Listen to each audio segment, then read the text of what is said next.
that on a regular basis because of this, because of the amount of this. Well, I don't know what shops you're going to, but all the shops that I go to don't have empty shelves. They do.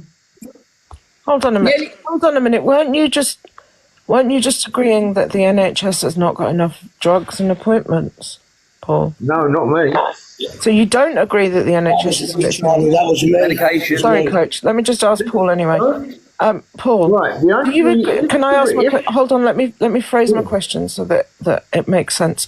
What? Do you agree that since Brexit, the NHS has declined and access to both prescription medication and further specialist appointments have been affected? You know, the NHS has been declining for a long, long time. That's not what I asked. Right, and it doesn't help. Right, it doesn't help when you've got endless amounts of immigrants coming in. There it is. Hang on. Coming into the country. Hang on. It is, coming Charlie, there it is. To be looked after by. This is not what I didn't ask you about immigration. I asked you about Brexit affecting the ability of our NHS to provide the correct kind of medical care to the country. Do you not agree that since Brexit, it has been more difficult to employ the right amount of specialist doctors, surgeons, and whatever else, access to drugs because of paperwork coming through into this country and supply chains being affected? Do you want me to carry on? How can you disagree that this is it's a verifiable fact? Even the government have agreed and admitted that this is the problem. So why don't you think that's Charlie's absolutely right. People were coming from parts of Europe, and they were coming to the UK, and they were able to work here. Now, thanks to us not being part of, when we decided to do the Brexit thing, we've absolutely ruined it because they can no longer come the same way. They could travel freely between every country. They can't do that anymore with England anymore. Thanks to what we've done. That has put additional pressure. Guys, one second, guys. I just want to say, Paul, one second. You've just not acknowledged all the things that people have told you, and what I was telling you about what's happened to the economy. You can look this up. You can see the amount of money we have lost in exports, in imports. Yeah. There was an interview done with a fisherman who talked about he's struggling to sell langoustines and things like that because European countries, they can do it within themselves for cheaper. There's a lot more paperwork involved, a lot more red tape that makes it difficult. If you look at what happened to farmers, they used to have this thing called CAP benefits.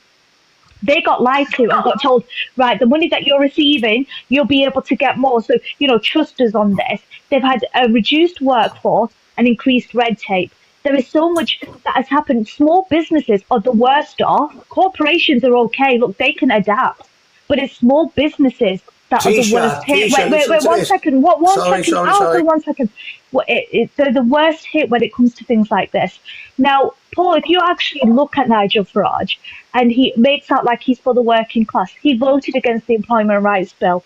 But also, if you look at the fact that he received £40,000 from nomad capitalists, who actually are wealthy economic migrants that look at trying to find tax loopholes so they can avoid paying money. You are voting for the wrong man and you've swallowed his lies and you're not listening to what people are telling you. These are things that you can easily research. Do you know what? Don't take our word for it. Go and have a look into it yourself rather than looking at simply Daily Mail or GB News, which is essentially, we've established, it's not a news channel. They're not. Well, why are you talking to me about GB? I don't even watch GB News. No, Paul, let me go back to Sean. That was Son of England. That was Son of England. This is something that actually relates to you. Guys, just hold on a minute. So 1 second. Paul, you said that the NHS has been ruined for years. Yes, it has. Yeah. 14 years by Tory austerity who created Brexit.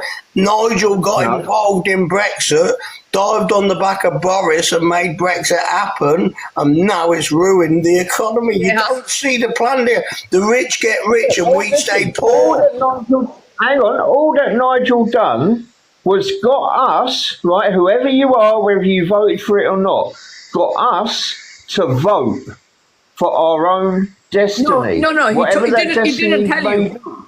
He did not give the people. Listen, Paul, He made the stuffing and shoved it up your backside and put you in the oven. You're a turkey. You voted for Christmas. I don't understand why you can have a coherent conversation, even if you're not accepting any of the information. How can you listen to a coherent conversation and still think that a millionaire who has grifted his way through politics, grifted his way through being an EU member of Parliament, and you're just eating it up. You're a turkey voting for Christmas, and once you're in the oven and you're roasting, you're just going to say, "Oh, at least I'm nice and warm." You don't even know who I'm going to vote for next. You already admitted you voted for reform. No, I voted for reform last time. I told you straight from the beginning, I'm a floating voter. Now, if you didn't hear that, that's not my fault. No, we heard it, but we asked you what most recently. I said you were a turkey who voted for Christmas. You're insulting me by telling me I'm a turkey. You're accusing me of watching GB News, which I don't, by the way. No, 1 minute, No, Paul. but the girl Paul, 1 did. minute. Right, it wasn't him that mentioned that. It was that. And I didn't mention GB But you News are at all. parroting, he You is do have something parroting for you, Paul. the Daily Mail headlines, the GB News propaganda. It's literally parroting those types Keisha, of outlets. have you seen who the new editor of Daily Mail is now? No, who is it? Boris Johnson. Oh my God. Yeah, he's the new Oh, editor yeah. of Paul, this is a Daily bad Mail. point. Why do you This is think like a bad Sadiq comedy Khan? show. Why do you think Sadiq Khan is turning London into a third world country? Oh. Because this is from your He repost, is? my friend. Is he? Apparently, Why do you he's think not really. Sadiq me? Khan is turning London into a third world No, country? it's not him that's saying it. I think it's people that GB News supporters. No, he's reposted it. It's on Paul's repost. Oh, is it? So Paul? Yeah. Oh. Oh. Oh, I dear. thought Dak was saying it to me. I was sort of going, hang on, man. No, you're right. I was asking Paul. Paul, do you think Sadiq Khan's making London Yeah. into a third world? What? He just blew his cover. Deku, thank you. Listen, I live in London and I always have done. Hang on. I live in London, I always have done. I've worked in London. London's It's down. always been my thing, whether it's dispatch, whether it's driving cars, vans, whatever, lorries, right? And I've seen London change quite a lot, not just with the roads, but with. I mean, I went up Park Lane one day at 10:30 on a Saturday morning. There was no one there, and it was nice weather as well. It weren't like snowing. And I've seen London change, and I don't personally think London is changing for good. And I'm only speaking on a transport side of it. Do you know what I Opinion. mean? So 80% of white people that voted for Sadiq Khan seem to disagree with you, Paul. Park Well, Lane how is is it expensive done? on Monopoly as well. Percent of his voters, when he was elected mayor of London, they were white Yeah. people. So they clearly disagree with you, Paul. So you might think Well, he's doing that, but the people that are voting for him clearly don't think that's the facts. Disagree with me. I said I'm talking about. I don't know if you heard me, but I did say I'm talking about the transport side of it, the roads. I mean, I The don't know roads what in you the UK are thought. horrendous. So you're talking- Like, you're we all talking know about that. There's you, Les. potholes everywhere. Paul, you're talking about ULEZ, right? I'm talking about the whole of London. Okay, but I mean, I travel around. specifically the what's changed in London, bearing in mind I'm from the south, specifically what's changed in London recently is the ULEZ scheme. So I'm guessing that's the crux Yeah, of that's what the- you're talking about. Yes? Right, Eulers has been the most I know what it recent, but is. the one. I know what it Right, is. the one- What I'm saying is, Right. if Wait, you're one talking, minute, Charlie, say something else. Paul, finish what you're saying. Right. The ULEZ thing is the one at the moment, right? That is that £12. That's £12.50 a day, 7 days a week, right? And there's a lot of talk about that. The next thing they're going to be talking about, because there's people getting away, i.e., electric car drivers and stuff like that. The next Where have one you they're been going to brought be talking about pay per drive. yeah, but Right? no, Pay per mile. no, Yeah, no. yeah, yeah. Where are you getting your facts from, Paul? Can you drop me a source quickly What fact do you want to know about? about the pay per drive? How that's facts? Can you drop me a source quickly? They're all Pay talking per about drive. pay per No, no. drive. It's even come- People talking. I can talk about jelly and ice cream. Don't mean I'm getting it. where are your sources Why not? for what you're Why saying? not? Just pop down the shop and get some if you want it. Let's not divert. Where are you getting your sources from, Paul, to say that electric cars are going to have to pay per mile? Yeah, they are. No. Where are you getting your sources from? Well, one, it's come from a letter from Sadiq Khan. You've got a letter. Can you take a screenshot of it? Jewish. No, not me. I said it's come from a letter from Sadiq Khan. If you listen to So like Drake. the ministers and stuff like that and people in London. Okay, Right. so where did you get your sources from, Paul? You're talking about second-hand gossip right now, which is really not verifiable. I'd like to see the source for the information that you're putting out in a live online. Right, listen. Charlie, it's come from the United States and from Singapore. I'm looking at it. Paul, hey, darling. Government are losing a lot of money. Guys, because people are moving over to cars. Yeah? They're losing a lot of money because they're not getting the taxes from electric cars like they do from petrol and diesel vehicles. So do you know what the plan is for electric cars, by the way? You know how they weren't going to have to pay road tax? I know it's not really road tax, but vehicle emissions tax. So you do realise that they weren't having to pay that. And from... Andreas, do you know the date? Is it this year, 2025? What's that for, Charlie? So they are going to be taxed exactly the same as fossil fuel vehicles. Now, where are you going with it? I'm talking about for it. tax is they're losing money because electric cars don't use fuel. So they're coming So up. do you think charging an electric car doesn't come with any kind of tax? I think electric cars should be taxed. No, I'm asking. So when you plug an electric car into either your outside terminal or even into a slow charger in the house, or use a fast charger at a gas station, for instance, do you think that comes tax-free, or do you think the government collects some of that tax? Well, that comes on what you pay to charge the car up. Do you think that you pay tax on your gas and electric? Yes, you do pay tax on electric. Welcome, Salam. So you've just then basically busted your own argument in half, haven't you? I haven't. What I'm saying is, if you let me finish, Banging my head. right, that the government are losing money, right, because of the taxes that are paid through fuel. Electric cars don't pay the same amount of tax using the same amount of fuel because they don't. I'm sorry, you're wrong. I went and seen Lincoln Park at the O2 last year with my son, and every single taxi was electric. But you know, the price they charged us was ridiculous. So I'm pretty sure the price they charge you covers the tax for what they're going to pay. Right, I think you're wrong. If you want these things, if you want to make the country and the earth and whatever, the atmosphere a better place, you've got to pay for it. You can't complain about it. So, Charlie, would you say you're for electric cars over petrol and diesel? If you are voting for less petrol and diesel and more electric, you've got to pay the price. Okay, Paul, could you answer Pegasus's question? Oh, what was it? I asked you that, Charlie. Oh, apologies. Go ahead. Ask me again. So, are you for electric cars over petrol and diesel? Do you think petrol cars should be banned? And do you know what? I honestly don't know, because I think there's some downsides to the production of electric cars because of the lithium and cobalt and the stuff going on in Congo, and the mines there is atrocious. Exactly, and the battery of the electric car, do you know it's not recyclable? You can't recycle it. I do know this. This is why I'm not necessarily advocating. The thing is, as well, with electric cars, the price of parts is 10 times higher than. Yeah, I also know that's not very environmentally friendly. So the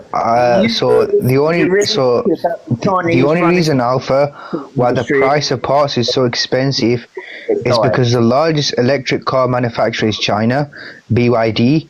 The Europeans have decided that it's a clever economic thing to tax BYD so it could allow Tesla into the native European market. Now, we are considering reversing that if Trump implements his tariffs, and the cost of electric cars will substantially drop, because I believe there's 100%. We do. I personally drive a petrol But you car. agree with me, when they hit the target with X amount of electric on the road, they'll allow petrol and diesel. It's just a scam at the minute to try and No, make it's- electric. Yeah. whatever way it is, it's irrelevant because we always have some sort of technological revolution. The question that I wanted to ask Paul was this: pre-Brexit, what was non-EU migration to the United Kingdom? It was pretty low. I can What? tell you. Go on, Andreas. What was non-EU migration into the UK? Pre-Brexit, From the- well, obviously pre-Brexit. we're not going to include we're not going to include C19 situation. So pre-Brexit No. was 271,000. Post-Brexit, let's take this current year. Post-Brexit, what is non-EU? Mate, the one just the year after Brexit alone, buddy, 764,000. So when people voted for Brexit because they said immigration was an issue, did we solve the immigration problem, or did we take in more non-EU immigrants into the United Kingdom? What's that got to do with the EU, though? We took in more non-EU migrants into the United Kingdom, did we not? To subsidise the economic loss of Brexit. And again, this was one of Nigel Farage's promises: reduction in immigration. Also, if we had You can't. If there is legal routes into this country, there wouldn't be any small boats to do that. So Paul, the 35% of immigration that comes into the United Kingdom, that's student-based immigration, right? That we now have to take in after Brexit because we no longer get the education grants or subsidies. If, let's say, in your ideal world there was no immigration, we did Brexit, where would that funding come from for the higher education of this country? But you're talking. The thing is, right? You're saying, Nigel, it's not. He promised these things. Hang on, it's the government who are doing all the things. When we got the vote to stay in or to leave, hang on, to stay in or to leave, people voted leave, people voted stay. The leave people won by a very, very slim majority, like 2%, right? But after that, it was down to the Conservative government. Listen, is not You good can't watching. deny Farage's impacts in He had a huge populist impact in it, rhetoric. Butterfly. Sorry? A huge impact. He had a huge Yeah. impact in it.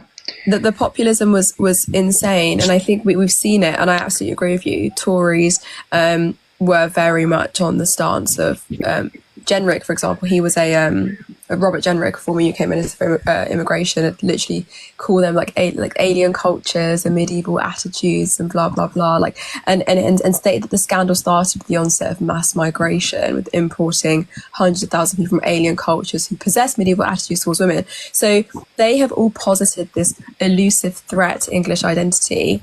And But have blamed Farage it thought on it was woke the right culture. decision at the time. That's why he supported it. Sorry. Farage thought it was the right decision at the time, so you can't look back in the past saying it was No, the it's wrong important decision. to look back at the past, Pegasus, because it forms the fabrics of today. And if you now, this is someone who's actually in Parliament, like Reform have, is it 4 or 5 seats? I can't remember. I think 5 seats. So it is concerning, and I think that at the moment you're seeing. I mean, what are people's thoughts on the fact that Labour's refugee ban, the whole idea that refugees who enter the UK via quote-unquote irregular routes are permanently barred from ever obtaining British It's outrageous, and it's surely against human rights. Exactly. Especially since they're Both not right, but providing any regular routes into the UK. I've read that legislation, Charlie. Weren't they going to establish weren't they going to change the refugee rules to establish the ability to apply for asylum status outside of the United Kingdom? So therefore, people don't need to make that treacherous route to come to the United Kingdom. I was under the impression that that's what they're going to do. It's supposed to be a deterrent, so people. That probably won't happen, because what I'm seeing is that Labour are emulating or they're beginning to placate like this increasingly hard right rhetoric that has almost consumed Westminster. That's what I'm seeing at the moment. They want to emulate the rhetoric of populists that you see in the Tory party and the Reform Party, so they can get more of a backing. Their stance on immigration is now proving to be super hard right, and I'm not a big fan of it. The UK has a long history of using immigration law as a tool of exclusion, and they draw arbitrary lines between who they deem as deserving and undeserving.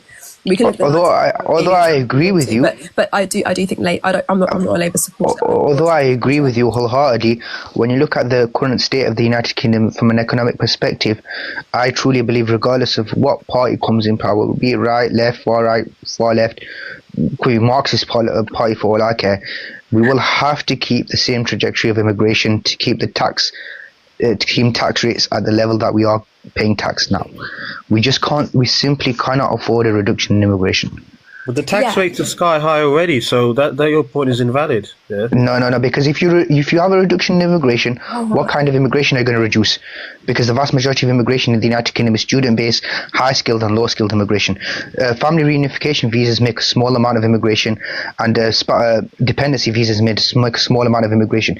If any of those three drop, you will have a sudden increase in spike in tax. It will be unavoidable. If you say, let's say you have a 20% reduction in students, that's a 20% reduction in people who pay 3 times the amount for education in the United Kingdom than a native British citizen. How will we then refund those education institutions? Where will the funding come from? Let's say you reduce high-skilled workers' visas. We no longer have the ability to retain high-skilled workers in the United Kingdom. We will still lose high-skilled workers to comparative economies that pay more. Therefore, we will have to either pay more to those high-skilled workers in the public sector, or somehow look for subsidies to train more people. Again, this will come with a spike of tax. No one wants a high taxable burden. No one. The money you're talking about from foreign students goes mainly to the universities. Like, it's not really going to the economy as much. All of the money that we generate in the United Kingdom contributes towards the economy. That's literally how a business on scale works. Everything that comes into the United Kingdom contributes to the economy, indirectly or directly. That's literally how an economy functions. Stats. Do you want your percentages for those ones by any chance, buddy? Go on, mate. So people coming in for study visas, 41.6%. There we go. Coming to work, 30.7%.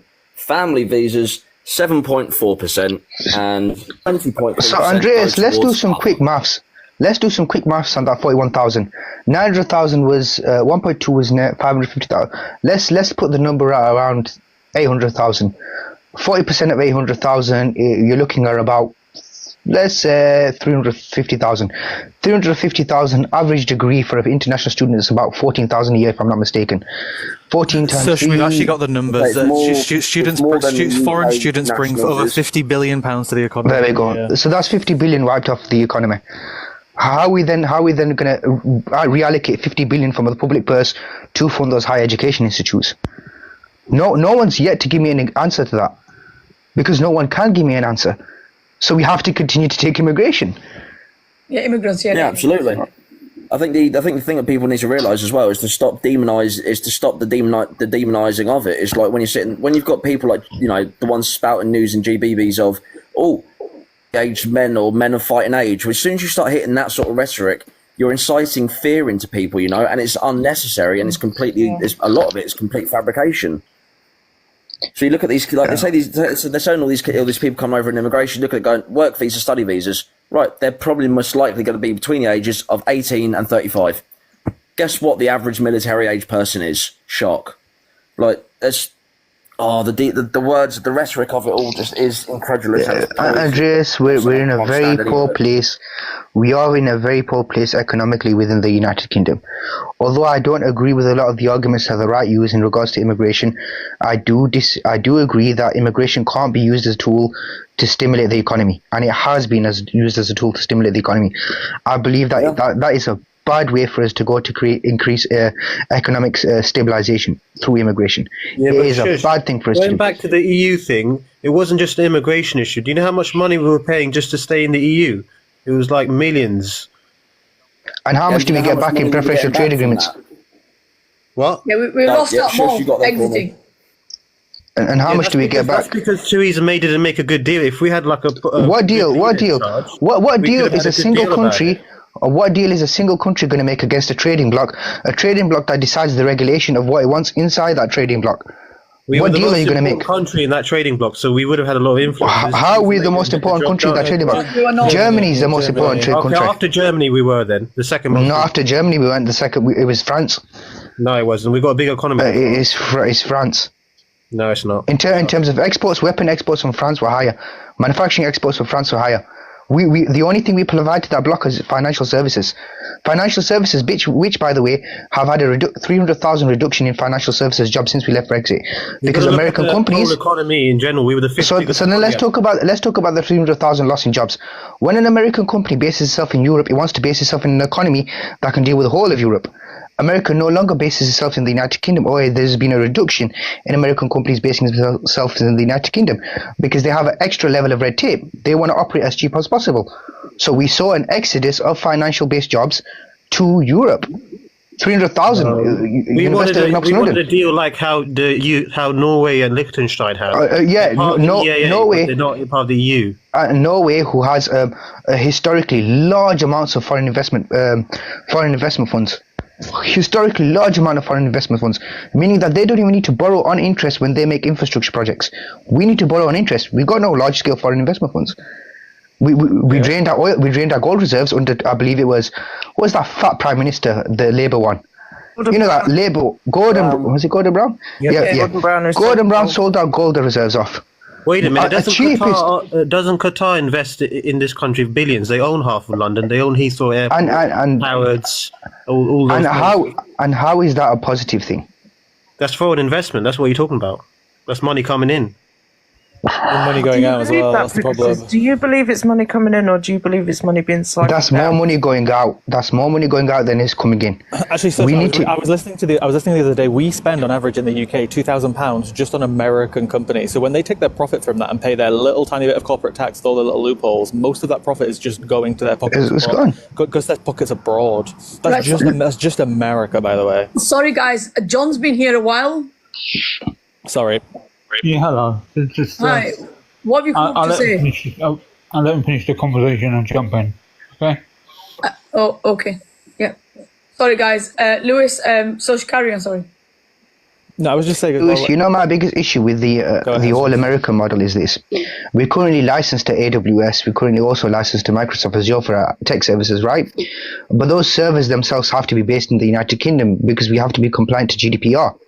So we're licensing to an American company to build infrastructure in the United Kingdom, to then sell that infrastructure to us, to then take all the profits and pay very little in corporate tax back to America. Why don't we just cut the middleman out and invest in that infrastructure ourselves? Because we are ultimately paying for the infrastructure anyway. It doesn't, from a financial perspective, it doesn't make no sense. The only thing that makes sense is that particular politician or that particular MP who put that piece of legislation in was lobbied by that particular company to make that legislation for that company. That's the only thing that makes logical sense to me. If that's the case, how come Ireland's model works for them? They have a historically low corporate tax, and loads of companies invest in them. They have the headquarters. There's not investing. It's not called investing. Ireland is British tax haven. The way that it works is Facebook will base itself in the United Kingdom. If it makes £1 billion worth of profit in that year, it will then have its parent company. So Facebook UK would be licensed by a parent company in Ireland. That parent company will charge Ireland its whole year Facebook UK its whole year profit. Facebook UK will then declare it's made zero profit in the United Kingdom. That money will then move to Ireland. Yes, it will show. Why do you think when you pay Amazon, it comes back as ESAL? It comes back as that because it's based in Ireland for tax purposes. Hold on, Charlie. Sush, when you're talking this sense, I've cooked a nice tuna pasta bacon, Judge. Listening to you is heaven. No, mate. So this is historically how Britain's constantly doing its business. And Facebook will get billed, say Facebook profits $1 billion a year in the United Kingdom. That money will go straight to Ireland. From Ireland will charge very little corporation tax, but it will boost Ireland's GDP. That money then gets sent to the United States. When it's sent in the United States has very preferable tax policies for its large multinational corporations. They can then offset the tax with expenditure on American infrastructure, and that's where all the money goes to. Historically, it's always been like that. And we're also risk adverse in the United Kingdom. We don't invest in our native infrastructure, nor do we invest in native products. For example, the internet is British, Gorilla Glass, British, most of the things that we see today, they were invented in the United Kingdom. There is a drive in this country that I don't see in other countries. We just don't apply that drive because we don't have the investment to bring those companies to take those companies to an international market. We've never had that drive. Ireland, though. Ireland is doing well economically. And this is because its population is smaller. You think it's doing well? Sorry, well, in terms of the size, yeah. What's Ireland's HDI, Andreas, compared to the United Kingdom? Oh, I was literally just going to say that Bill Gates, Richard Branson. Right now is hold on, Alpha, hold on. The Irish national debt right now is 225 billion. Every country's How are they in doing debt. well when they're that far in debt? Compare that. The US is $1 trillion in debt. They're the number one. And what's the HDI, Andreas? I haven't got the HDI list in front of me. I know Ireland doesn't even rank in the top 10. A HDI index determines how good a quality of life is within that country. I don't even think Ireland ranks in the top 20, if I'm not mistaken. It's just, am I right in saying that like the top investors, the billionaires, trillionaires, is like Bill Gates? Yeah, they're mostly American. Yeah, American. Ireland, no British second people. Yeah? Ireland is second in HDI. There's second quite a globally few out of Russian 191 billionaires as well. countries with an HDI of 0.9. Ireland's not second in HDI, are they? This is what it says. No. Ireland's ranked second globally out of 191 countries with an HDI of 0.955. He's just typing furiously. They are second. Guys, Well, then I'm going to have to drop. No, they're not. They're not, Andreas. It's Switzerland, Norway, Iceland. Charlie, are you dropping us? Yeah, I am, darling. Salam, brothers and sisters. Take care, Charlie. Have a good one. Take care. Bye. Bye. Sorry, guys. I'm just going to ask John again because John, you've been here a while and you're saying you just want to wait, but this conversation is going to go on for a bit. What have you come up to say? Well, I was going to address the message in the background, but it's just conversation. Yes. The British values, what are they? Because they're not tolerant. They know what, sorry? No, there seems to be they're not tolerant. They're not tolerant. It's not very tolerant. No, they're not. Very little England plays, especially in the comments. You get people saying, it's all the boat people, it's all this fault. It's not. It's the fact that we are more racist than any time I can think of. Yeah, it's pretty bad right now. You're right. Oh, why is Mr. Euro requesting to come up again? I swear to God. I was going to say, John, like, do you think that this whole, like, with a lot of these comments, you know, they'd say a lot of these comments, you'll find these people going, "Oh, we're losing British culture. We don't have our culture. We're going to take it back." Like, we don't know. Well, we don't know how British culture. I mean, I'm from the Irish stock. You can tell from my flag, but I've been in Britain for 50 years, and it's just got worse and worse and worse. There's more racism. There's more intolerance. There's more culture. Plans. And did you say you're from Ireland, John? I'm from Ireland. Yeah, I've been since I was 9 years old. Queuing up. Going for walks, what are you on going about? to the lakes. Mr. Euro. People think there's no British cultures, but I'm giving you the British cultures. I'm giving you the British cultures, mate. You want the British values too? Democracy, rule of law, tolerance, respect, individual liberty. Guy, hello, hi. What are you doing? British culture. But nobody's asked you though, have they? Cheese thing, you know the cheese down the hill? That's a British culture. The cheese down, rolling the cheese rolling Euro. It's the Euro interrupting me for some reason. Sorry, John, carry on. Andreas, Ireland is second, but it is above the United Kingdom. Switzerland, Norway, Iceland, Hong Kong, Denmark, Sweden, Germany, Ireland, Singapore, Australia, Netherlands, Belgium, Finland, Liechtenstein, and then the United Kingdom. How can we trust that list though? Is it from a legit source? Yeah, this is from Query and Mintel. This is what global markets use to determine the happiness index and also the quality of life in a specific country. The determination is based on education, freedom of speech, crime, PPP, purchase power parity. It determines what a person can do within their life and what they can achieve within their life.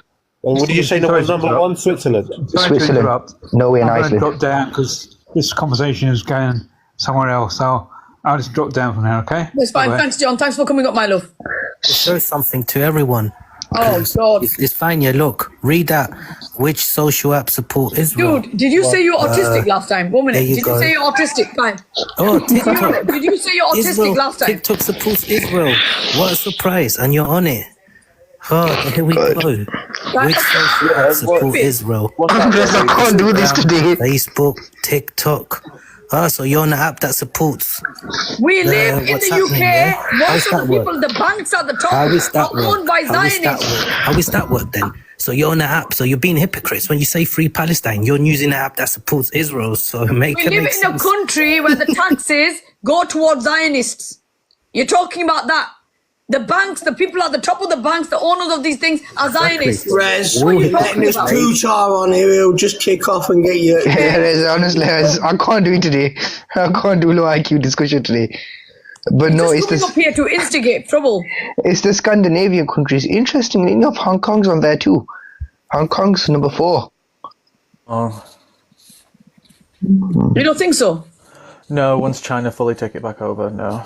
You think it'll drop on its I don't HDI get why index? the UK gave it back. We should have kept it. It was giving us a lot It of was money. only ever technically on lease, that's why. Yeah, but we should Yeah. have made it like a permanent lease. We can't. But at least this, You mean like how we did with Palestine? Shush, Yeah, just make it like a 1,000-year lease. He's literally just said we shouldn't have given it back. Do you not see a problem with the words you've just said there? What do you mean we shouldn't have given it back? We shouldn't have taken it in the the first first place, exactly. It should have been part of our colony, though. Just keep it.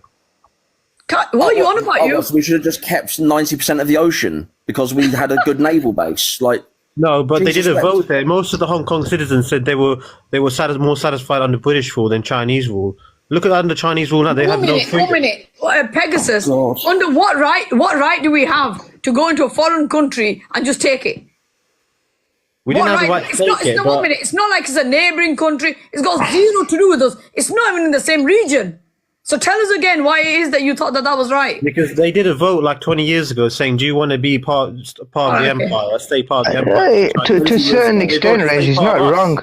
No, I know, but the thing is, because EU regulation says, or is it UN regulation states that a country has a right to self-identify, if I'm not mistaken. And this is what Crimea did, if I'm not mistaken. Louis, do correct me if I'm not mistaken. Because, Wes, if they voted to be independent, then we could respect that. But they voted to stay part of the British Empire, which we should respect that decision as well. yeah, but you know what it was? The empire in itself was a real, what they did to a lot of countries wasn't nice. Yeah, that's not what I'm saying. I'm saying we should respect what the Hong Kong citizens vote for. Alaikum salam. I don't know. All I know is the UK has dropped on the Human Development Index. Number 15. I'm not surprised with all the hate that's been going on the last few years. Who wants to come here? Last summer they did this thing where the other countries said don't even go there. You know, people were planning on traveling to the UK. They said nope. But what UK surprises me, Rez, what surprises me is that the UK is still ahead of the UAE, and the UAE has higher purchase power parity, a lower crime rate, higher education attainment. So I don't know why the UAE. Maybe it's because of freedom of speech. Yeah, it's probably the democracy side of things. It might be the democracy side of things. And it's not much of a lack of freedom, is it? But it's, you know, a majority of that country, like for the English culture, you can't go over there and drink, as an example. Yeah. Like that sort of thing, of course. But, you know, there's a lot of people who seem to think that's, you know, quite a big deal, which is just mind-numbingly ridiculous. Oh my God, I can't stand it. It's just killing me. Yeah, but the thing is, Andreas, one thing that's really winding me up is when people are doing this far right, I don't know if you can call them far right, but they should be just called the wrong lives, right? Yeah. So when they're doing these lives, they've talked for so many months, they've been banging on about military age men, and they're planting the seed that these people are coming here to start a war. Now this thing's come out where they've gone and checked, seen these, they've gone undercover, they've got the proof that these guys are making neo-Schmarzi groups and they're doing disgusting things that they actually talk about, you know, weapons and all the rest of it. Why aren't the people talking about that now in their lives and saying, what the hell? We spoke about these people, there's been zero proof of that, but now there's actual proof of this. Why aren't they speaking about it? Yeah, facts. Great Yeah, point. but- And No, actually, they're not like, gonna talk about I think. Oh yeah, go ahead. Sorry. So I was just saying, you know why they're not? You know why those particular I lives know, aren't going but to talk about it? It's because they've got the same skin colour as me. That's why they're not going to talk about it. It's as simple as Louis, that. you've seen this one. Andreas, you would have seen this one. The new one where everyone claims that National Socialist doesn't make you a Nazi. Have you heard that one, Luis? Yeah, I've seen a lot recently where like, a lot of these far right people are trying to say that Schmittler was like a big lefty socialist. Yeah, lefty socialist. They just don't know their history because they're trying to put us like left-leaning people into the same boat as Buddy Mustache Man, and they just don't know their history. It's so ridiculous. That's mad. To be fair, National Socialism and ideology just is like stuck between the left and the right. It's just a weird mix of just complex nothingness, to be honest. No, I think right now, what's really wound me up, to be honest, was when people obviously sharing these lives and saying, you know what, they talk about what's happened. Now, one of the people that came up earlier, when I asked him about these things, that saying, how is it that there's neo-Schmatzis making these groups and all the rest of it, these far right, gone in the head ones, and he said, you know what? It's actually fake. As he said that again, he said, in the background, did you not see that they had the English flag? They would never have that if they were neo-Schmatzis. I said, are you gone?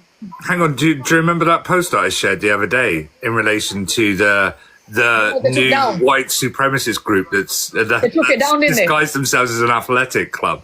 Oh, by the way, I just want to say one thing as well. Mark's live is actually watching your live on their live. Mark who? Renton? No, not Mark Renton. Nice Mark. Our Mark. Yeah. Teacher Mark. Teacher Mark. I love Mark. Not like that. Before I get everyone started. But on that live, you've got AL, you've got Nick, you've got Trevor. Ads, listen, you know, on that live early on, he got me going about the IRA. Proper double nutting. The div. It's an absolute idiot when it comes to it. Well, so if the UK is giving Hong Kong back, how come it's keeping the Falkland Island? Because it's of strategic importance. So not every land is as important, you know. Oh no, we have to keep them. I'm sorry, I actually think that if anything, less tolerant. Britain's just becoming a sellout. Why are we getting rid of the Chagos Islands? What a stupid. I know, right? What's funny is the people who are angry about the Chagos Island literally never heard of the Chagos Island 6 months ago. I don't have to know that. No, it maintains our soft power in the world. Whereabouts is it, Tim? It does. Whereabouts is it? It's about 200 miles off Mauritius. Is it, if I'm not mistaken, is it between Africa and Europe? If I'm not mistaken, do correct me if I'm wrong. No, it's not. It's Indian Ocean side. Yeah, it's strategic importance against like the Falkland Islands, isn't it? Yeah, well, exactly. It maintains our soft power, and we're leasing it. Explain soft power for the panel here, okay, for anyone who doesn't know what... Okay, so a very prominent political theorist in the 1960s came up with this... No, just explain exactly what you mean. You mean military power? No, soft power is not that. Soft power is influence. It's like the idea of... Soft power is the idea that you can have on the political foreign stage, you're seen as like a big player, even though not necessarily you are a big player. That would be hard power, is the idea of you're a very So the Chagos Islands have got nothing to do with the military situation for the UK and USA. Yeah, it's all to do with that's the soft power, because we rent it to America. That's where the soft power comes in. Another American military base. Rent a country to another country. Oh my god! So that they can build a military base. Well, that's quite literally soft power, because we have this really cushy relationship with America, because we have such joint military operations. We're too aligned. If we get rid of America's bitch. Yeah, we are. You know, Luis. I always say this.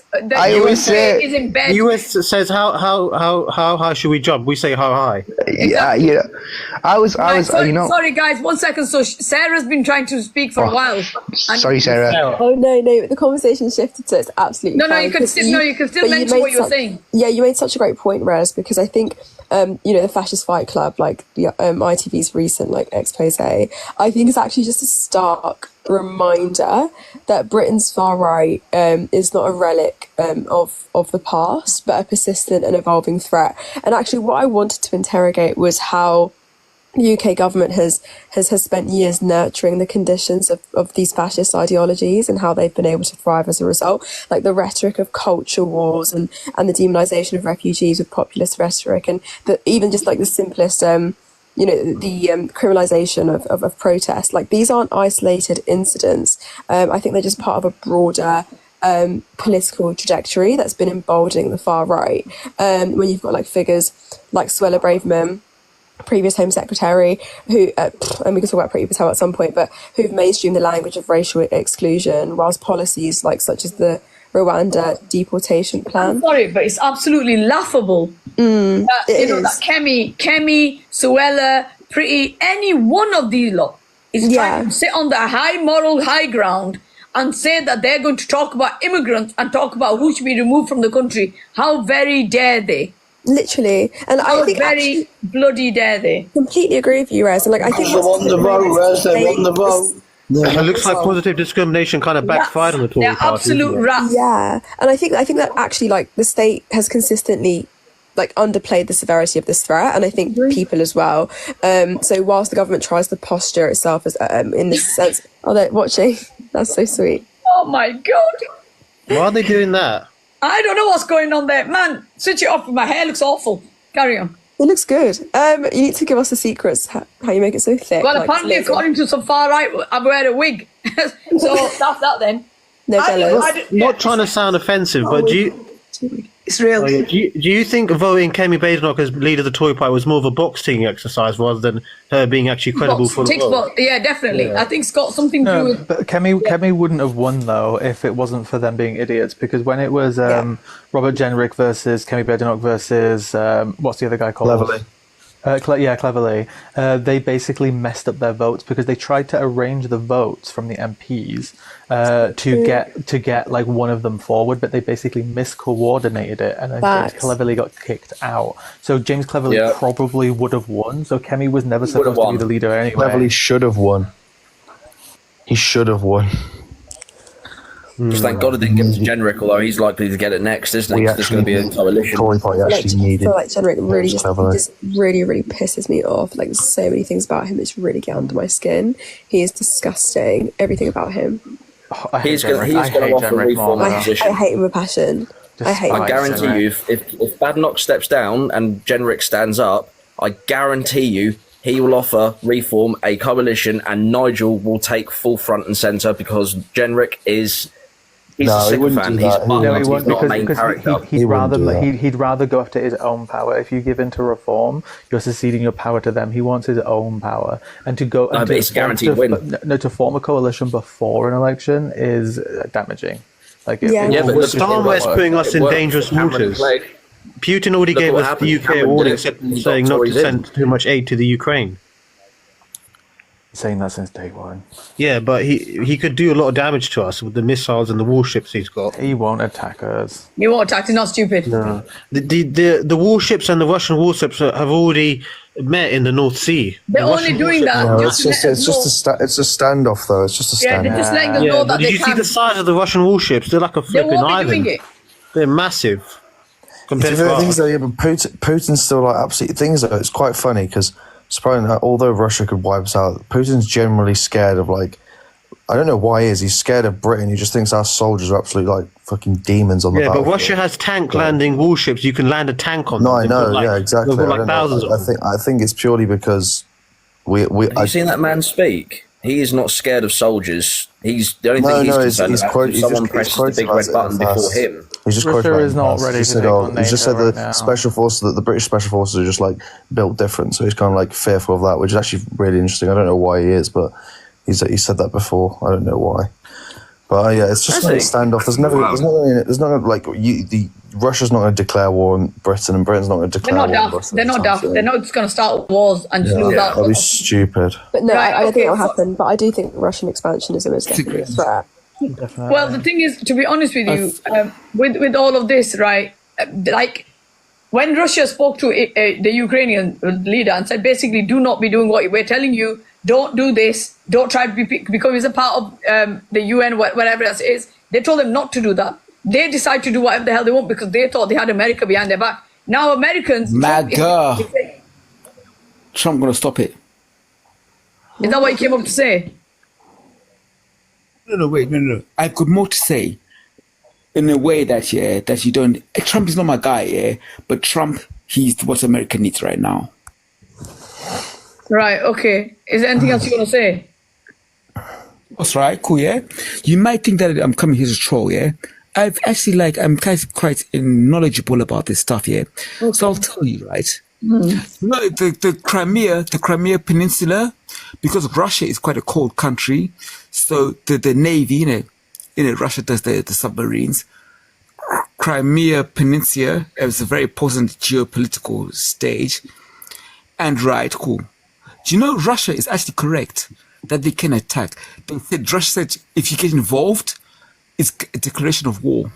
It's true. Ukraine wants to join NATO. It's going to be Ukraine cannot join NATO.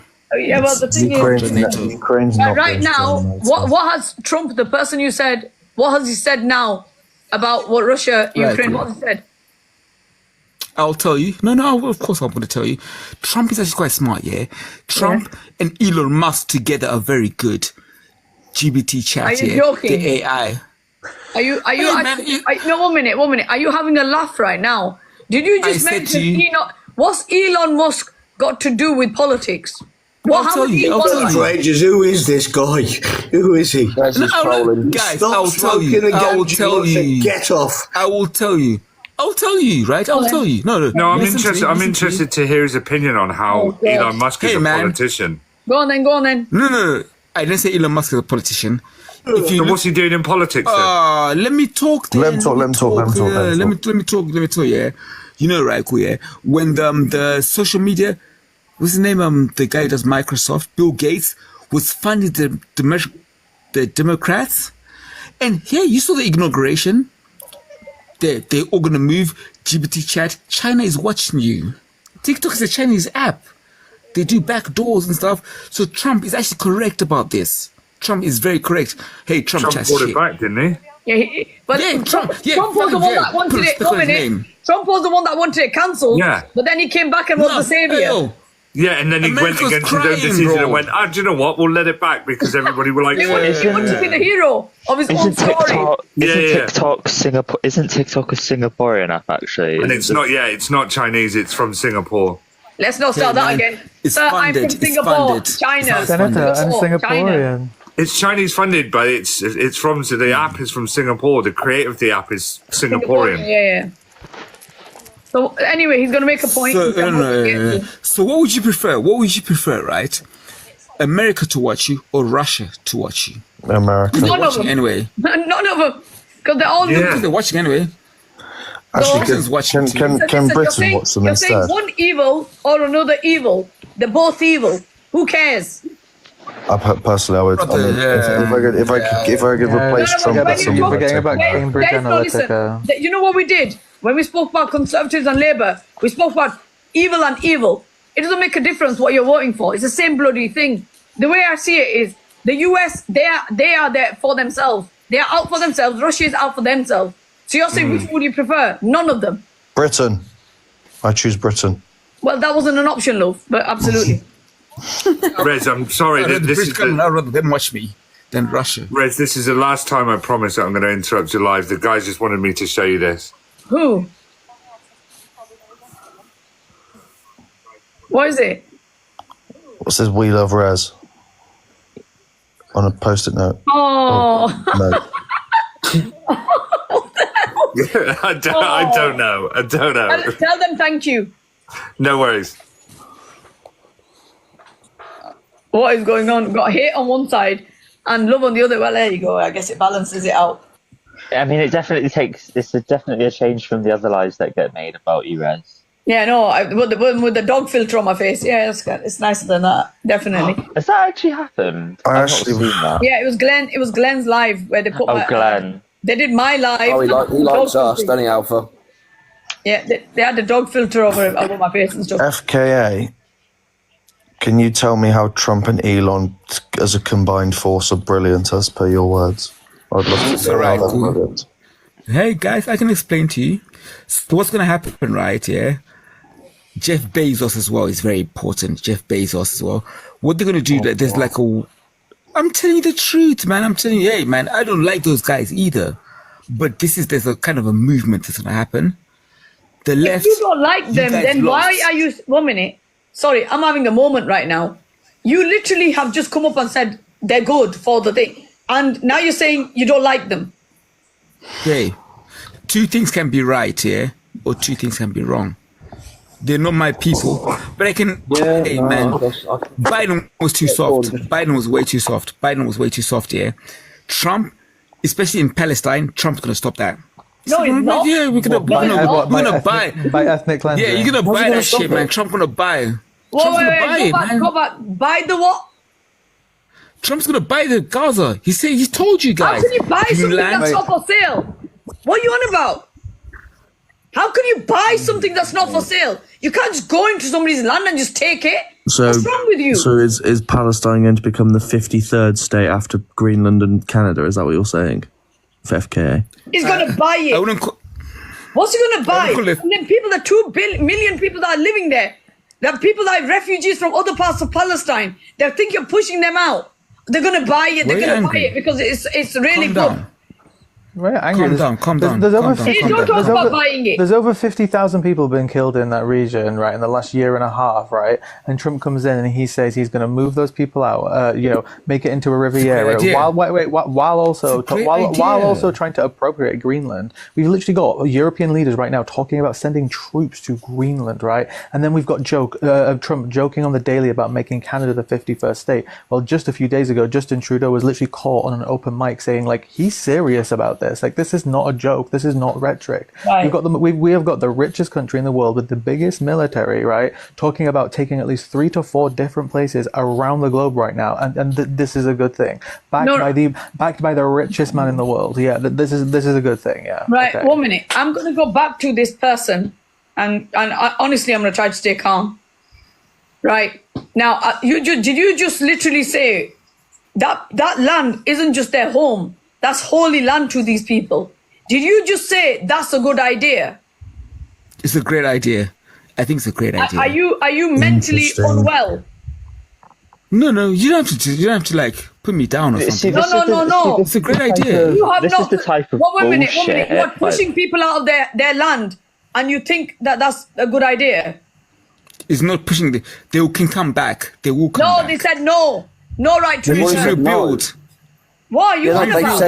Where are you getting your news from, FKA? He's literally he literally had the, sorry, I can't remember his title, like the leader of Jordan in his office 2 days ago when he was trying to pressure him to take some of these Palestinians. He's saying they can go to Egypt, they can go to these other countries. Yeah. Like, he's literally said they can't come back if they take it. Bring them to England. Hey, Palestinian people, you're welcome in England. Come live with me. Yeah. See, these not, The point is, they want to live in their own land. Said no to that. Okay, can you provide me any example in the 20th century, post World War One, where after an area of land has been completely decimated, and a country's come in to say help rebuild it, that the people who were there previously, when it was like the natives of the area, have been able to move back freely past that once that development happened? Oh, because I can name Afghanistan. More where it happened. Afghanistan, straight away. Are you joking? Yeah, Afghanistan. Okay. I mean, if we look at post-war Poland, post-war Czechoslovakia, the Rus, Rhineland, Palestine, Ukraine, the fall of the Berlin Wall. The fall of the Berlin Wall. So don't give me that. East and West Germany. Right. We have said that people have no right to return. We defeated you. You bloody communists. You guys socialists. Guys. Mussolini. Right. Okay. Hi. Hello. Hi. He said no right to return. He said no right to return. Trump said that. Sorry. What are you talking about? What are you talking about? Sorry. Trump actually said no right to return. No, he said he's going to return. You're going to return. You're going to build it. Oh my God. He said no right to return. He said other people will be allowed to move there. What are you on about? Say that, man. Stop listening to... No, he said the right to return. No. We're going to build it for you. I give up. American dollars. Nope, he didn't say that. Well, the thing is, though, it's quite the problem is because the idea that him putting investment into Palestine is not a problem. The problem is he's doing it joint alongside Israel, and they're creating some sort of Israel emergency fund to fund this redevelopment, which is obviously just going to lead to the land being rebuilt and then sold off to Israeli developers, who are then going to allow Israeli nationals to move in and kick out Palestinian nationals, which is not a good thing. Quite literally what's happening is it's Mar-a-Lago, Gaza edition for Trump. That's literally what he's planning. Hey, come on, man. Golf. Yeah, everyone loves golf, right? Come on. Right, okay, golf. You know what? Like, you're Dubai. You're taking the mick out. Dubai. You're There's only so much nonsense I can take. I'm just going to say, for his own ease and pleasure, Think of it as a real estate development for the future. Yeah. It would be a beautiful piece of land. Would the Palestinians no have the big right to money return? spent. No, they wouldn't, because they're going to have much better housing, much better. In other words, I'm talking about building a permanent place for them. Because if they have to return now, it will be years before you could ever. It's not happening. There you go, from Donald Trump's own lips. Palestinians cannot return home. That was literally said on the 10th of February, not even a week ago. Because correct me if I'm wrong or I'm right, I think I'm right. Displacing a people from their own country is a war crime, right? Of course it is. Yep. Yeah. Yep, categorically. Categorically a war crime, so therefore he shouldn't be allowed to do it. So NATO should stand up against it. Oh, I actually don't know I don't know why Trump's putting such a front foot on it, to be honest. Like, the fact he's like pulled out of the World Human Rights Organization and hosted Netanyahu is like actually just wild in itself. Like, oh, the Zionists are here, guys. go to a neutral country and do it. Like, if you're gonna meet with this person, go to a neutral country. Don't host him in your own backyard, because it's just gonna rile up every Middle Eastern country. That's what they want, though. This is the thing. The funny thing is that the people who support Trump are the same people who say they're worried about losing their culture because too many people are coming to the UK, while they're actively supporting a plan which is going to displace 2 million people from the Middle East. Like, make it make sense. Make it make sense. See, the thing for me as well is everybody's up in arms, right? And the fact that he said that he wanted to technically as well take over Greenland, because apparently Greenland also belongs to America. And within regards to that, everybody's turning around going, well, if you try and take over that, that's going to be a war crime. So why aren't the same people up in arms about the stuff that he's trying to do in Palestine? Because same thing, right? Yeah, absolutely. But it seems to be hypocrisy all the way across. Yeah, of course. It's 100%. Yeah, so for Ukrainians... The reason he's using Greenland, distraction for Palestine. Think about it. It's not, do you know what? I don't think it is. He posted in the last few hours on his social media platform that he who follows God cannot break any law or something like that, because he's basically setting up the idea that all these judges who are like blocking his executive orders right now, you know, because it's unconstitutional and illegal, he's basically setting the idea up that he's just going to defy them. So he is just literally going full-blown fascist authoritarian. Yeah, he has literally just broken the Geneva Conventions, which literally specifically state the Fourth Convention specifically protects civilians in times of war and prohibits forced displacement. But what does that say about these guys and the fact that so many people are saying, you know, as soon as he said that, do you know the amount of Zionists that started doing their lives and started talking about it and said it was our land anyway? And what? It's mad how a lot of people are talking about it, and yet a lot of the accounts that I've seen talking about it going, oh well, it's our land anyway. And I'm sitting there just in the comment, I was sitting there go, guys, how long have you actually been over there then? Oh, I'm born and bred in the UK. Hang on a minute then, so you're not over there? Because I've spoken to a lot of people, like Jewish people who believe the Jewish faith. They're the worst. Honestly, when I speak, there's too many Zionists that do lives, and they'll start saying, well, you know what it's coming back to us. It was all ours. And they talk about the Greater Israel plan now. I'm going to make you angry now. And Andreas, I shared a post with you and Ads the other day. Team Tommy admin, what did they say? It is not a genocide.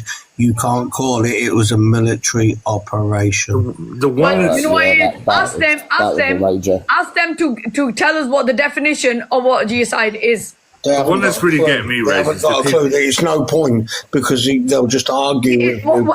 I'm trying to remember what it is now. The actual definition, is it to impart or to completely eradicate a people? With intention too. It's not necessarily about action. It's about intent as well. Intention too. That's what I'm saying. So like the Bosnian genocide. I don't want to use the word only, but compared to something like the Holocaust, 8,000 people were unalived in the Bosnian one, and that is still technically a genocide. You can also you cannot. Bosnia and Croatia was a genocide attempt. Just 1 second. I was going to say you'd actually have to unalive anyone for it to be classed as a genocide, because stopping the births of people is also classed as genocide as well. So like if you sterilize a population, which some people have been accused of doing, that's also a form of genocide. Exactly. And what's happening in Sudan is a genocide. What's happening? Yeah, absolutely. And people are not speaking on this. And it's interesting because even you know, I think Lewis and I would spoken about this with Cal, like when David Lammy had said that in order for a genocide to be a genocide, you have to count the number of people who've been unalive. And actually, they know that that's so surface level. The intricacies and complexities of a genocide are actually not based on the numbers of bodies that are unalived, but actually, there's, I guess, the displacement and complete overtaking and overrunning of it. The Tomitards are actually now questioning. One second. I'm sorry to set some cheese, but the Tomitards are actually questioning the the Holocaust of the other thing. And you know what? It just gets me angry. I've got cheese down my throat. It just gets me so angry because it's just like, can't you learn from history? Yeah, that you learn from history to adapt so that this doesn't happen again. Well, they're promoting it. They're promoting. These are the people who say they support soldiers and veterans, and then they forget what people literally lost their life. 100 million people were unalived in World War II, and they forget like part of the reason why that happened because of fascists who were demonizing groups of people. Yeah, but what they've done is, when you look at Zionists, on the backs of the people, the Holocaust people, right? On their backs, they've decided to use that and do what they're doing to another people. You think, where the hell's your empathy? Where's your compassion? Where's your humanity? They don't have any. What your people have gone through. There's none. No, it doesn't help. I say, Rez, it doesn't help either when we've got a Prime Minister in Starmer who, and this, I never voted for him. I've never had a problem with him personally up until he openly stated that what's happening over there in Gaza right now doesn't constitute a G-side, even though when he was a human rights lawyer and represented Croatia over in 2014 over in the ICJ, he literally defined what happened in Croatia as a G-side. It is defined word for word exactly what is happening in Gaza, and yet he refuses to call it a G-side.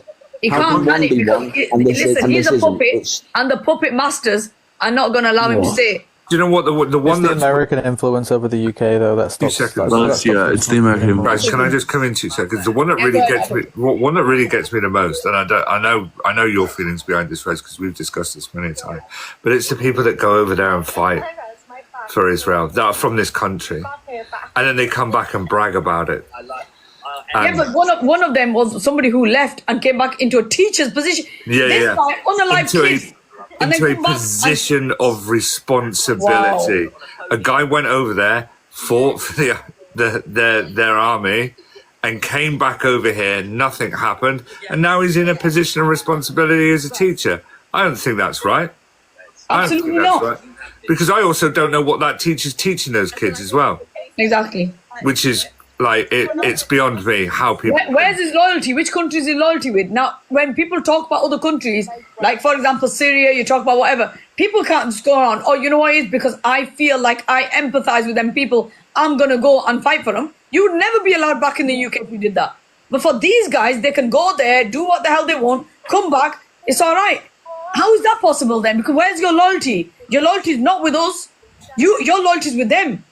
So then what the hell's going on? If other people have their citizenship revoked or stripped of that, why the hell are these guys not getting the same?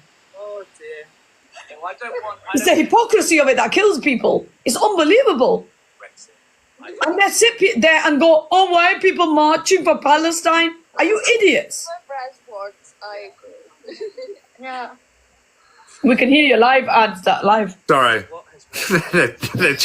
All they're doing is talking about you. Seriously, all they're doing is talking about in a nice way, in the nicest way possible. I absolutely love them all, but I keep telling them they should come over here. It's bad if they should come here, bless them, they're just sitting there laughing. The point is, right, I honestly, is really winding me up. The more I find out what's going on, the military thing, when they kept saying military age men, I said, 1 minute. 60s and 70s, a lot of people allowed in from South Asia, whatever else. The same people that you're saying now, G-guns, Yeah, I always find. But you never refer to my father, my late father, my uncles, the people we know from them areas, the men that first came over. There wasn't the women that came over. It was the men alone that came over. You did not refer to them as military age men then. And then you refer to these guys as military age men to try to say these guys are coming for us. When the numbers show, the statistics show you that predominantly when it comes to violence against women, violence against children, it's white British men. But you guys still shove the numbers, try to push this rhetoric and this false narrative down people's throats. Now you find out that there's neo-Schmarzi groups. You're not willing to speak up. You're not willing to say, 1 minute, we were saying that was military-age men. There's no proof of these guys making any kind of groups. But here we've got actual proof. Now you're trying to say that proof is fake. There's no winning here. There's no winning. I don't know how we can actually make people see sense. This is literally, you cannot win with people with no sense. You cannot win. Completely agree with you. They exploited, I think, they exploited Yeah, it's got too much now. I agree with you. The exploitation of quote-unquote grooming gangs whilst completely ignoring male violence at large, I think that's probably so disgusting. Just selective outrage. And they talk endlessly about quote-unquote Asian grooming gangs, but only when they can racialise the issue and push anti-migrant narratives. But they completely ignore the fact that most child sexual abuse happens within families or through online exploitation, not in racialised gangs. So, yeah, completely agree with you. And the other thing that's really wound me up is when I've seen far-right groups talking about the G gangs, and they keep saying they're coming for our girls, they're coming for our girls, but they never mentioned that there were South Asian girls that were also victims. There were people of other ethnicities that were also victims to this. But I've never seen them speak up and say, look, there was other victims. Well, let's talk about children as in every child. Why are you going to only talk about one type of child? You're trying to make yourselves out to be victims. That's not the case. Yeah, but the issue about that, Rez, is it doesn't suit their narrative. Because it doesn't fit in with their ideology. It means if they open it up and they say to everybody, oh yeah, look, it's everybody that's having issues with this. It doesn't suit their narrative then, does it? Because they can't complain about it. They can't say, oh, it's just the white children or it's just the South Asian children or whatever, you know. Thank you, Ads. And when I come out and point that out, they attack me. And go, yeah, but they shouldn't, you know. Look at this video. He said the P in the end because he infiltrated a lot of them. And then, you know, wise people wise up to the truth, simple. Okay, these people are cowardly. They've got no backbone. So what they'll do is like you're showing this live, the opposite live from them. That's all they can do. Gossip like children. Gossip. But you know what? Look at this live. It's peaceful. It's beautiful. I just want to say also something on the topic, Rez, where you've got that second question there where it says what happened to British values. My own honesty is because people lost their Christian values and it became too secular. When it was a Christian country, people had Christian values. They respected tradition and things like that. Yeah. I think we've lost a lot. I think one of the biggest things that we lost in the UK is communities, like the way we were as communities. I think the whole spirit of all of that, having respect for people, we've lost that. I mean, people used to see people in this spirit, they sit together, eat together, understand each other, look out for each other, know your neighbour. No one cares. There's very few people that care about that now. And you only talk about traditional villages or whatever, where people know each other. No one seems to care about the community anymore. It's all about dog eat dog. People are struggling and people only care for what they can get. This is where we're going wrong. Yeah. Massively wrong. Yeah, especially in deprived areas. It's an issue. I'll tell you what, Ads. Yes, mate. Ads, further on your point, where you like, so further on the first point where you said about, you know, it's down to people, it doesn't suit people's narratives and agendas. Mm-hmm. When you've got like a media out there, you actually are registered like newscasters, for example. Who, let's look at the Glasgow gang as an example. Yeah. Not one article does their race or their religion get brought up. Not one article does their their choice. I'm trying to find the right word, but you know, the kids who survived, like their race doesn't get brought up. But yet, as soon as it comes up to any other sort of gang that isn't a white British one, all of a sudden it's race, it's religion, it's this. It's of course. Why is it one rule for everyone else and one rule for them? Yeah, but this is also another issue within Great Britain today, is because one, people don't do their own education and research enough and look into things enough and find out the correct information, or even if you can't find the correct information, find out enough information so you can make your own idea and ideas about it. Or second of all, the problem is media within this country. It's terrible. Whoever controls the narrative controls the media. Can I finish, Alpha? Sorry, mate. You just look. All you have to do is look at it's the age-old saying, follow the money. Where's the money go? And you look at the people at the top who control, Rupert Murdoch, people like that. what race and religion are those kind of people and sort of stuff like that. So you just have to ask yourself the question, and then you kind of understand why there's that narrative. So that's why I won't ever read a tabloid paper, and a lot of the time I won't listen or watch conventional news, because I think it's a load of rubbish and it's a load of lies, because they want their narrative out there and not the right narrative out there. Concur. Yeah, Did you see the interview with Zuckerberg and Elon Space Karen on BBC? And when they tried to persuade Trump to go digital media, he said no TV. But then they persuaded him, and his first term, he got it because of digital media. The news is no good anymore. It's social media that is poisoning minds. And this is why we're here right now, tonight, at this time of morning, talking about it, because it's social media that is the issue, Alex. Yeah, of course. Social media has always been an issue, though. Ever since its inclination of like things like Facebook, Bebo, things like that, there was always misinformation. You just have to look at Wikipedia for one, where people can actually publicly edit it. That's not like people. Whenever somebody comes to me and goes, "Oh, where do you get your source from?" and they tell me Wikipedia, I'm like, jog on. Like, don't be so stupid. Like, really come out there and search the web. You can't just edit Wikipedia. Like, it doesn't work. It doesn't work. You know what I mean. Also, pay for that now. The sources can be cited and double checked. They can. You are right. But you see, the thing is, I would rather go to the source than somewhere that's citing a source, if you know what I'm saying. Yep. That's just me, preferably, anyway. No, I hear that. But for me personally, it's not about just saying, "Oh, I'm not going to listen to the BBC because they've been shit with Palestine." It's like I consume a bit of everything, because it's about to only be able to see the bias. You have to then like see how other people are reporting it too. Like if we all get to this point where we're just like, if we find the imperfection in every news media outlet. Because this is what the right have done, right? They get shown a flaw with ITV, they get shown a flaw with BBC, and then suddenly they're in a complete echo chamber where they're being showed 20 pictures a day of like non-white people committing crimes around Europe. Top TV and GB News are the sources of information. Exactly. Everything is as well is Lewis. What I think it's good to read everything. Of course it is. Yeah, of course. And what I think social media has done is it's giving you the ability to hide behind a fake profile and be able to say whatever you want without any accountability.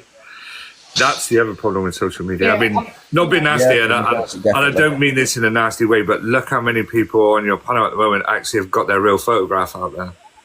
I have. And their real name. I know you do, Andreas, and I know Alpha does, and I know Rez does. I'm called Bobby. And Butterfly down at the bottom, I'm presuming that's the real picture. But see how many people hide behind. Can you stop calling me Alpha? I'm under my new name, Coach. Oh, okay, whatever. Everyone knows you're Alpha, so behave yourself.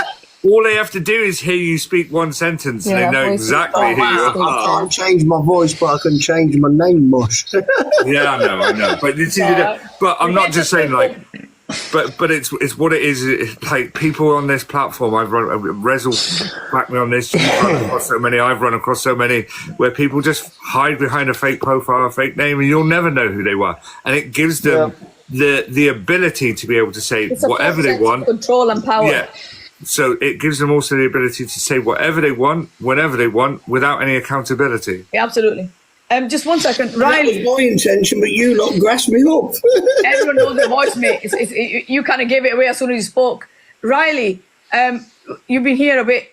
Sorry, I don't even know if you got a chance to speak, love.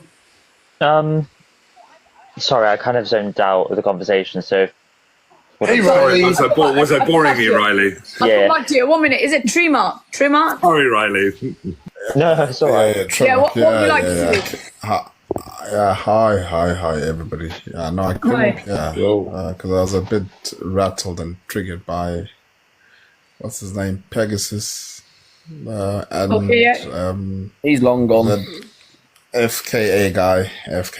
Yeah, we was talking about Trump's plan to basically get rid of Palestinians. By Gaza, by Gaza. Yeah. That's crazy. But yeah, I don't suffer fools gladly, unfortunately. So I just wanted to come up and just tell them off a little bit and just cause conversion a little bit with them. Yeah, because I find rancid people a bit annoying, especially in 2025. I think we've gone through 2023, 24, trying to, be rational with them. You know what I mean? But now I think it's just wanted to no, definitely. I think that it is. Only idiots would support Trump's plan because it's not humane. Everything is wrong with it. And with what it's actually it's actually the definition, the working definition, legal definition of G-side. Of course it is, but these guys are still going to deny it because they're idiots. Like I said, in the comments you'll see morons that are still saying, brilliant, because they're thick as pig shit. Yeah. Basically, that's the simple thing for it. Yeah, and in the same breath, they'll complain about people coming over here, right? But we are working hand in hand with America, so we are America's lapdog. So yeah, absolutely. People like Kemi, whatever America does, we support them. Yeah, they spoke about bringing some families over from Gaza, and Kemi, complete a-hole of an individual, said that shouldn't be the case. They're okay to bring as many as they want from Ukraine, but for Gazans, it's a different set of rules. Absolutely disgusting. Agreed. Yeah, exactly. Yeah, Ukrainians are white, aren't they? So that'll be acceptable. Exactly. Well, and how Braverman got closer to Trump than Farage did, didn't she? Yeah, but the point is that at the end of the day, all you need is an active brain cell. Just the one for the far right. Just the one. Just look at what's going on. You cannot turn around and say people from a certain part of the world, they don't matter as much as people from another part. It doesn't work like that. Where's your humanity?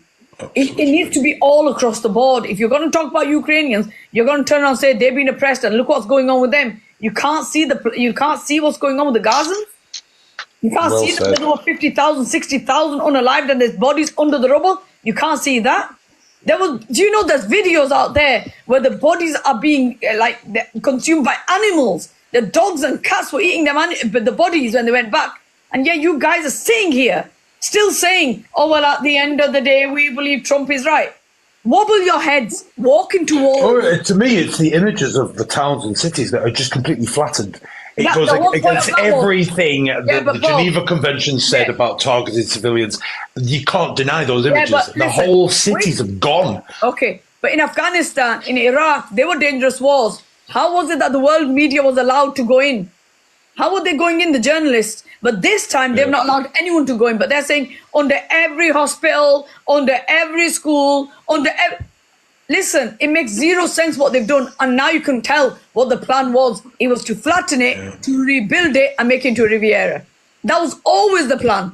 Even Trump's not targeting civilian areas, like civilian kind of suburbs of Kiev. Mar-a-Lago in the Middle East. That's what he wants to do with it. They've been planning it for a long time. It was always a land grab. It was always a land grab. If anyone actually wants to see, exactly what is going on over there, I thoroughly encourage anyone to check out Middle East Eye, because they've got their feet firmly on the ground, literally in Gaza and Palestine, and you see some of the most harrowing footage you'll ever see. There's Middle East Eye, but there's also Eye on Palestine on Insta. Yes. Guys, go watch them and come back to us and tell us how the hell you guys can ever sit on the other side. I don't know. They spoke about the 40 babies. Do you know how many babies were lost? Their arms, their legs, their heads, and yet you guys are still. And you knew they were lies. With them, they came back and said even they admit they were lies. These are actual babies. And do you know what the people said? The disgusting videos that came out of Israel. Israelis were saying these are not even real babies, they're dolls. Why do you think I'm coming with Louise and that thing? It's just like sad. It's just bad. Human nature. That thing with that bird, that whatever her name is, 00111 or something. What's her name? Lisa, that's it. Yeah, do you know, it's just disgusting what I heard her saying about she's an idiot. She's an attention seeker. Forget her. Divvy, You know, if you mention the devil's name 3 times, it appears. Sod that. Leave it out, will you? I haven't got the energy. You think the stuff like someone like her says is just outrageous anyway, but thankfully she's got a small platform and doesn't reach that many people. But you've got someone like Piers Morgan, for example, who reaches millions on a daily basis, and he literally had an interview with Tucker Carlson a few days ago, and he actually justified going, oh well, yeah, you know, civilian casualties are going to happen, and he actually tried justifying it. Yeah. You sit there and go, you reach millions of people. Your influence reaches worldwide. My God. Yeah, it's Murdoch's puppet. it's just I don't know. I feel like I'm banging my head against the wall when I talk to a lot of, like, you know, the right wing lot. It's just, you sit there and just go, here's an image, look at this, here's some footage, look at this, and they still deny it. You sit there going, the amount of why are people you denying what's in front of you? Andreas, if you go on to a Zionist Live, the amount of them that will tell you they are not real people, it's all fake. The numbers are nowhere near real. But they know in 2014, when what happened in Gaza, the numbers also came from the H group. And they then turned around, verified them, and they said maybe they were only a few off. Other than that, they were accurate. Every single one. So what's their reason this time for not believing them numbers? Because they said, like, what did Netanyahu say when he addressed Congress? He turned around and said, they've said not one person has been unalived. Not one. They are so delusional, these people. They are mentally unwell. Sorry to go off topic a bit as well, Andreas. I've done a live on the Iraq war conflict before, and I had so many right-wing people turn up around and say that it was a justified thing to do, which I just can't believe. I just can't understand. But no, with the amount of evidence that I can bring in relation to that, because I was there, like, they still don't want to admit the fact that Britain and the US were in the wrong. It's absolutely. My uncle Lawrence is an Afghani. He told me lots about it. It's just, does anybody want to admit the fact that racism has gone at a massive height in the past 3 years? It's risen bad. Yeah, but that's why, you know, I was like Alpha. It's definitely risen. It's gotten worse. I'll tell you what it is, Andreas. People were probably racist, but it was under the surface. It was always there. Yeah. But you know what it was? This is what I'm getting at. Exactly. I think it was. I don't think, right, that something happens with one thing, the next day you become racist. I don't think it happens like that. Like, I know, right, my brother, who's 11 years older than me, he was attacked. And when he was locking up his shop and something had happened inside his shop, he lives in a predominantly white area, quite a deprived area. And what he did was he said something to one of these guys that came into his shop. When he was locking up his shop, the guy got him, and there were a few other people, and they booted him in his face. They got him. They broke his nose, they broke his teeth, everything. Now, that's racist. How long ago that was? Say again? Can I ask how long ago that was? I'd say before my son was born, maybe about 15 years ago. Right. So, no, 1 minute, Chani. Let me make my point, and then you can absolutely go ahead. The point is, and the police officers that were talking to my brother were so bloody rude. My brother was traumatized. He didn't know what he was dazed, and they were like, "Can you not just answer the question?" They were really aggressive. Yeah. And you know, honestly, seeing that, you could turn around and say anything could make you racist. But guess what? You use your common sense. You use your sense, and you would never. That would not something that you are going to say that made me racist. Sweetheart, listen, sweetheart, that was 15 years ago, yeah. 15 years ago, sweetheart, right? Listen, this is now what's happening for real all over again. What I'm trying to speak to you, Chani, is to say that people cannot turn around and say something happens and they become racist. Racism is all there. It's an underlying thing. Listen, yeah, I get it, right? I'm 53-year-old, right? I wasn't brought up with racism whatsoever, right? I'm white as white, right? I was never led in my life to hate any reform, whatever, racism, right? All I'm getting now is I'm scared for my kids of what they've got to live with, right? I'm sorry, sweetheart, what you've been through, right? What are you scared of for your kids? I've heard this narrative before. What are you scared of, love? What are you scared of, love? Oh, me or her? You. What are you scared of, Shani? I'm scared of my kids growing up. Into what? Into the life that they can't go out anymore. Are you talking about the great replacement theory? Why can't they go out anymore? While your children grow up into a Muslim. Shani, I'm asking you a serious question now. Are you scared of your children being grown up into a Muslim majority country? I don't watch the news, right? Shani, I'm asking you one more time. Are you scared your children are scared of growing up into a Muslim majority society? What's your biggest fear? Can you just repeat that question? Yeah, of course I can. So, are you said it like 5 times? Of your grandchildren growing up into a Muslim majority country? My grandchildren will not grow up into a Muslim Why not? majority. Okay, you've just hit the nail on the head. Why? Thank you. You're the So great what is it? replacement.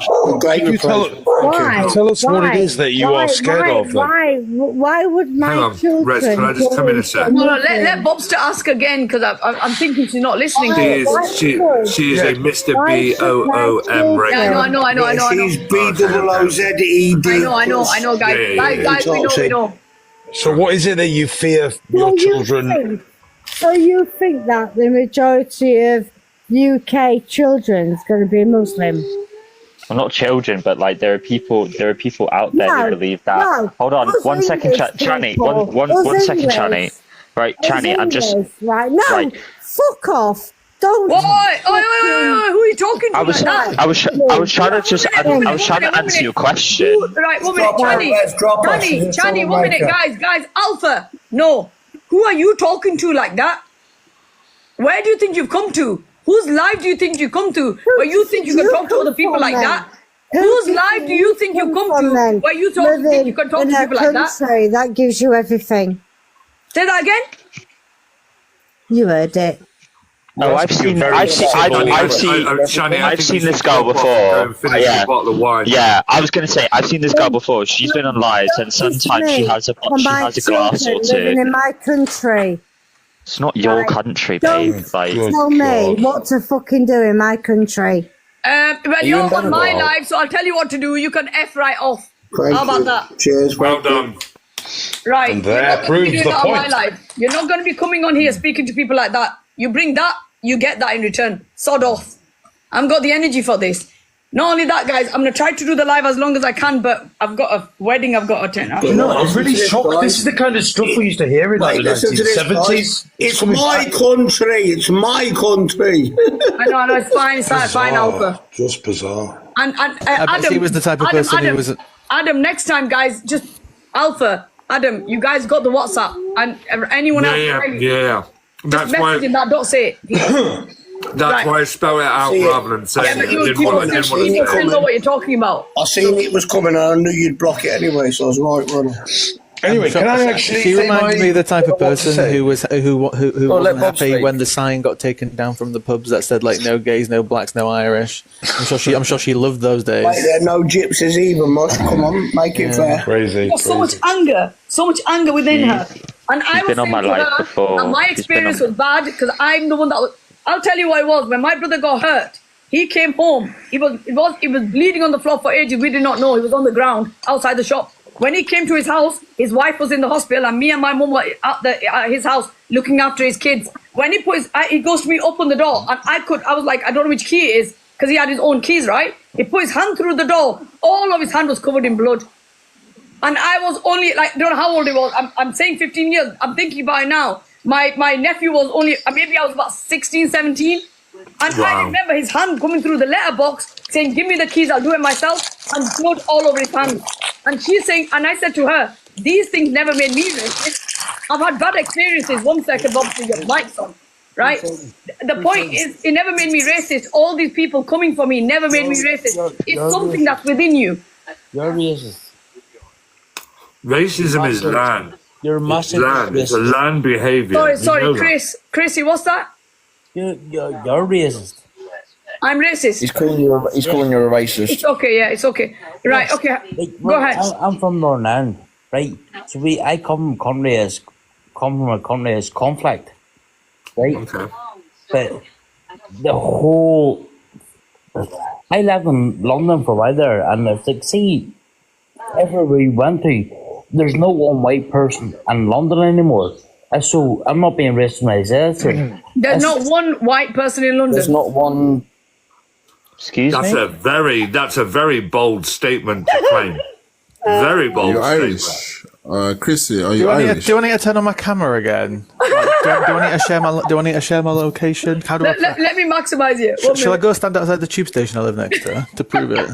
Yay, Lewis! Yay! That's such a wild statement.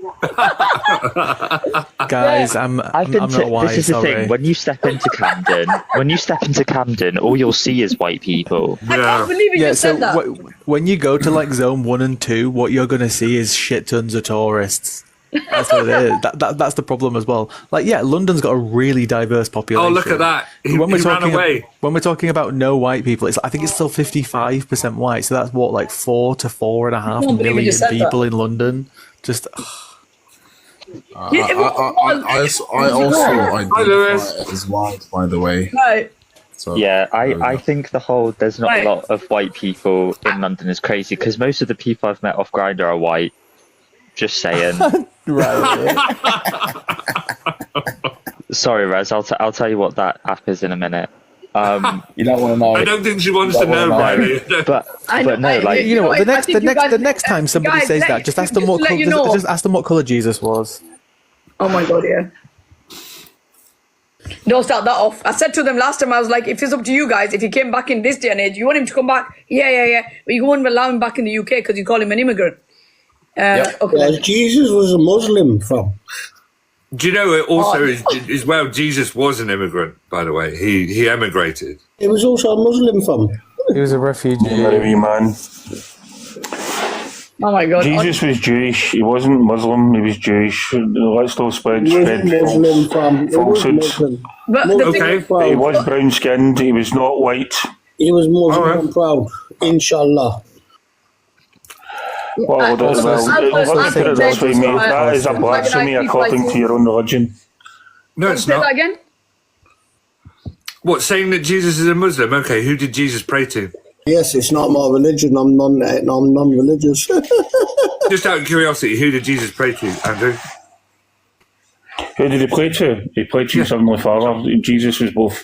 So he also prayed man and God. in John 1:7. He also prayed to the one true God. Did he not? No. So anybody who submits themselves to God is a Muslim. That's all that means, by the way. Yeah, that's all that means. Oh, in the name of the man. Honestly. Let's not. I could go into. I would offend everybody in this live by giving you a critique of Islam, right? And I don't want to get down that road because so you've got a right to believe in whatever you want to believe in. Every man has a right to go to hell in his own way, providing he doesn't take anybody else with him. Listen, we didn't say that he followed the Islamic faith. No. You know the difference, right? One minute. You understand? Yes, I do know the difference. Right, okay, so there's nothing for you to get triggered over and say, oh, they're here coming to critique, because all it is to be Muslim is just to pray to one true God, just say that. That's and it. To submit yourself to God. Submit. Well, what I would say to you is, no one's saying that. Muhammad says if you're a Muslim, you need to believe in the Bible, you need to believe in the Torah, you need to believe in the Christian scriptures, right? Yeah, we do. So basically, everybody on TikTok at the moment, they're all saying Jesus was a Muslim, the Old and New Testament, it's all entirely false. They're fake Muslims in the first place. Right? Those are rage-based. They're educated Muslims as well. Andrew, first of all, right, this is not a religious life. Just call me my name once. You don't need to repeat it. Right, well, I need you to just listen then. If you want to say it once, I'll say it once, and that means you listen then once. The point is, this isn't a religious life, and I don't debate about religion. No. What we're saying is, like normally to say Christianity is to follow whatever it is. As a Christian, you're following Christianity. It's not that simple. For Muslim, to be a Muslim is just to submit to one God. So even Moses was a Muslim because he submitted to one God. Islam is a different thing. People are putting them two things together and thinking we're saying he followed the Islamic faith. Islam didn't exist. Jesus couldn't follow Islam. Neither could Moses. Because Islam came 600 years after. We know this. We know this. But we can quite easily say he followed the Islamic faith. We're saying they submitted to God. One at a time, will you? As you shut up, she's speaking. Don't speak over her. I was listening to you.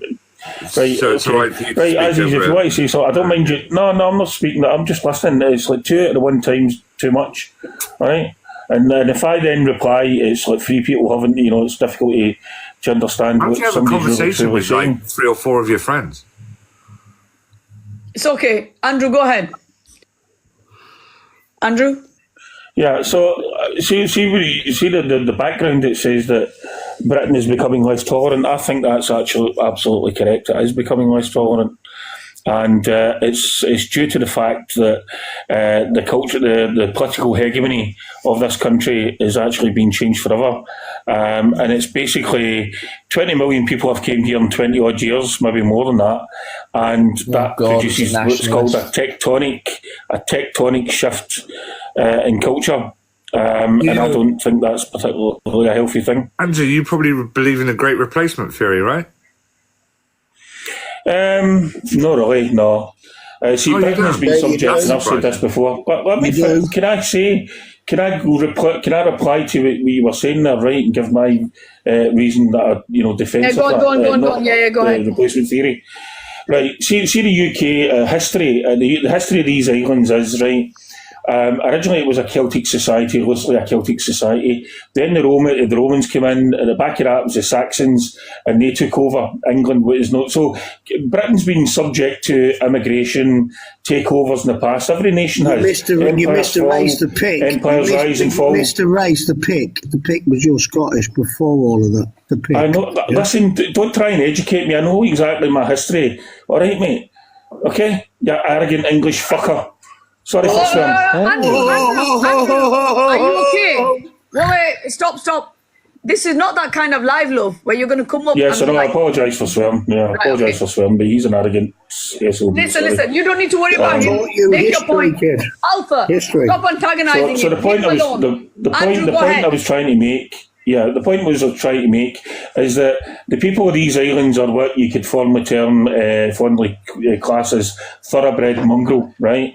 They're a mixture of all different races, right? Apart from, say, maybe Scotland, which is predominantly, white. It's, more so than the rest of the UK. But even us, can you shut up and let me speak? Right, shut up and let me speak. Point. Oh my God! Right, so basically, we were invaded by the Vikings and stuff like that ourselves, and certainly there was Germanic tribes moved into Scotland for a period, and the Welsh controlled parts of Scotland as well. So that's debatable, really. So as I said, that's why the Great Replacement theory is, as I said, it's a non-starter. There's no such thing as racial purity and all that sort of stuff. That's a nonsense. Right, people have always. But what I'm saying is the only reason that I'm saying I'm against 20 million people arriving in 20 years is because that is if a number greater than all the people that came here over 1,000 years of British history, if it's so, and I don't like using that word, within 20 years. Can you shut up for a second? No, I'm shut up for a second and let me land my plane. No, we're talking. He's been on the Guinness. He's been on the Guinness. Right, no, Alpha, please let him finish. Mate, Coach, you're a racist. You're an absolutely racist Englishman, and that's what we come to expect from you. It's pretty foreign. Alpha, Adam. So what I was going to say, right? What I'm saying is. Yeah, go ahead. So what I'm saying is, for that amount of people coming, in so short a time, as I said, a number greater than all the peoples that arrived over 1,000 years of, at any one time over a British history, right? That produces what is called a tectonic shift in the political, religious, and cultural hegemony. Right, the ties that bind, right? Hegemony is a word. The things that bind the country together, right? So that's what I believe. Okay. Let me finish. Why is that an issue, Andrew? Can I finish? Right. Yeah, you need to make. And that is an issue because it leads to what it means is that it means that racial harmony goes right out the window for one. Okay. And people can easily be manipulated in war against each other and be used to it's like old classic divide and rule strategy, which is as old as the sands of time. But that's all I'm got. So then I think I've made my point. So you can speak now, obviously. But Andrew, that's your view. The reason why you think like that is because that's what you did to other groups of people. Oh, is that because I'm a racist? Is that what you're saying? You did. Whether it was the people in America or... See, anybody that contradicts the narrative of your opinion and what you want for your people and your religion, it's not necessarily racist, mate. No, because I've nothing really against you as an individual or your family, right? But why are the Western democracies subject to this experimental diversity and Pakistan isn't? Hello, you said before that you don't want people speaking of you. Now, Truth has come in and he's trying to make a point, but you're not letting him speak. So if you wanted that for yourself, then please be courteous enough to let him have On his you go say. then, Truth. Yep, okay. On you go. All right, On you go. ahead. Right. Assalamu alaikum, first of all. Walaikum Can I assalam. come in afterwards, Raz? Yeah, of course. Go ahead. Thank you. So the issue with what the issue I have with what you've said is, what's the problem with that? The reason why I'm going to say what's the problem. I just told you.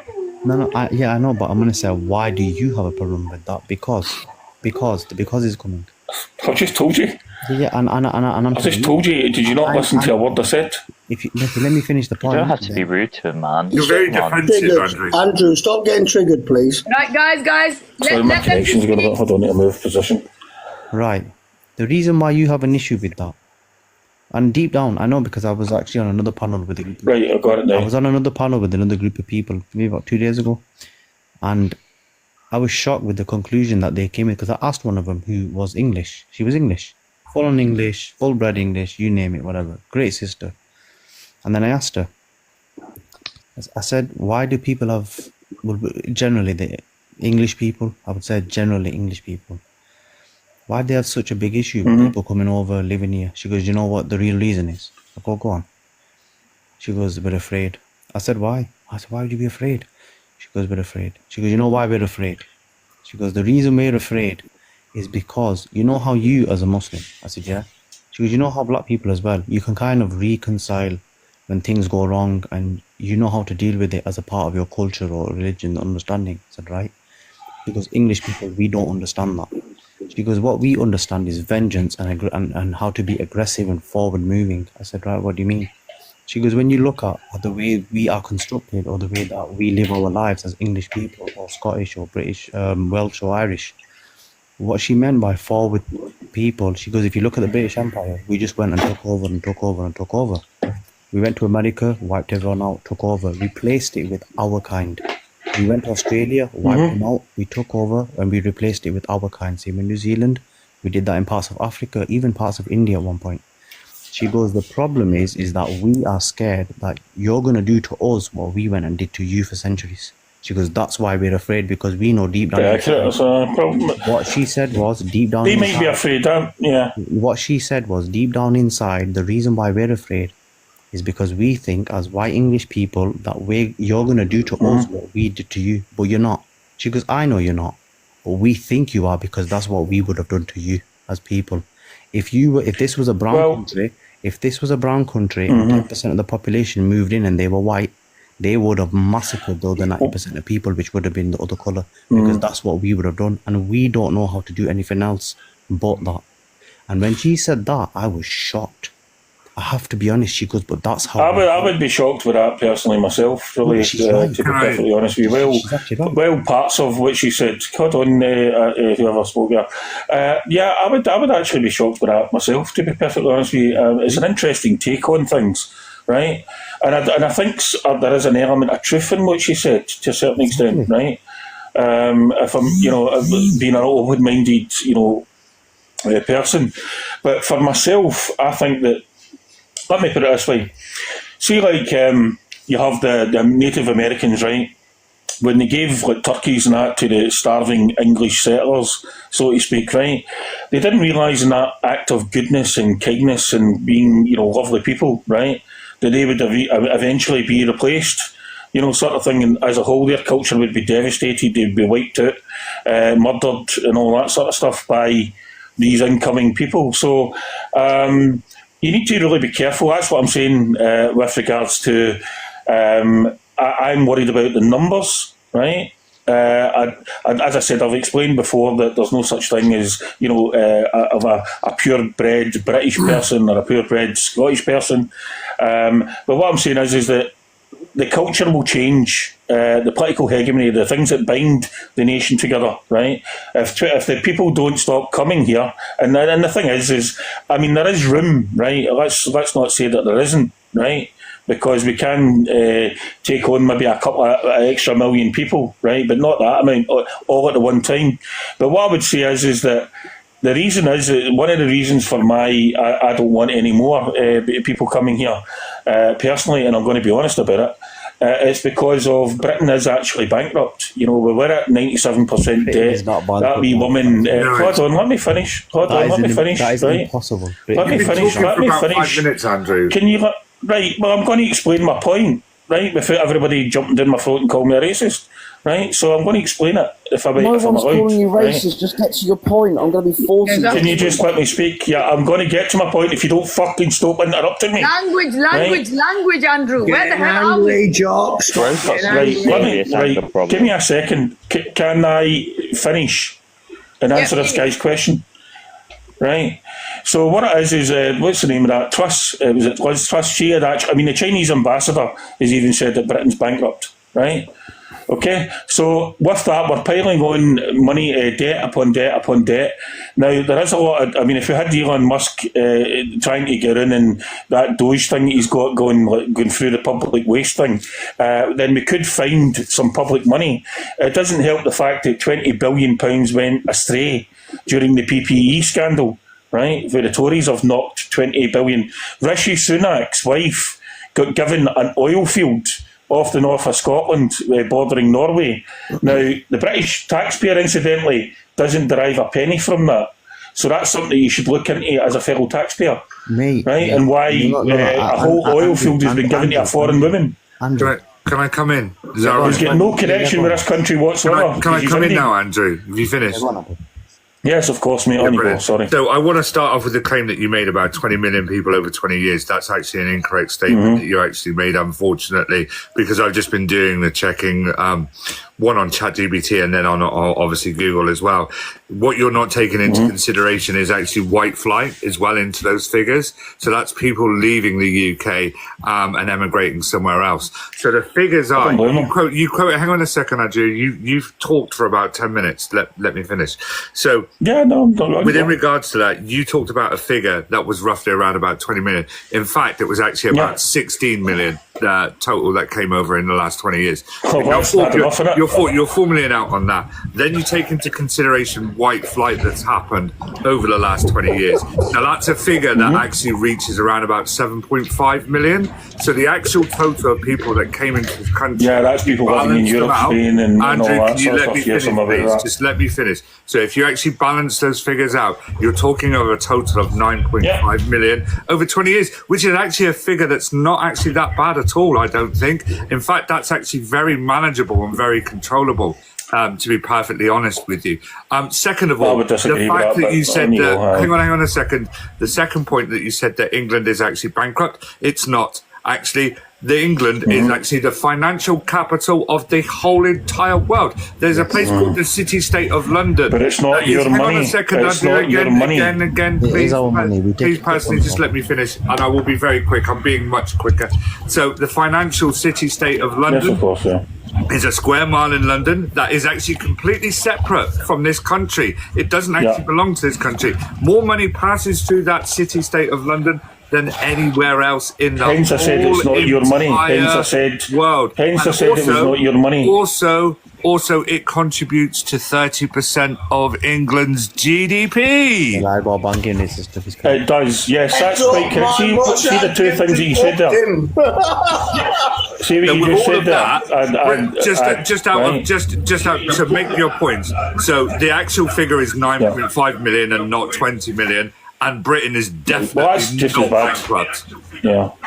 Yeah. Well, the City of London may not be bankrupt because you're quite right. £30 billion a year. Let me finish a wee second, right? 30 billion. The banking industry is one of the biggest industries in the UK, and you're quite right. That accounting for 30% of GDP. Correct, right? The Scottish financial sector is worth upwardly of 1.5 trillion. Right, for a small country, that's quite impressive, as you would imagine, right out with the City of London. Now, what you said about the City of London, all the money going into there, and it isn't really technically part of the UK. Yeah. So when I said it's not our money, right, and Truth said, it's our money, it's not our money, it's offshore money. It's money that's in a bank. You don't own all the money that is in a bank. It's other people's money, right? Now, when Gordon Brown sold off. Right, let me land my plane here. How much do you make in tax per year, Andrew? 30%. How much do I make in tax? No. as an economy, the Britain, the UK. It was. How much do we pay? Britain, I'm not too sure. Andrew, look, we make money from banking, arms, finances, whatever, investments. We do. Yeah. We make money on all these things. How much do you think we pay as British citizens just in tax per year? Just tax. I'm not actually sure of that figure, to be perfectly honest. I know how much Scotland pays. 1.5 trillion per year. Yeah. Do you know where a lot of that money comes from? 1.5 trillion is 1,500 billion per year. As right. UK citizens. Can I just say, right, okay, I'll need to check that figure out. Andrew, there is enough money for us within even 1 year to completely fund the NHS for the next 3 decades. We have that much money. Right. The money that you're talking about is largely coming out of the North Sea. Andrew, this is a complete lie that we are bankrupt. We are not bankrupt. We are still building weapons. We are bankrupt. We are still sending weapons. We are still funding wars. We are still sending money to Israel and Ukraine or all these other wars. How are we sending money to Israel? How are we sending money to Israel? We have loads of money. The problem is that our government is not spending that money in the right way. And then you've got these other lobbies in place because our government is not doing their job. Right, Gavin has just said Scotland's finance sector is only 14.8 billion. Andrew, can I answer him? Andrew, whether it's the Friends of Israel... See Mark Carney, head of the Bank England. ...that are in place that then use our government as puppets. That's the problem, because our government is not doing their job fighting for the people of Britain. Well, see the financial sector, it doesn't, the Bank England, it doesn't just, you've got all the slush money that's in the Grand Caymans, the British Virgin Islands, all these offshore tax havens, right? But that's not our money. That belongs to foreigners, people that have banked with us, right? So we can lend a certain amount. It's not our money. People put money from abroad, put money into the banking system, right? Whether you're Saudi Arabian, German, whatever, all the money goes into that. It goes into the banks, right? Which I'm sure and we hold it for them, right? So we lend money on the strength of those deposits, okay? So we don't own that money. That money isn't ours. And what Ads said was quite correct. The City of London and the financial sector, right, is actually more or less independent of the UK. Now, we certainly make money through taxes due to that banking sector, which is £30 billion a year, right? Okay? So we end up with what we derive from the taxation through the banks in the UK is around 30 billion a year. Or at least it used to be. 30 billion a year? Mate, just the Muslims pay about 31 billion a year. Just the what, sir? Just the Muslims alone pay about 31 billion a year. We're making 1.5 trillion in tax per year. It's massive. We're not, mate. We're not. We are. What I'd say is that... Mate, there's just over 70 million people in this country. How many of you pay on average? See, the North Sea, out of the North Sea, right, you're keeping two sets of books in relation to that. So in the 70s, right, we didn't have all the skyscrapers in London. When they discovered oil in the North Sea, all the money, after we sold all the gold off, or Gordon Brown did, Britain is an oil-based economy, which they were saying, well, Scotland shouldn't be, we would be an oil-based economy had we went for national freedom. Well, we did, but you rigged the election, really. The referendum, sorry, not election. So democracy died in 2014 in this country, and the elections that have been manipulated ever since, really, if you take a closer look at it. And you know how I know that is because I've got a relative that used to be in intelligence, and I know this, and a lot of people used to float around my house as a kid, so I know the way that they operate, right? And really the Parliament is merely a club, right? This country's run by other people. It does have the original shadow government, and the King is just the figurehead of all that sort of thing. So keeping him in power or as a head of state gives a legal sort of basis for all the shit that goes on. Do you know what I mean? For them to hide their crimes, really, in point of fact. And it's always been like that. Britain's always been like that. The same people that come over in the Norman invasion, right, own 90% of the land, a great deal of the wealth, right? Although they're not as wealthy as they used to be. That's why the Dollar Princesses and all that came over in the 1930s and stuff like that, because a lot of these families lost their fortunes and stuff like that due to mismanagement, etc., etc. Now a lot of aristocratic families in England are one like that one that owns the big zoo, Longleat, well, he's married a Nigerian billionaire's daughter, sort of thing. It's like an oil millionaire, or billionaire rather, sort of thing. So he's married into that. So the daughter princess thing more or less still happens. But there is a different, what you believe is the people that you think are running the country are not actually running the country. And what they're doing is they're running it really, really badly. That's a problem. It's a free-for-all. It's never been so blatant. Andrew, I mean, how come a Prime Minister's wife can take an old oil field? Andrew, did Robert the Bruce really kill Braveheart? As I said to you, Coach, you're just an average racist, ignorant Englishman. And really, I would kill you as quick as destroying a fucking tick. Alpha, stop. Please come and visit Scotland. Please come and visit Scotland. Please come and visit Scotland. I would like to meet you. Right, Andrew, can I just add to what the diesel mush is too far.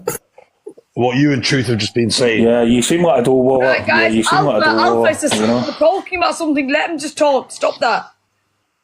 Just teasing. I know. Stop it, woman. No. Is my headset working? By the way, can I just say something very? Can I just say something very quickly? Bob, yeah, we can hear you. I'm not joking.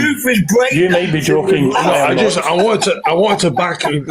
Truth made a comment about the lies that we're being told, and I want to back this. I'm going to talk from an experience here. I'm just going to go back to Brexit because I'm still send me a friend request, Coach, and we'll arrange to meet up. All right, anyway. Okay, so the reason I don't think any of us will ever really truly be able to talk in confidence about how much money's in the city, how much tax is paid, because I'm with Truth on this. I think we're bullshitted to constantly. Sorry, I won't swear. We're lied to constantly. And the specific example of the Brexit thing. And I can only talk about this one part of what was sold as Brexit, which was the we'll control our borders, which I'm sure you'll all be now aware is now we have to leave the European Court of Human Rights suddenly. That's the new bit. And so I have semi-residence in Spain, right? So I know that whole thing all the way through the campaigns of Brexit was lies because I got a solicitor, this is before Brexit, it was long before Brexit, I got a solicitor to tell me what I could and couldn't do in Spain when I tried to purchase property out there. And the Spanish, I don't know what it is now after Brexit, but it is the same for the Schengen and the EU states. So in Spain, you cannot just go to Spain and get put in a hotel and get benefits, etc. You have to have 20. This is what it was before Brexit, as I say, and it still is for the EU state. You have to have 28,000 euros a year income for every second person or child. You have to have another 600 euros. You have to have a medical certificate. So if you're disabled or you've even got a mental health problem, the Spanish government will say, no, you're not coming here. You then have to have medical insurance because you can't just go and use their NHS service. So all of this stuff exists in a European state of Spain. And all of this stuff could exist in, and by the way, everyone, I'm not talking about refugees, that's a completely separate thing. I'm just talking about normal human migration. And so the lies the government have repeatedly told us, we can't do anything because the EU is stopping us, and now the European Court of Human Rights is stopping us. It doesn't actually exist because there are states out there in the EU who very, very well, if you're a Moroccan, the Moroccans are a great example. A lot of Moroccans come over to Spain, right? They float over the Mediterranean and decide they want to live there. The Spanish, if they cannot self-support, the Spanish will not do anything for them. They have to start. They live in tents, for God's sake. That's why they're rather offensively called Guys, the lucky men. I'm sorry to do this, but I'm 15% in power. I'm going to have to put this phone in charge. But it was nice speaking to you, and definitely, Coach, send me that request, and we'll meet up with you. Can I just say something to you quickly as well? When you go very quickly if you're quick. Yeah. I'm very, very, very, very, very quick. Don't worry. Don't. When you come onto lives, make sure you've got... Quick, make sure you send me the diesel. Alpha, please. I'm skinned. Please. When you come onto a live, make sure that you've got the correct information. Come for a holiday. Okay. Well, that's all I'm going to say. As I said to you, make sure you have the right. As I said to you, 20 million. You said 16 million, right? And then we got it down to 9 million. That's still a very high number. Over 20 years. So it's not that bad. Yeah. 20 years. You know what? It's less than 500,000 a year. Andrew, if I send my PayPal, will you donate so I can get my diesel money? Alpha, stop it. No, do you actually want to know a really high number, Andrew? I'll tell you one. A really high you better hope I never find out where you stay because Andrew, leave it. Just ignore it. Andrew, I'll give you. I'll give you my address. 38 Roman Bank, the Gavin Skegness. Hold on. What was that again? 2SJ. Yeah. Oh, for God's sake, Alpha, stop it. Sorry, what was it? Hold on a second. No, get out a pen, Peter. He's gonna get out his pen. What was your address?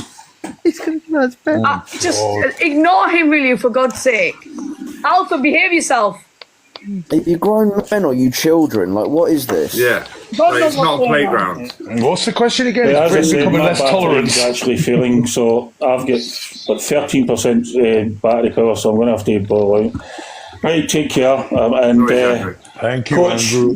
Don't get. Right, I know I've just been waffling on. Oh shit, man! No, you haven't. Trust me. You haven't even spoken in comparison to what's going on. Compared to some of us, you know. Bob, for the love of God, talk. Or someone talk. Yeah, I actually wanted to. Right, let's go back to the is Britain becoming less tolerant, etc. So I wanted to say. Oh, by the way, Truth, you're in Manchester, right? Yeah, in Manchester. Right, I wanted to check whether you. Like, don't out yourself. You think the same? It's alright, bro. For the love of I'm 6 foot plus and a bit like a bando.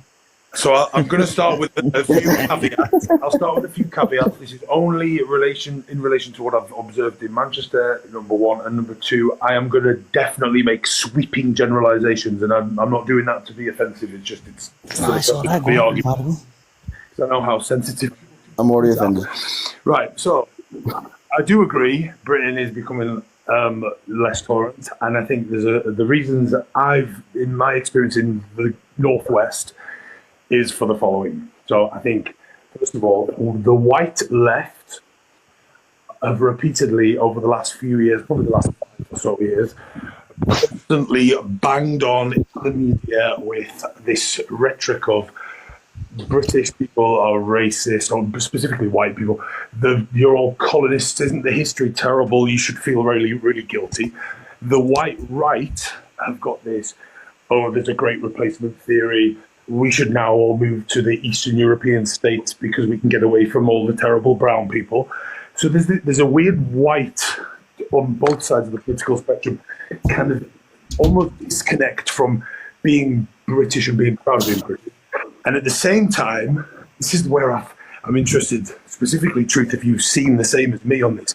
So living in Manchester, obviously, blacks and browns have shouldn't really refer to people like that, but they've been around my whole life, whether that's Jimmy at the corner shop or the doctor or the local Indian tandoori, which is likely to be Pakistanis.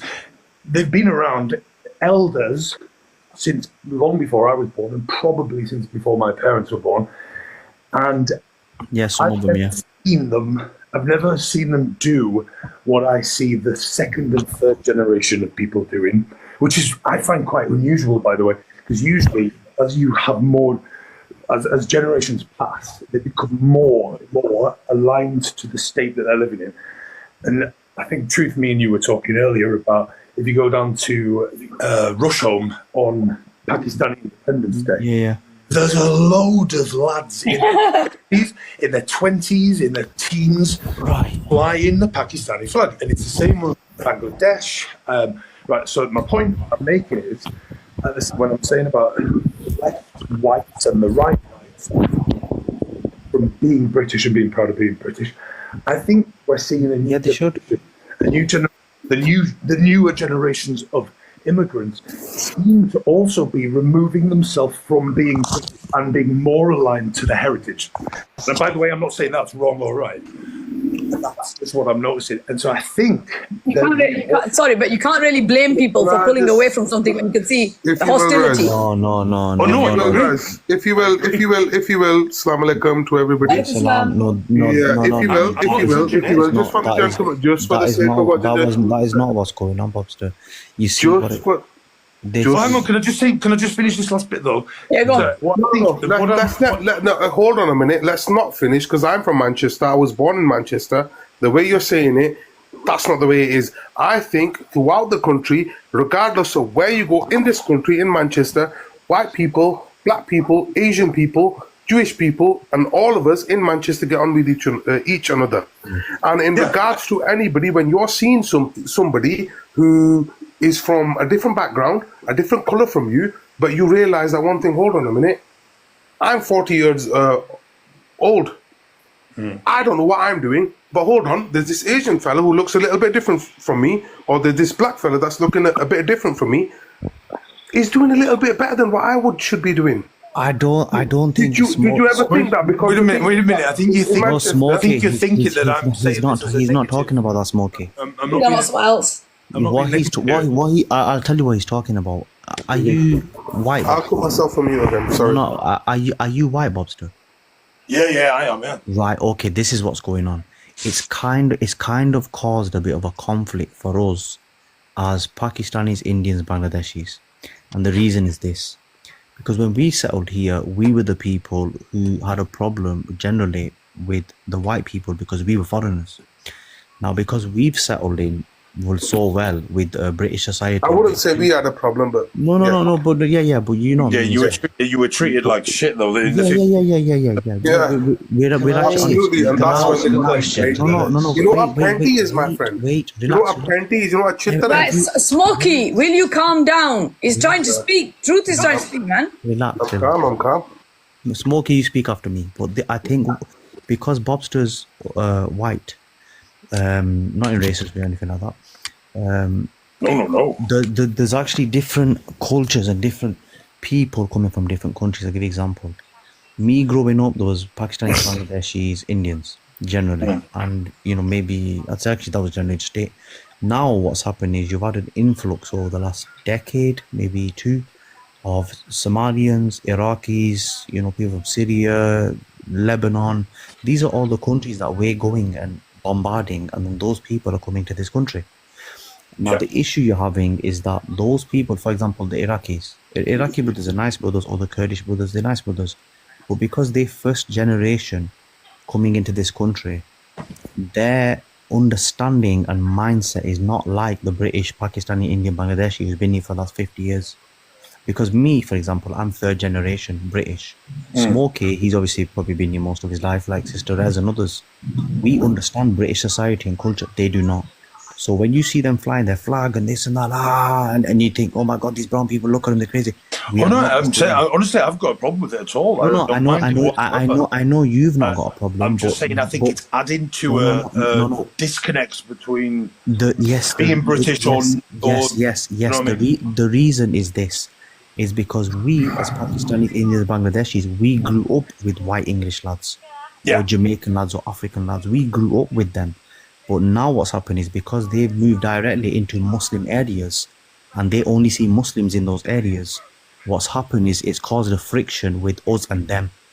So how you felt, maybe as a white person 30, 40 years ago, we feel like that now, with these communities coming into our communities, and it causes even problems on the streets between the young lads, like gang violence. Right, so this is my last point is where I think we've failed. That's what's happening. Right. So my view is I think we failed in educating and supporting inclusivity. So if you take the USA as an example, right? If you go to Mardi Gras or I think of the Mayo or Chinese New Year or Pride or whatever it is, St. Patrick's Day is a good example. You'll see all sorts of people from all sorts of cultures, colours. They join hands and celebrate things together, right? What we've done, and I actually don't think this is probably on purpose, I think it's weirdly, possibly out of respect, we have left cultures, religions and demographics to celebrate almost in isolation. And I speak about friends of mine who are Hindus, who go, oh, it's Diwali. oh, right, okay, bye then, and they'll go to their Diwali. You don't see anybody else go to Eid. You don't see anybody else go to Eid but the Muslims. And I think we foolishly not brought people on a journey to celebrate these things with different sections of societies. And as I say, I don't think it's we're idiots because we're just I know. Rez, you've got. And I think, I do believe enclaves exist, and they always have and they always will, because you look at, you go to New York, I talked about this earlier today, there's Chinatown, there's gay villages, there's Little Italy, and people do that naturally. It's a human trait, right? But again, I think what we've failed in the UK is we haven't got a commonality to unite the communities. Americans, they'll describe themselves as, I'm African American, I'm Italian American, but they will still unite behind the American flag, the Constitution. You'll have heard Americans talk about it. They'll be their culture first and maybe American second, but it's irrelevant. I think we've failed in having that. We don't really. Can I speak next, please? I'll put my. See what I mean? Anyway, that was it. That was my point. Right, that was your point, yeah. But you know what you're saying there is you're being, how can I say, passive aggressive at the same time. But then at the same time, you're saying something which you're trying to justify that you're not a racist, because on the flip side of it, like the brother said, I'll apologise immediately if I came across like that. I genuinely didn't. It's not your fault. I'm just trying. Look. This is not a fight by no means.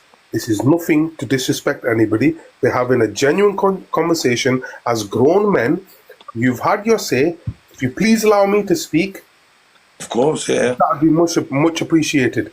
So, like the gentleman said earlier, okay, we are the third generation here, okay. So the way you feel, we feel the same way. Do you know what the reason for that is? Is because the experiences you seem to be having now, our elders have had third generations before. Now, let's not get onto that topic because that's a very long conversation. So. Let's get back onto the. Sorry, Smokey. Can I just say one thing? Honestly, no. Just let me speak, sir. Let me speak. Rez, am I okay to speak? I guess you are. Okay, so let's get back onto the fact of we see these people coming here and they're not trying to be a part of Britain and they're not being British and all this sort of stuff. I think that is a very strong statement to make. Now. Yeah, exactly. Because this. No, I didn't say that. That was Smokey, did I? Well, yeah, right. So I've blamed the UK for. Well, look, we're not. Look, you had your fair chance, sir. Okay, Smokey, you speak, and then Bob. So then. Sorry. I'll shut up. Yeah. So the statement you're making, semi-correct, but on the flip side of it, you're flipping the same coin. And you're winning while you're trying to win on the same coin. Because what you're saying is, in effect, is that all the people here, they're not integrating. They are different from me. And I feel as though when I'm walking around, because I'm British and I'm white, I feel as though it's not something that sits right with me because they're a different colour and they're doing what they're doing, but they're living just like you.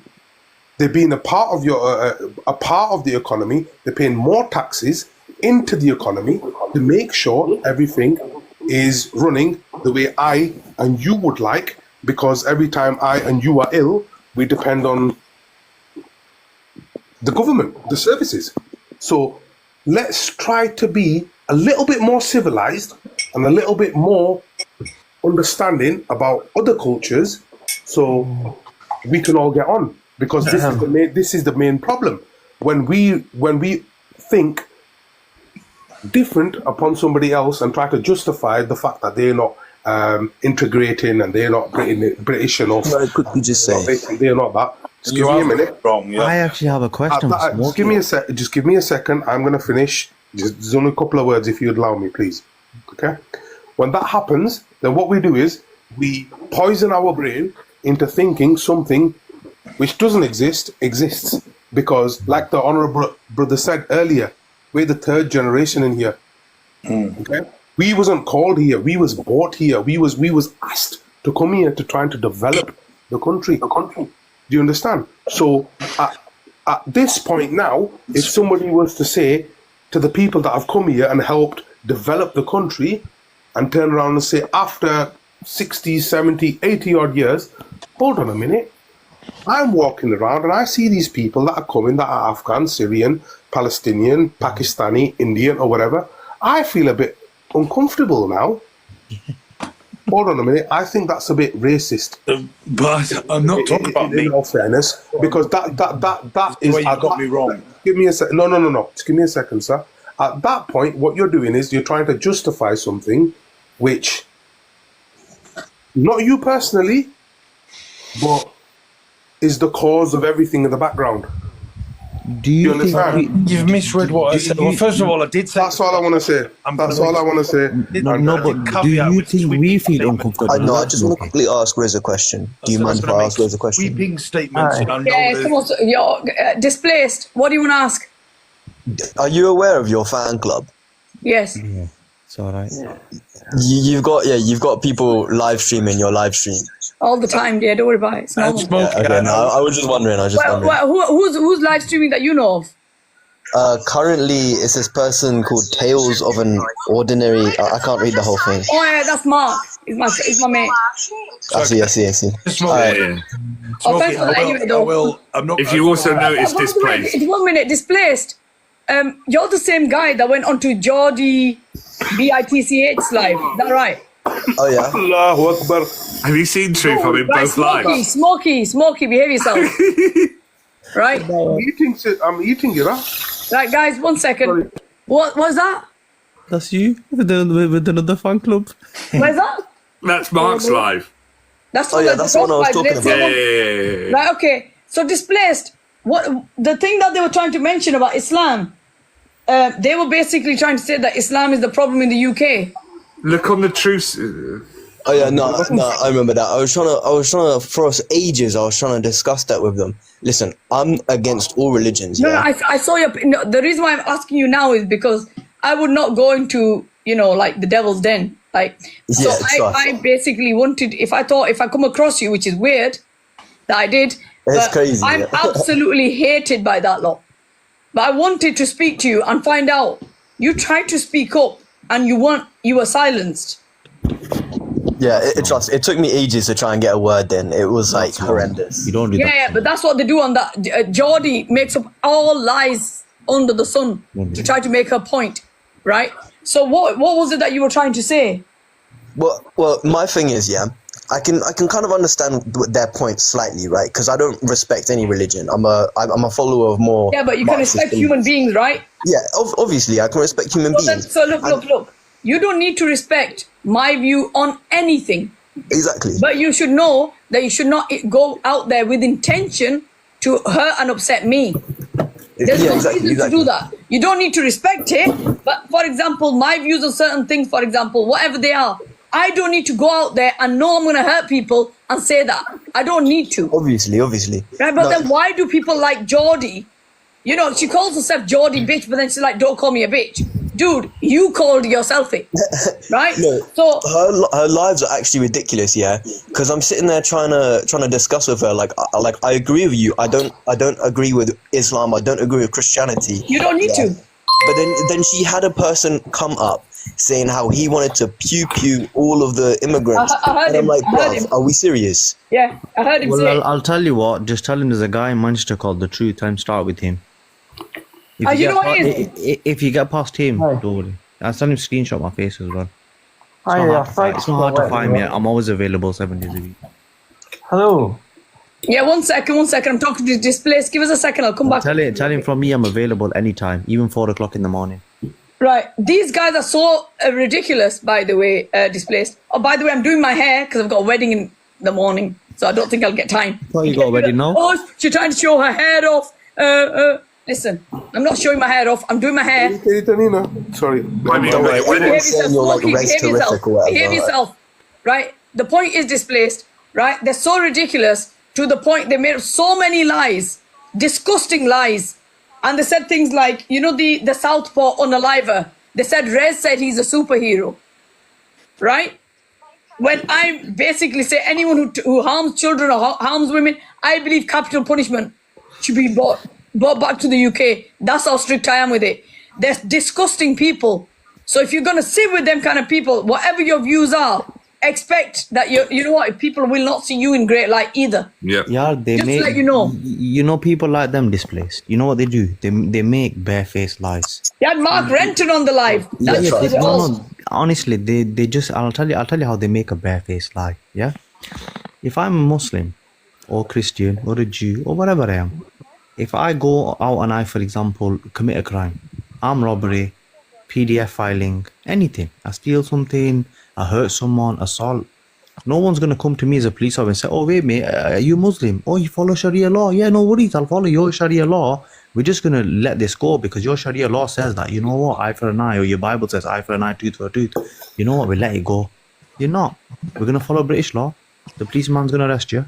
I don't care what your religious book says. We got our own independent secular British law, and we're gonna take you to court, put you in jail. You've assaulted someone. You've done armed robbery. You've touched a young person, for example, a PDF filing. So this is just a complete, rubbish, barefaced lie. I'm sorry for him. Honestly, I seen him on there, and I thought they're absolutely vile. They're not gonna let him speak. It was, yeah. It really wasn't worth my time. It got to a I point watched where I it, was like, you know what it was? This is the weirdest thing. I was supposed to end my live a bit ago. That's why I'm doing my hair now. And I was thinking earlier when I saw you, I think it was around 2-3 o'clock, something like that. And I thought, I wish I could speak to this guy. But I couldn't go on to the thing because she's an absolute vile human being. Everything they made up, to the point that they said my hair's fake. These are that's crazy. That's crazy. They're actually, okay, by the way, guys, you can see it. You don't got to prove it. You don't got to No, prove but the it. point is, no, I'm just doing it. I'm just taking the mic. I'm absolutely taking the mic. The point is, this is how pathetic they are. They're on their live. They said, "Oh, do you think her hair's real, dude? If you got issue with my views, that's my views. I get it. They'll bring now her you've hair gone into from she's meant to be Muslim. She doesn't cover her hair. She wears makeup. She shows her face. It's like, are you mentally unwell? What, my views are my views. In Britain, you are trying to oppress me. And you're saying Islam oppresses the women.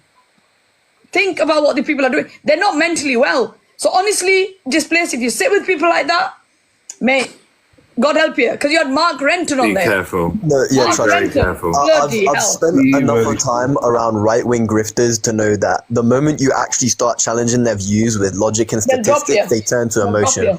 They will immediately turn to personal attacks. Yeah. You know, people will come onto my panel. I might not agree with them, but I believe there's a thing called respect, and we try to be respectful no matter what. Unless you come up and you start disrespecting my prophet, that's or my being really disrespectful towards religions. And that's not just to my religion. If you came up and said, F Jesus, I wouldn't allow anything like that. Any religion, Hindu religion, Christianity, Sikh, anything. I don't allow it. The reason I don't allow it is because I find it offensive when somebody says about my religion. I would not let it be said about anyone else's. Straight across the board. I'm curious though. What's your problem with Renton though? Oh, ask him what is wait 1 minute, Adam. What's Mark Renton's problem with me? Oh, he loves you. He's banned me on all of He this. loves you. He absolutely. I know you don't want me to bring it up because you'll probably urge if I actually say the line that he actually Do you said want me to give you a fine example of within a live. Do you want me to give you a fine example of Mark Renton, Voice of Reason, all these guys, of what happened, why they banned me? Basically, they were trying to read a hadith and they were reading an article about child marriage, saying, "Oh, you Muslims, you do child marriage. Look, your scholars are reporting it. Oh my God, child marriage." And he went onto a website by Islam Q&A, and what he did was he read about 2 lines of an entire section, and I mean, like, this section would have taken you about maybe 20 to 30 minutes to read and understand what was going on, the context behind it. I was on the computer at work, and luckily I went onto the exact same page with the exact same website that he was on, and I read the whole article and then read it out back to him in front of his own followers. And I basically embarrassed him to say that what you said was a barefaced lie. And then they blocked me and banned me, because that's what they do. They'll go to a website, they'll read out 2 lines of an entire, scholarly representative, which will take you about 20 to 30 minutes to read in reality and to understand what's being said. But they'll take them 2 lines and present that, and this is what Islam believes. That's not how we do things as Muslims. Not Christianity, Judaism, Hinduism. We don't do that to any religion.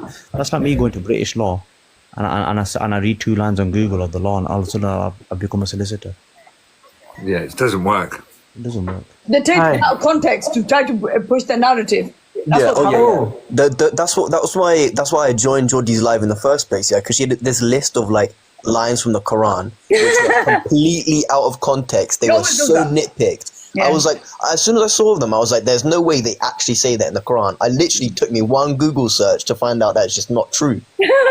But this is the issue, though, Displaced. This is the spread of misinformation, unfortunately. Very dangerous. Very dangerous what they do. It's very dangerous, and this is what they'll do. But they'll have so many people come up onto their live, and they'll say, "What do you think about this? Oh, this is in the Quran," and stuff like that. And it's like people won't go and do their homework, though. This is the annoying thing. They won't go and actually do what you did, which is actually have a look on Google to see if those lines actually exist within the Quran. And then, unfortunately, they'll take their word for it. And then that spreads even further. No, I saw him. Honestly, you know what? I heard him speaking and I thought, oh my God, I wish I could know this guy. I felt so sorry for him because they just surrounded him. And he was like, he tried speaking up and they would not let him speak. I'm going to go off soon, so can I get some... Yeah, of course. Yeah, go ahead, my love. Go ahead. Like, what it is, right, I see your...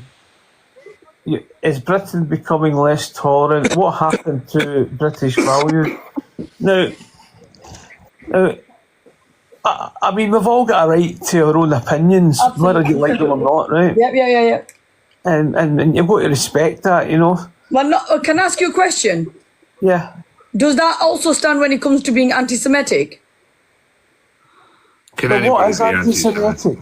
So when you cannot speak against what happened about the Holocaust or the Jewish people or whatever, if you say anything with hatred towards them, you can get arrested for that. Yeah. Well, exactly right. Yeah, but one minute. What about tolerance there then? Yeah, well, I don't agree with that for a start, right? I'm on your side. The point is, the point is, for example, so people can say what they want about Islam. People can say what they want about any religion. That's fine. But if you were to say anything about the Jewish religion or whatever, you can go, get jail time. Have you ever seen the meme? It's like the hand. If you want to know who controls you, we know Zionists. We know. Find out who you can't speak about, right? And it's the hand, and we know that, right? But the thing is, you've got to be careful because it's like they're in the driving seat, aren't they? They always are, yeah. Right. But and I'm not anti-Muslim, anti-black, anti-foreigner, or whatever. And I'm and obviously I'm not anti-Jewish because a lot of these people are fake Jews. Yeah. They're Satan worshippers. Even as Muslims, we're not anti anything either. But the reason I've come in here, I wanted to speak about the fact that people like myself who are white and Scottish or English or Welsh, Europeans, if we speak up about the stuff that's going on, not even the stuff that we just mentioned that we can't normally mention, if we speak about the mass immigration, we're automatically labelled far-right racists and haters of brown people and stuff like that. If you can't let me speak. That's not true. Yeah, I know that, and you know that. Right, but the thing is, these people who are in the driving seat, as I mentioned, they're very clever, and they know how to get everybody at each other's throats. Yeah, but we need to have our own brains then, don't we? The thing is, but you've got to. You might not like what I have to say here. Yeah, and I can understand that, right? But if you go to like especially in England, but even in Scotland, we're actually losing our majority populations in the cities and towns. Yeah, but that's because of your own birth rate. It's not. Unless immigrants are handing out condoms. Listen to me. Let me speak. Right. You talk about birth rates, but there's been an attack on the reproductive systems, etc., via food, via water, via the air. Yeah. Does that affect everyone or just the white ethnic Scottish people? Does it affect everyone? No, just hear me out. I'm not a white supremacist. Dude, I'm not thinking that you are. Why would you say that? Why would you be your immediate thought? Hang on, esoteric. Listen to me. Esoteric. Why would your immediate thought when she interrupted you then? No, please listen to me for 2 seconds. Listen to me, buddy, for 2 seconds. Why would your immediate thought when she said something then and interrupted you, is it because I'm a white supremacist? You don't have to just Why would your immediate thought go straight there, buddy? Let me speak then. Let me speak and stop butting in. Because whenever you bring these matters up, you're constantly, they play that card. No. It's a load out. I'm not saying you. Let me speak. For 1 minute. You've got an agenda, you. Let me speak. He's white. He's white. I'm a white British. It doesn't matter. No, it sounds like a Z. White English. Z-I-O-N. No, it's not. Listen. Let me speak and then you can speak. Did you actually just call me a Zionist then? Guys, 1 minute. Right. Make your point. Right. The point is, people, I mean, the European countries, whether you blame them for colonialism or whatever else, the European people, for example, are 7% of the global population. That's a fact. And you go to India, and it's 1.4 billion. You go to China, it's 1.4 billion. I think India's 1.5 billion. No, you go to Africa. The smallest people in race are white people. True. No. Listen, nobody's saying that. You're saying that. Right, but the fact of the matter is, the 7% population of and the global minority are the white Europeans, and at the same time, these powers that should not be are pushing this multiculturalism. I have a question for you, Esoteric. I have a quick question. It's wrong. No, Esoteric. I have a quick question. Do you think maybe, just maybe, that the reason why there's only 7% of the population which are left, which are just white? Well, there's reasons for it. It would take me all night to explain that. Esoteric. I didn't get to the question. Do you think it's maybe because for centuries and centuries and centuries and centuries and centuries, you went around literally. Oh, I went around. Not you as in you. Not you as in Esocentric. I got around Glasgow. I don't even go to London. Let me just finish the point. Do you think for that's the bullshit answer that you've been brainwashed into thinking, and you're blaming me. I'm not blaming you. As in you. Let me finish the point. Good night. Guy's pagal, man. Why? Let me finish the point. Oh, he's running. He's gone. I told you. Can I just quickly say something? The point I was going to get to is that maybe it's because in Europe we actually had 2 world wars. If you have 2 world wars in your own countries, obviously the population is going to go downhill. It's just a fact. People are scared of it. Truth. It's not. Guys. It's not just that. To influence na kar yaar, Mr. Truth. To try and influence na kar. You know, it's that point. But I think also, sometimes I know. And you know what? I'm surprised Rez Khan didn't tell you off, because she always tells me off. I know Rez. She won't tell you. I won't tell him off. You said daft things before, so behave yourself. Don't say anything daft. I said chitter. What's a chitter? You didn't say that. You said something else yesterday or whatever. Okay. Oh, why are we going on yesterday for then? Why? So I need to be mindful of what you bloody said, so you don't say something daft again. Why are you remembering me for then? Can I just ask you? Me and Truth don't say anything daft. That's why. Yeah, I just said, you know what I mean? Do you know what a chitter is? And no, I've been banned that many times. I'm careful what I say. Exactly. I know. Same. 100% Marapra. Look, I backed you in it when you said it, and you were right. But you know there's certain things, Marapra. You can't say with jahils, my bro. Because you know what I mean? Because the thing is, there's always three truths, apparently, to one actual truth. Do you get me? So it's one of those things, Marapra. There's certain things. I know what you're saying. No, I'm surprised Rez is not saying to me, you get out of alive. Is it uniquely British white people who look at that look? Fear of different you can't behave yourself into the country? You can't behave yourself. Can I respond to that? Because I think the point the guy made. What did you say, Bobster? Sorry, say it again. If you look at somewhere like Dubai as an example, Dubai is something like 15% Dubaian people, right? And it's a very successful. Everybody else who lives there is made up of different colours, cultures, expats. No one has a problem.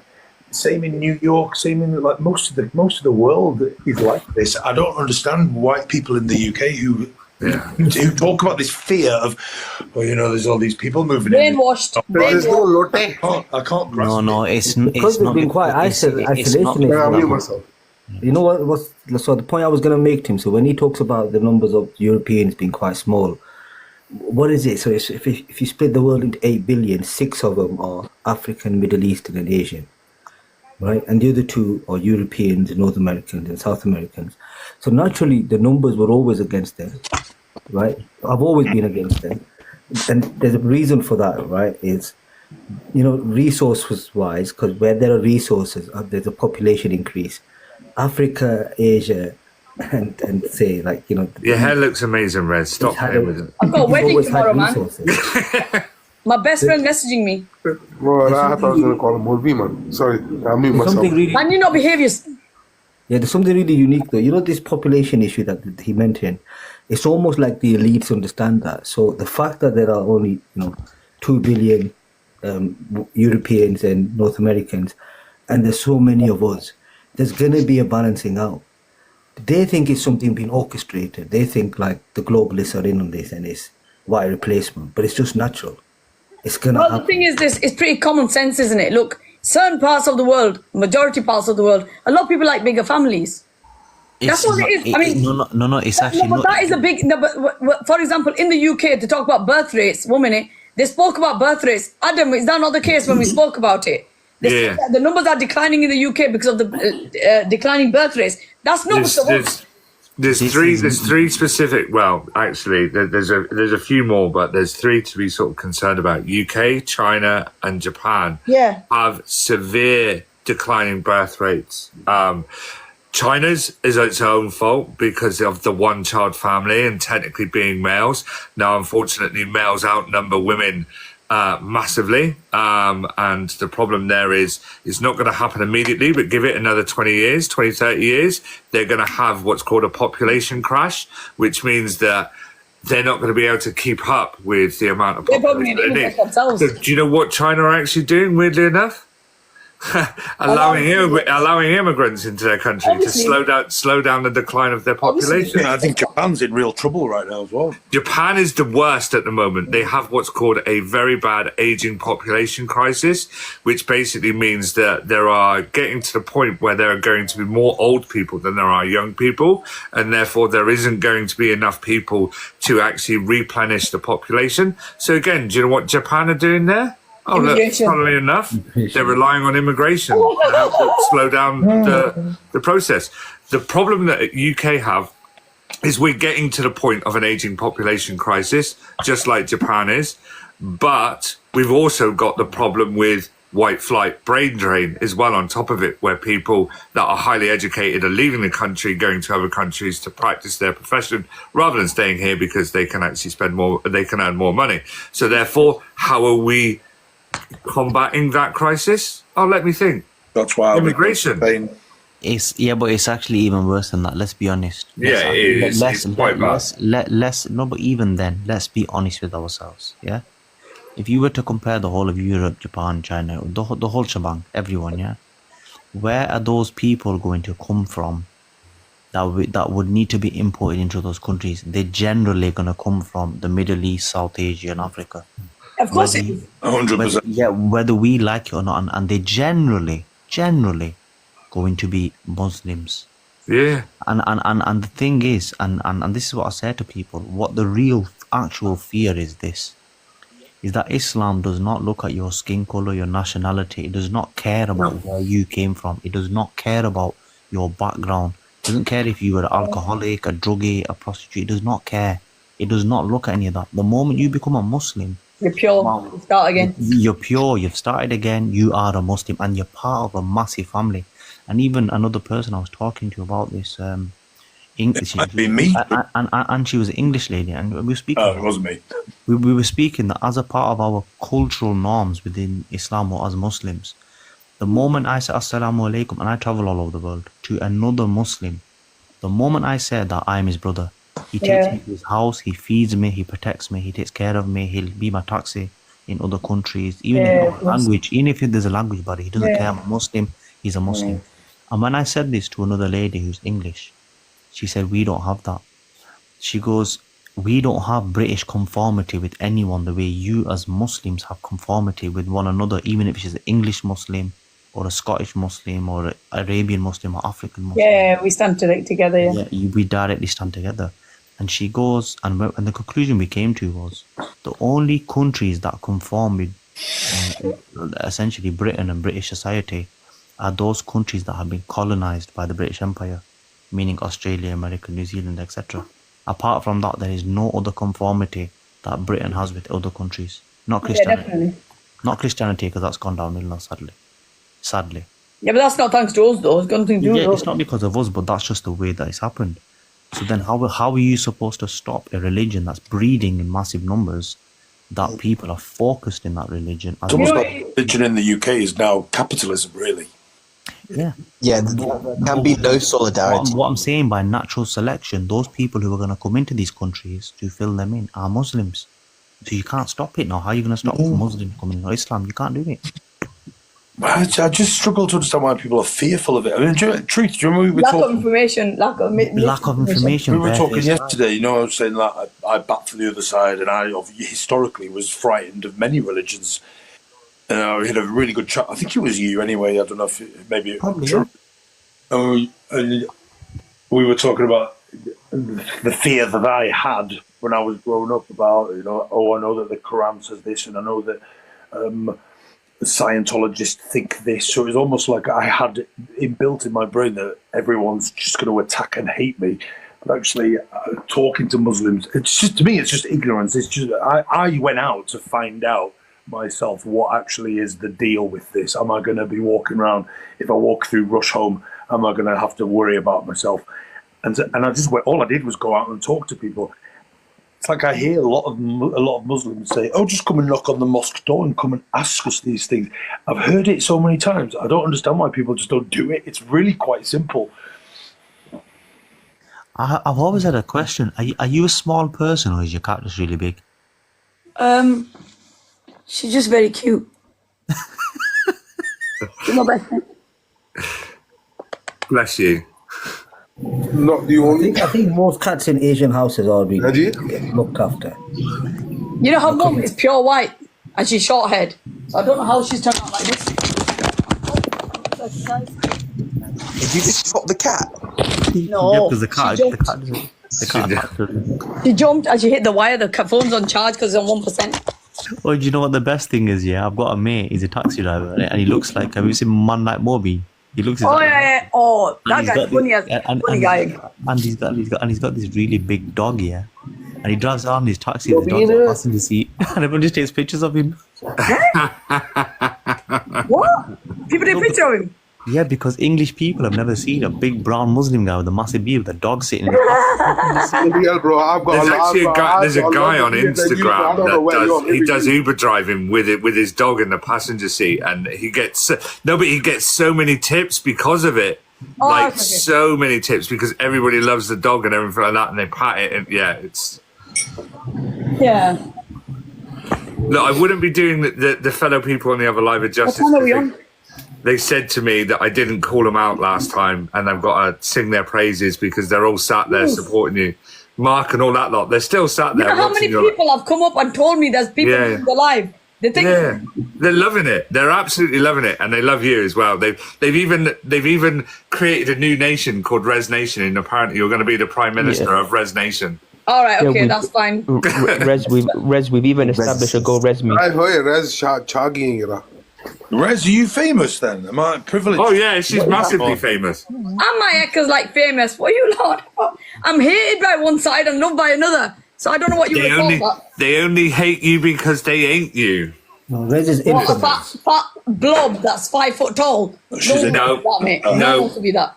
No, right. Don't speak about yourself like that, please. Not in my presence. And when I start, I want to ask you, business, Rez, can I send you some products and you can influence society with them? I'm 43 years old. I don't know what you're talking about. God, yeah, I thought he was 18, man. Or day over, sorry. behave yourself. I want to ask, you guys seem like you're in the TikTok live sphere a lot more than I am. Do you know a guy that goes by Britannia's Reckoning? Yes. The guy, basically, Fuck that guy. So basically what happened was about 10 days ago, they started talking about, so we've got our own little group that we're talking, off TikTok. And somebody recorded something and said, Rez, they're saying you're part of doxing, or you've done doxing along with somebody else. Now, I was like, 1 minute, no, you don't do this. Because you mentioned so much about me, fake hair, whatever. They said so much nonsense. But I was like, doxing, I'm against anything like that. Listen, this app is just an app. You come off it, it's not a big deal. But I said, do not do that because you're going to affect people's lives. So I'm always been against that. So I had to go on to this guy's live. When I went on, the guy that's there, Adam, he went on as well. He was already on there. And they were talking about, I said, 1 minute, I'm here now. What is it that you're saying? He said, oh, what do you think about doxing? I said, obviously it's wrong, isn't it? What do you think I'm going to say? And then they said, oh, because we've heard this, that, the other about you or whatever. So that's the first time I've gone onto his live.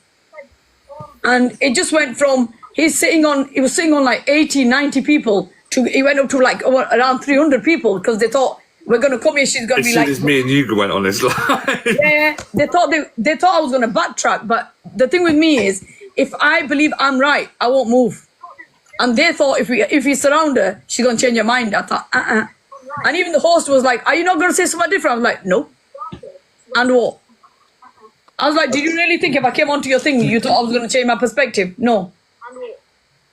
Nah, all I know about Britannia's Reckoning is that he's got a bunch of mods that are all white supremacists. Yeah. I've genuinely asked them, and they are genuinely white supremacists. Yeah, but he follows me now. I don't know why he's doing that. I don't follow him. Yeah, he followed me as well. I don't know why he's done that. He's come into my live like every single day since that as well. Yeah, the following day he came in and I think it was like sending gifts or like flowers or something. And I thought, are you for it? You can throw all the flowers you want, love. I am who I am and I won't be changing that. You know what was really weird about that day as well? Right. You know, let me just sort this one. Adam, just give me a second. Let me just sort him out. No, give me 1 minute. This guy is a moron. Yeah, I know. 1 minute. I'm just going to sort this out at one time. Mr. Euro, unmute yourself. 2 seconds. Did you just say two? Why would you request to come up to tell me you're not available? He's probably had a few shots by now, Mr. Pakistani. I seem to be pulling in the chat. You are? Mr. Pakistani. You're pulling? Bobster, are you pulling in the chat? I'm pulling some Bengali Muslim. Oh, hi, Lisa, my love. Oh, no, he's moved on now. He's moved on to Barry now. Dumped. Barry? Anyway, the point is... He's calling us all daddy. Who is? I don't get that. Oh, I think I know. Ignore it. The point... Mr. Euro's off mute. Mr. Euro. Oh. Is this guy for real? Yeah. Is he here as a wind-up? No one knows what he does. Right, by the way, Displaced, the people that you go onto the lives of, you realise one thing. They'll never put themselves in front of the camera. Displaced? Yeah, no, definitely. Do you know why that is? Because they're scared to show their white supremacist face. Of course exactly. they are. Yeah, and this is the reason. Displaced, they don't want to get doxed either. Right, if you put your camera on without me telling you... Right, dude. Do you know what? He's talking about that Syrian. I know what he's talking about. And I'm going to let him talk. The guy said Allah Akbar. I'm going to show you that he said it. Right, dude. I know. Listen. Evidence? What's your point? He just shows your face. I just want to show you that he did say it before he done the attack. But 1 minute, Mr. Euro. You can send me the link. I can read it in my own thing. But I'm asking you, how is that relevant to me?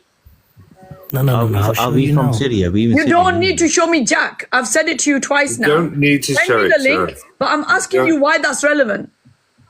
You don't need to read it to us because you have Mr. been Euro. told. All right, guy. I swear to God, I'm gonna end up dropping you, pal. Are you not understanding what I'm saying? There you go. You don't need to show it to us. Adam, 1 second. What's your point? The T attack, because he said it. He submitted to go paradise, yeah? That's what you can't do that, by the way. You can't unalive innocent people and then say that you're going to go to Why heaven. did he say it before he done It the don't make attack? a difference. You get But loads of why? lunatics out there. Mr. Euro, you're going to This is listen to me. sorry, You came up a sorry, couple Rez. of days ago and you turned around and said, you said that you are a changed person and that you're not here. I see going on, this and you are happening in exactly Europe. this. Listen to Things me. change, innit? Let me tell you now, I'm going to give you one last chance, right? You either behave yourself or you're going to get dropped. Can I Carry on like this, I will block you. I do not care for you. Do you understand? come in? No, Go I on. just want to tell the truth. So, Mr. that- Euro, can you let me speak like yesterday? What truth is please? it you think that we're not acknowledging? Can you let me speak? And when I finished, I'll let you know, and then you can come in. So, yes, great. You showed us whatever that guy said, okay? As we've said to you many a times within the Quran, it says if you unalive one innocent person, you unalive the rest of humanity. But does it not also say unalive- submit to your, Again, to your my God? Again, I asked you, can you let me finish? So, unaliving one person is like unaliving the rest of humanity. Why even bother to If someone And what it says before that. can't help yourself, Read what can it says before that. you can't What help does yourself, it can say you? before that? What does it say before that? Don't show us, tell us. Mr. Euro, what does it say before Tell that? us. Tell us. Go on, I don't know. You tell me. Go on, mate. Oh my God. Right, you know what, Mr. I haven't Euro? got the article in front right, of let me. me let You me just tell you asked now. me. No, Adam, just don't speak for a second. Let me just sort Sorry, this out one time. no, Mr. Euro, you might as well say whatever you need to say today because you're not coming up on the panel again.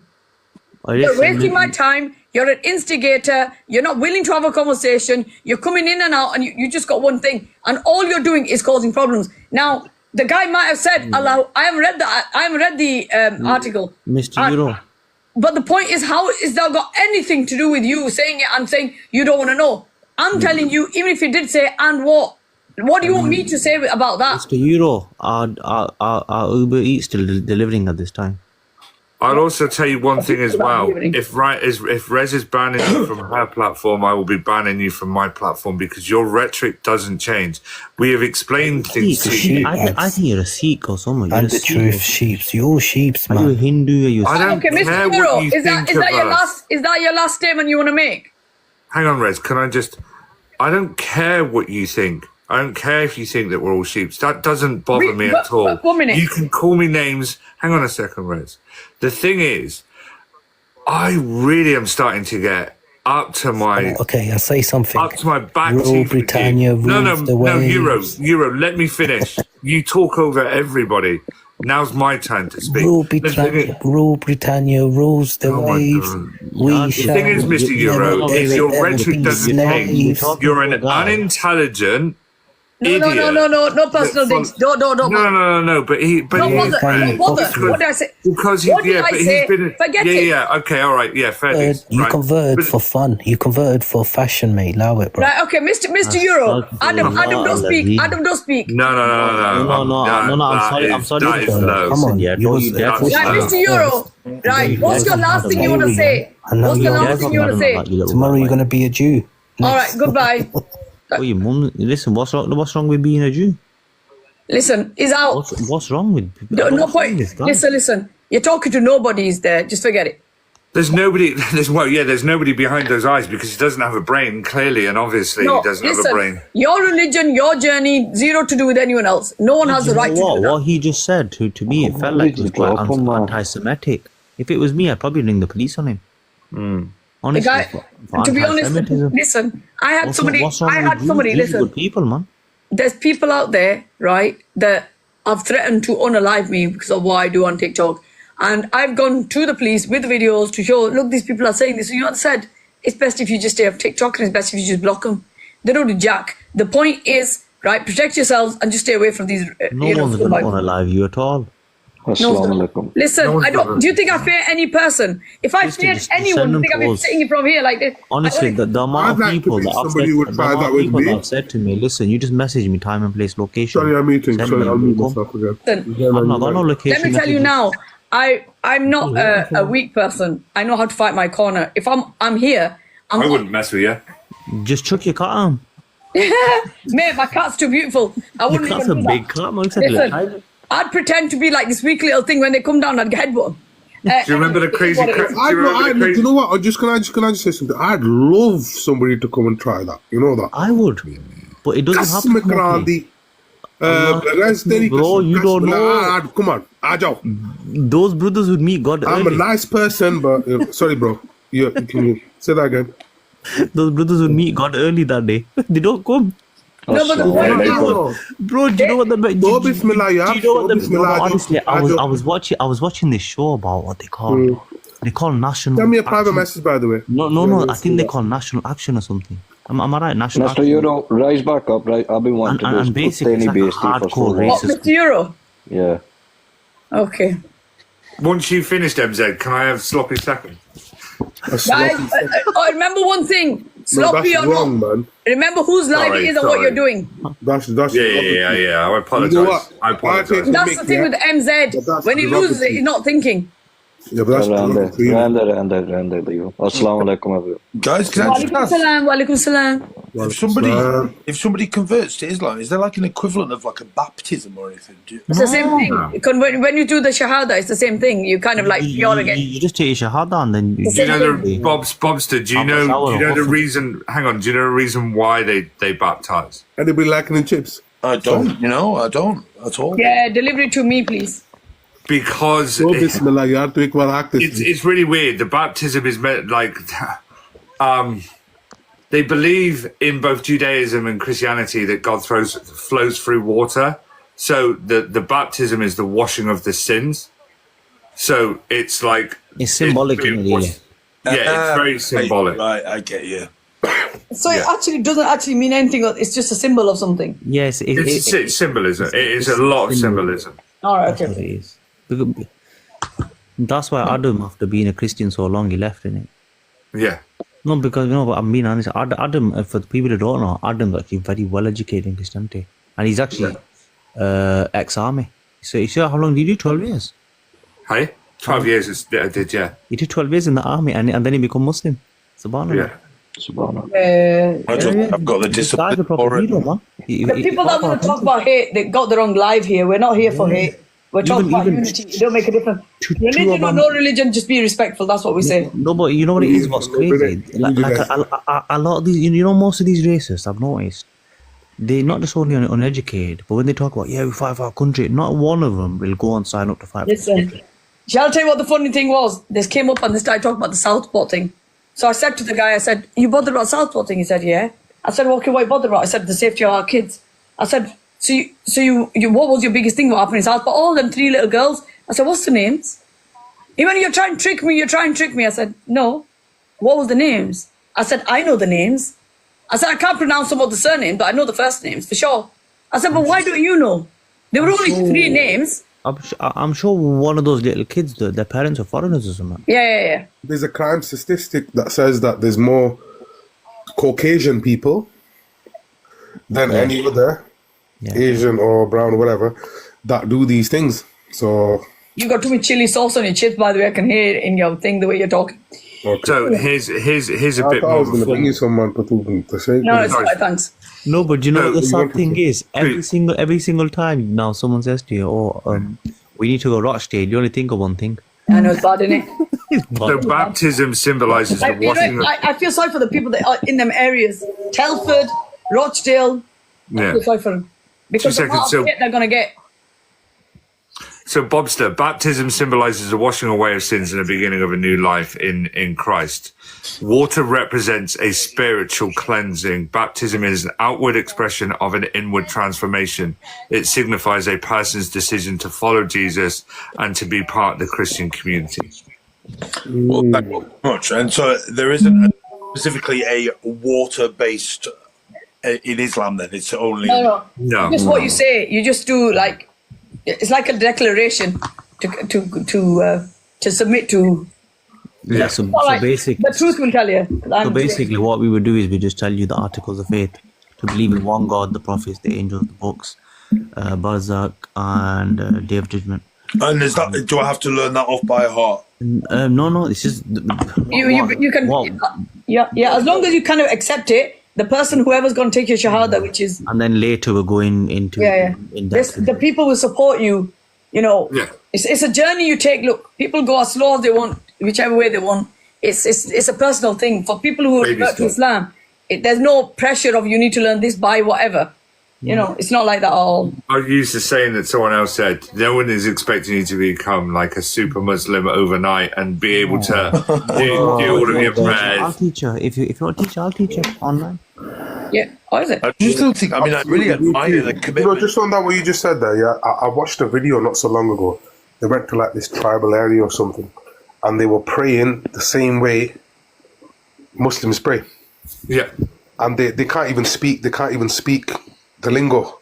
I bet you they've probably been They'll caught. you know these bone arrows and stuff. As soon as they see you, they got the bone arrows on you. But they do the same thing. It's because Islam is not something that you follow. It's something that's within you.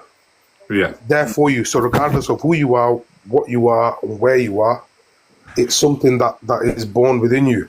I've heard that. And the attraction is there. But the unfortunate thing is that there's lots of distractions around us, which is not. There's too many division things that cause the division for no reason. Absolutely. So there's lots of absolutely. Yeah, you said it. You said it better than I could say. There's lots of distractions around us. I say a lot of things better than you can say, but it is what it is. Yeah. Okay. No. Had to get that one in there. Yeah. She's only messing with you. How come everybody's getting like that? I've got to fall like that. I'm a likable person, aren't I, Rez? What do you mean? You probably sent them to yourself. I think that's why I couldn't do it. I think I admire you guys, the discipline you have. I think I'm too. You just have to live and love.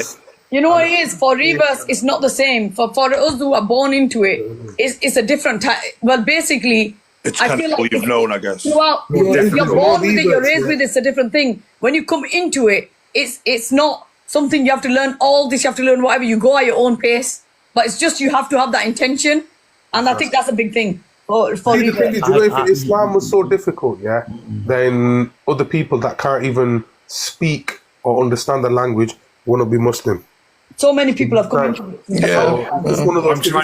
It's the belief. I'm trying to take Arabic lessons at the moment. Yeah, man, go for it, man. You do what you have to do, bro. Don't push yourself too much, because the thing is, as long as you've got the understanding and the faith and the heart, then you know what? That Almighty is not going to punish you just because you can't read something in a certain way, or just because you can't pronounce something in a certain way. What do you want to do, Adam? You know? What do you want to do? Learn Quran, Tajweed. Yeah. I'll say to Maulana Muawiyah. He's very good. Yeah. That would be helpful. Muawiyah, who does the Christian debates and stuff. Yeah. Yeah, he teaches. He's a Maulana. He's actually online. Yeah, I teach online. I had to read. What did you just say, Smokey? Marse? Sorry. What were you saying, man? People are going to start talking rubbish. Stop it. You just said after this, but is there anything in the Quran where you guys would look at it and go, "Ooh, that's a bit risky in 2025," or is it just it is what it is and that's no. Look, this is where the issue is. The Quran, no one really has an issue. What the issue is generally comes from certain hadith. Yeah, hadith. That's generally where the issue comes from many Islamophobes. It's not directly the Quran. It's always there's an issue with the hadith, but then what they do is they try to apply it to the Quran and say, "Oh, this is what you believe. Look what your Prophet said. This hadith says this." The hadith is not always the Prophet said. It's someone. Is it interpretations by different? No, not always. It's someone else who is saying to someone else that someone has heard the Prophet say this. Like the disciple, and the disciple has a student who has a student who has a student. Maybe that other student told his son or told his cousin or his brother.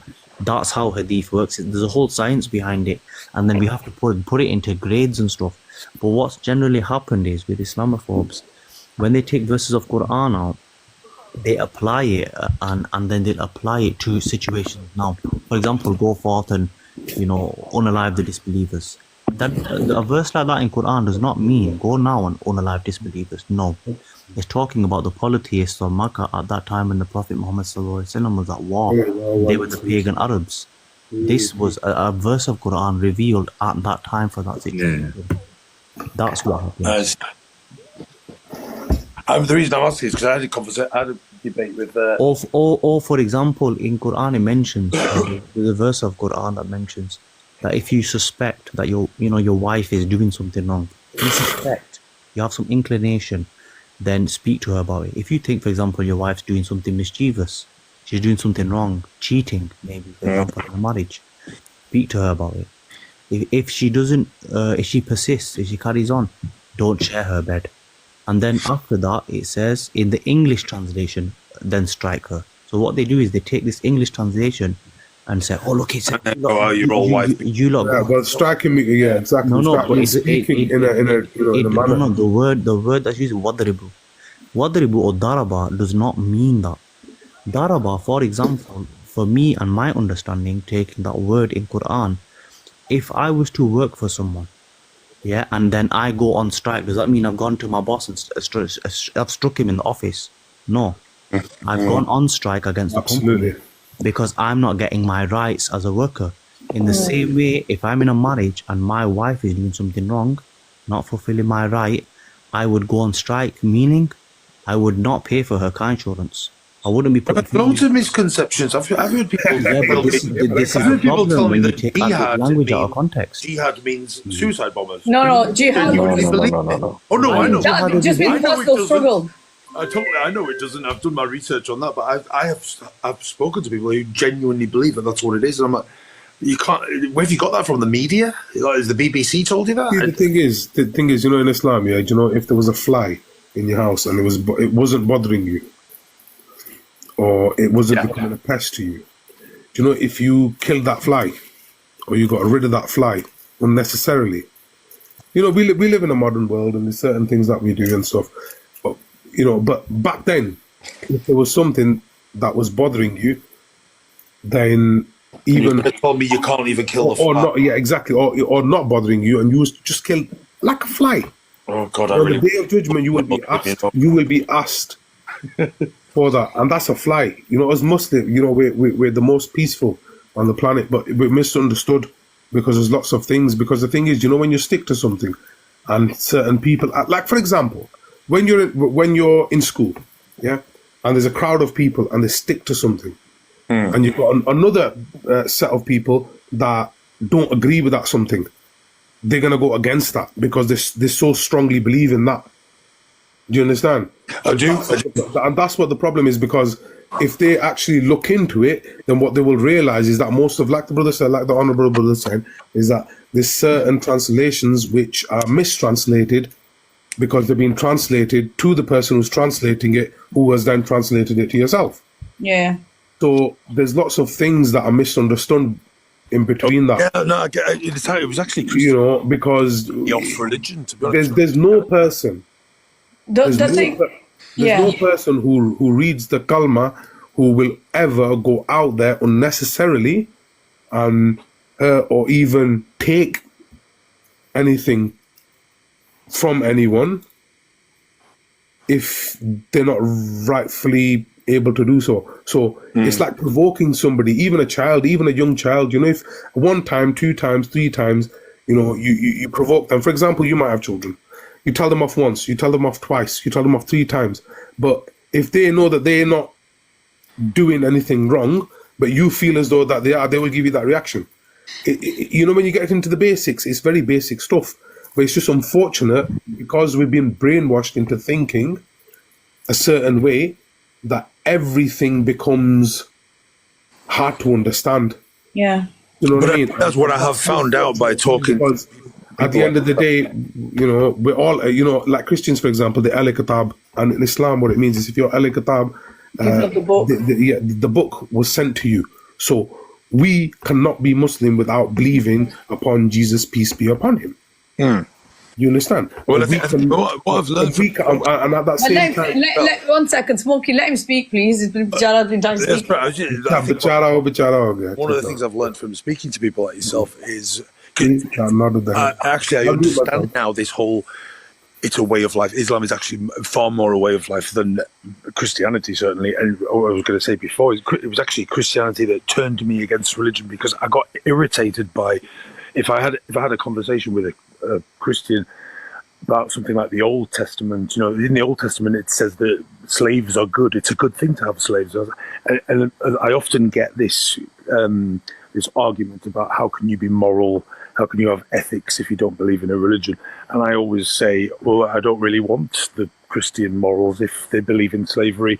And what's that flood where God killed everybody on earth? And also telling children, oh, if you don't do this, you're going to go to hell. Sorry, I don't want those morals.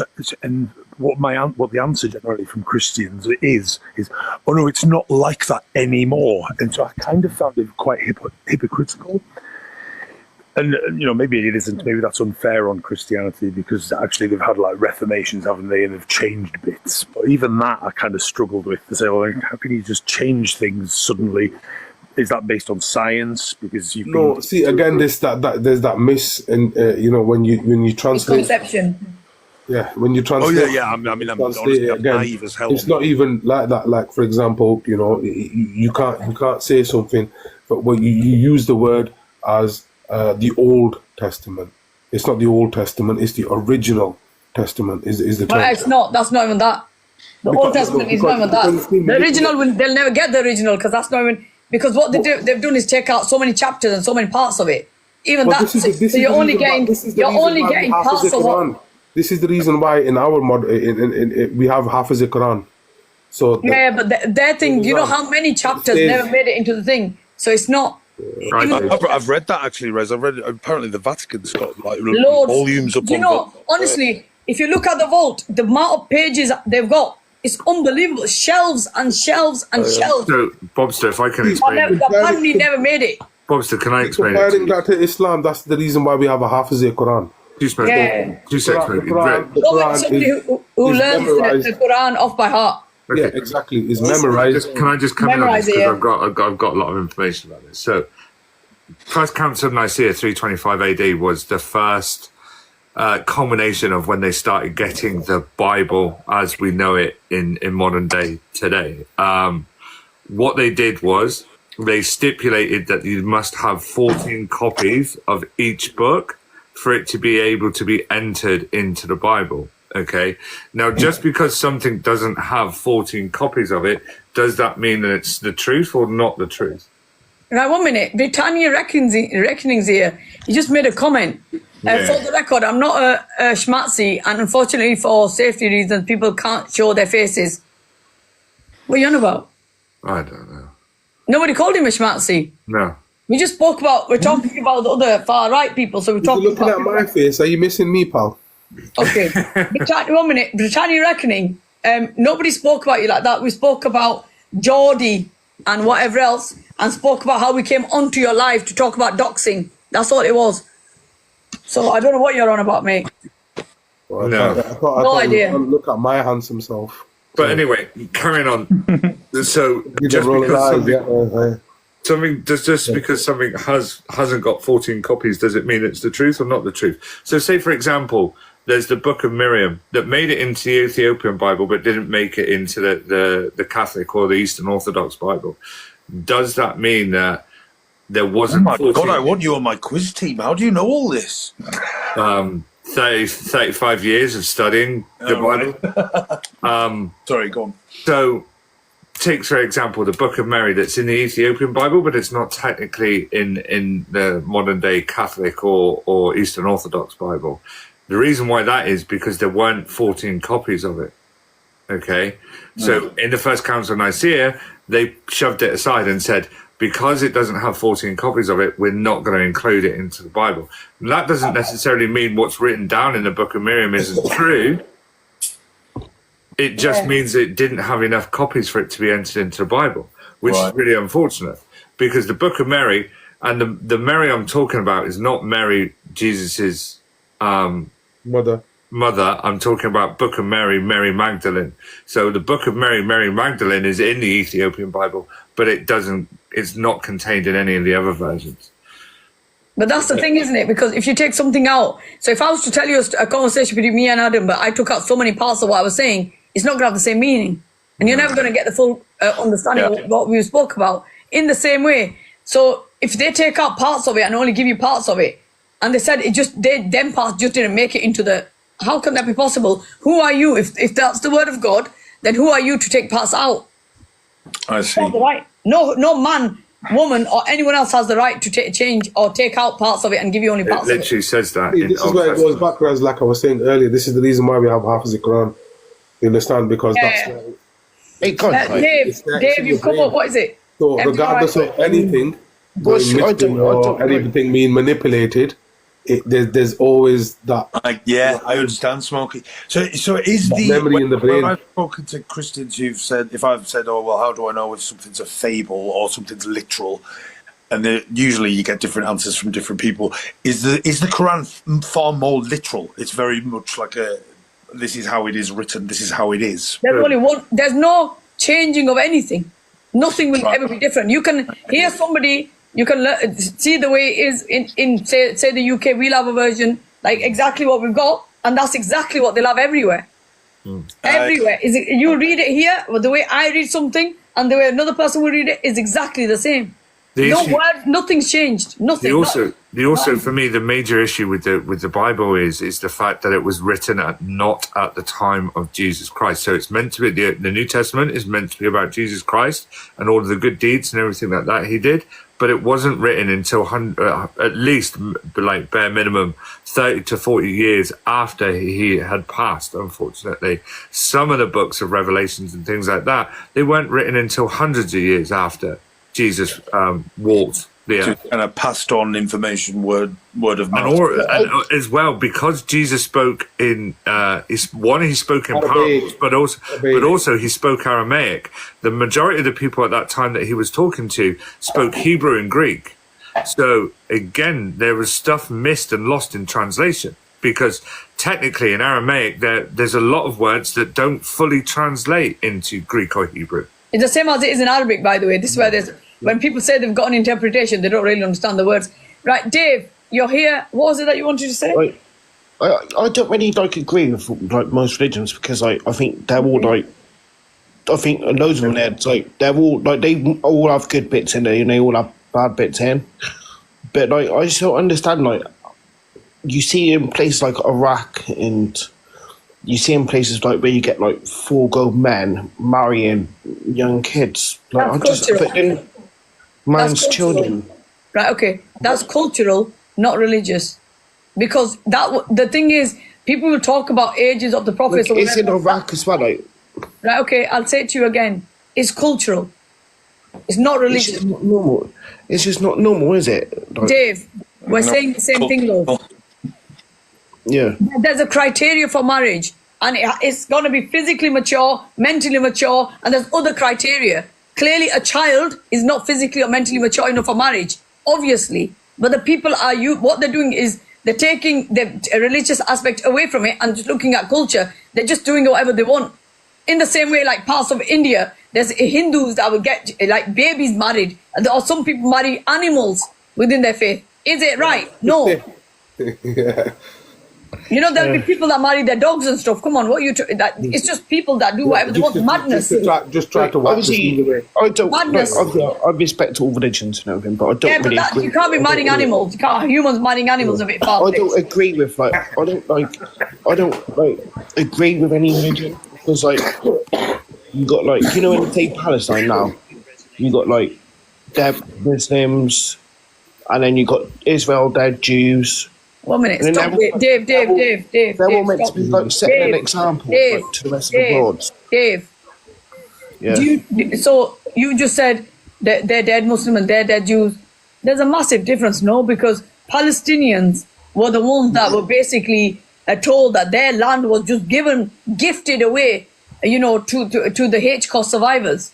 Powerful They just said, you know what? They said, one minute, Dave. So they said, we've got rich history with these people, no problem. These guys have gone through whatever they've gone through. We have no issue because we already got Jewish people here. So we have no problem with these people. Over time, them people came in and took more and more and more. And now, right now, the Palestinians are struggling to keep just the slithers of land they got left. And so, it's not the same. It's not the same. It's just I think they're meant to be set the example for the rest of the world. So to show how good they're to show how good their like morals are and stuff. But obviously, they're all causing like big, massive. So the Jewish people, the Zionists will say, like to have you believe. The Zionists will like to have you believe that they are God's chosen people. The truth is, God's chosen people are the Palestinians. I think every human being is. Palestinians are the God's chosen people because they have been tested immensely for 70 odd years. I think everybody. I think everyone in the world. Because it's not like you can't just pick out like one. You can't. Everyone in the world, everyone in the world is all equal and the same. Like no matter if you're got. No. We're not saying. They were not saying. Look at that. Look at that map there. That's the land, and that's how it went. 1 minute. Right. So that's what it was. Where it was the green. That was all Palestine, and that's where we are now. Even less than that, in fact. The last one they took the border for that now. Yeah. And so clearly you can tell who the oppressor is. And who the oppressed are. Come on. And Dave, you have to remember, it was the Brits who caused that. It was the same way we caused Balfour Declaration, Kashmir problem, in the same way we caused the Northern Ireland Troubles. In fact, no one, Brits who criticise the Palestine, the Jewish. Obviously, if it was the Brits, and then it's just mean if it was the Brits, it don't mean the people of Britain. You know, the people living in Britain, like. We're not all the same. Like everybody, like obviously I'm British. Like, do you think like it's like the same for every country and every religion? There's more good. We're okay to accept. No, but I just think you know what? He's got to find that. We drew just arbitrary lines. Basically, that's. You know, I don't blame the religions. I blame the fact that. No, it's not even that. It's the understanding. It's the government. All the whole world. Right. Okay, Dave. No, Dave. But that's not extended to anyone else, though. Right. Whenever the West decides that there's an evil person somewhere in the world, with like take him out. Or Vietnam, or Afghanistan, or Iraq, or Libya, the list goes on. Whenever there's a bad person or a bad group, it's carpet booming. Yeah, but 1 minute. Right. Okay. So Gaddafi was bad. Right. Saddam Hussein was bad. Yasser Arafat was bad. We don't know. No, 1 minute. Dave, question for you. Where in the West? Can you name me one leader in the West that's ever been done for war crimes? I don't know. No. Ceausescu. But also amazing that, though, isn't it? Amazing that when it comes down to who's gone into other countries, who's gone to unalive more people, who's gone and stolen more resources, it's always been the West, but not one leader has ever been held accountable for war crimes. There's glorification. Yeah, when they should do. But they are the judge and jury. They are the judge and jury, not for the neighbouring countries, but for the entire world. But also the populations that. And now they're saying they want to take Gaza like it's a sweet. The populations of those countries always have to suffer because of a leader or a group. You know what it is? Right? As Muslims, so when we say Britain we are or the weak. West. Listen. Jordanian the leader spoke last year and he said, we're not even listening to this, we're not entertaining it. This time, he sat there blinking like a monkey and he hardly said anything, we'll see what we can do and blah, blah, blah. And the guy was blinking like he has some kind of thing going on. Something seriously wrong here. You didn't have a lota. Think about what you're saying and how serious the issue is and then tell me again that what you said is appropriate. It's a lota, man. Moki, just mute yourself if you don't know what to say. Assalamu alaikum wa alaikum salam. We're ending the live in a bit anyway, guys. It's going on. I've got to be fresh for the wedding tomorrow. I'm going to see some frenemies. I hope to God they're not watching this. Frenemies? You have frenemies? I don't believe that you have frenemies, Rez. Hopefully that stops. Hopefully that. Can I just say there's a comment that they say, why do the Muslim countries take refugees? But that's the problem. They've taken so many. Please, guys, for the people that are saying that, please find out what happened in the Nakba. Please find out what's been happening for many, many years. You don't know what you're talking about. That's absolute nonsense. Where do you think they went? Why doesn't Gaza take refugees, bro? Why don't Gaza take refugees? People are too dumb. People are too dumb. Holy shit. Wait 1 minute. Okay, how did Gaza get over 2 million population? Because they were displaced from other parts of Israel and they were pushed into this. So they were actual refugees even in their own lands. And you're like, all right. Guys, I think we all of us need to go back to Ramadan. We need to go. Listen, we'll see the day they make a mosque in Mecca. Gordon Bennett. Ads. Yes, brother. Are you? Where's Mecca? Are you a? Shall I say, man's man? What would you define as a man's man? Bob, careful, my love. Careful. Exactly. I think we're getting a bit sticky with that one, aren't we? No, it's fine. I just realised, I've just looked on the panel and I'm the only woman here. And I'm like, I don't mean to insult you if you know. No. Hang on a second, guys. No insult taken. I just wanted to know. Nobody's taking it anywhere. Well, into the same sex, I'll say then.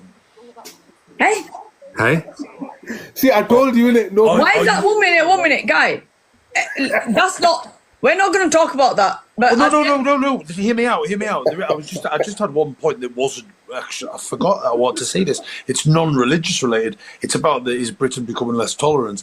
I just wanted to make the point that, in addition to what you guys are feeling from a religious aspect, I've had the fortunate, probably 20 years of living quite well in Britain without any prejudice or attacks or anything, except in the last 2 or 3 years. And by the way, I blame the alphabet crew. Smokey, watch what you say next. I do blame the alphabet crew. I'm not aligned with that whole movement at all. Wait, what? Hold on one more time. What do you mean the alphabet crew? So I don't. This is going bad way. Align myself with. First of all, I don't get the queer word at all. I think it's offensive, and I don't appreciate people adopting it even. So would you like a queer person to explain why? This is going about. Hang on 2 seconds. Behave yourself now. Mute yourself to try yourself. Bobster, can I ask? Were you asking me if I was No, 2 seconds, Riley. 2 seconds. Were you asking me if I was homosexual before? Yes. No, I'm not. 100%. He's a Muslim, Akhi. Oh, I'm Muslim. I mean, I didn't want to offend. That's why I. Yeah. I'm Muslim, so no. 100% no. Back to the question. Why did you? Who's saying Rez? I can hear Rez. It's me, UK. I just wanted to say something very quickly, but I'll let everybody else land the plane. No, it's okay. Go ahead. What is it?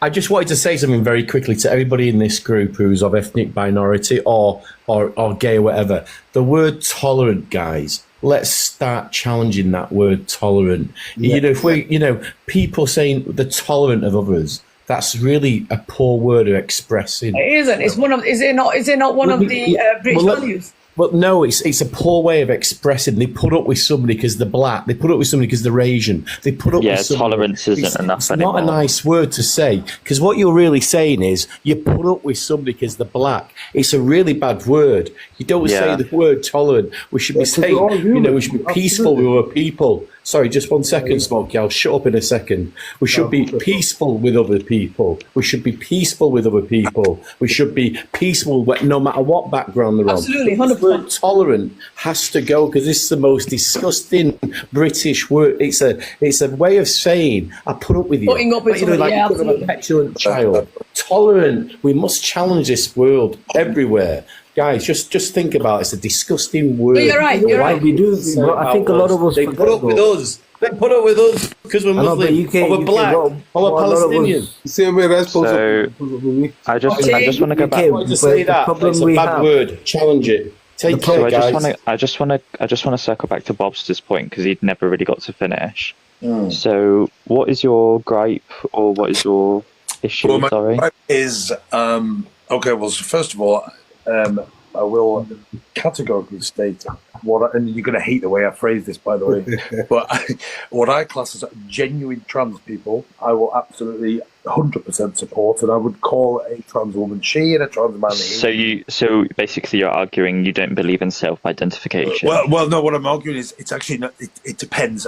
I think, unfortunately for the trans movement, they have been hijacked by what I class as what I would have actually historically called transvestites, who are just largely men who get off on wearing women's clothes, and suddenly have been allowed to adopt the trans name. I don't agree that they should have. I don't think. Moki, if you can't stop yourself, then block it. I'll take you down. Sorry. I don't think it's fair. Let me just say, I've heard from a lot of my trans friends.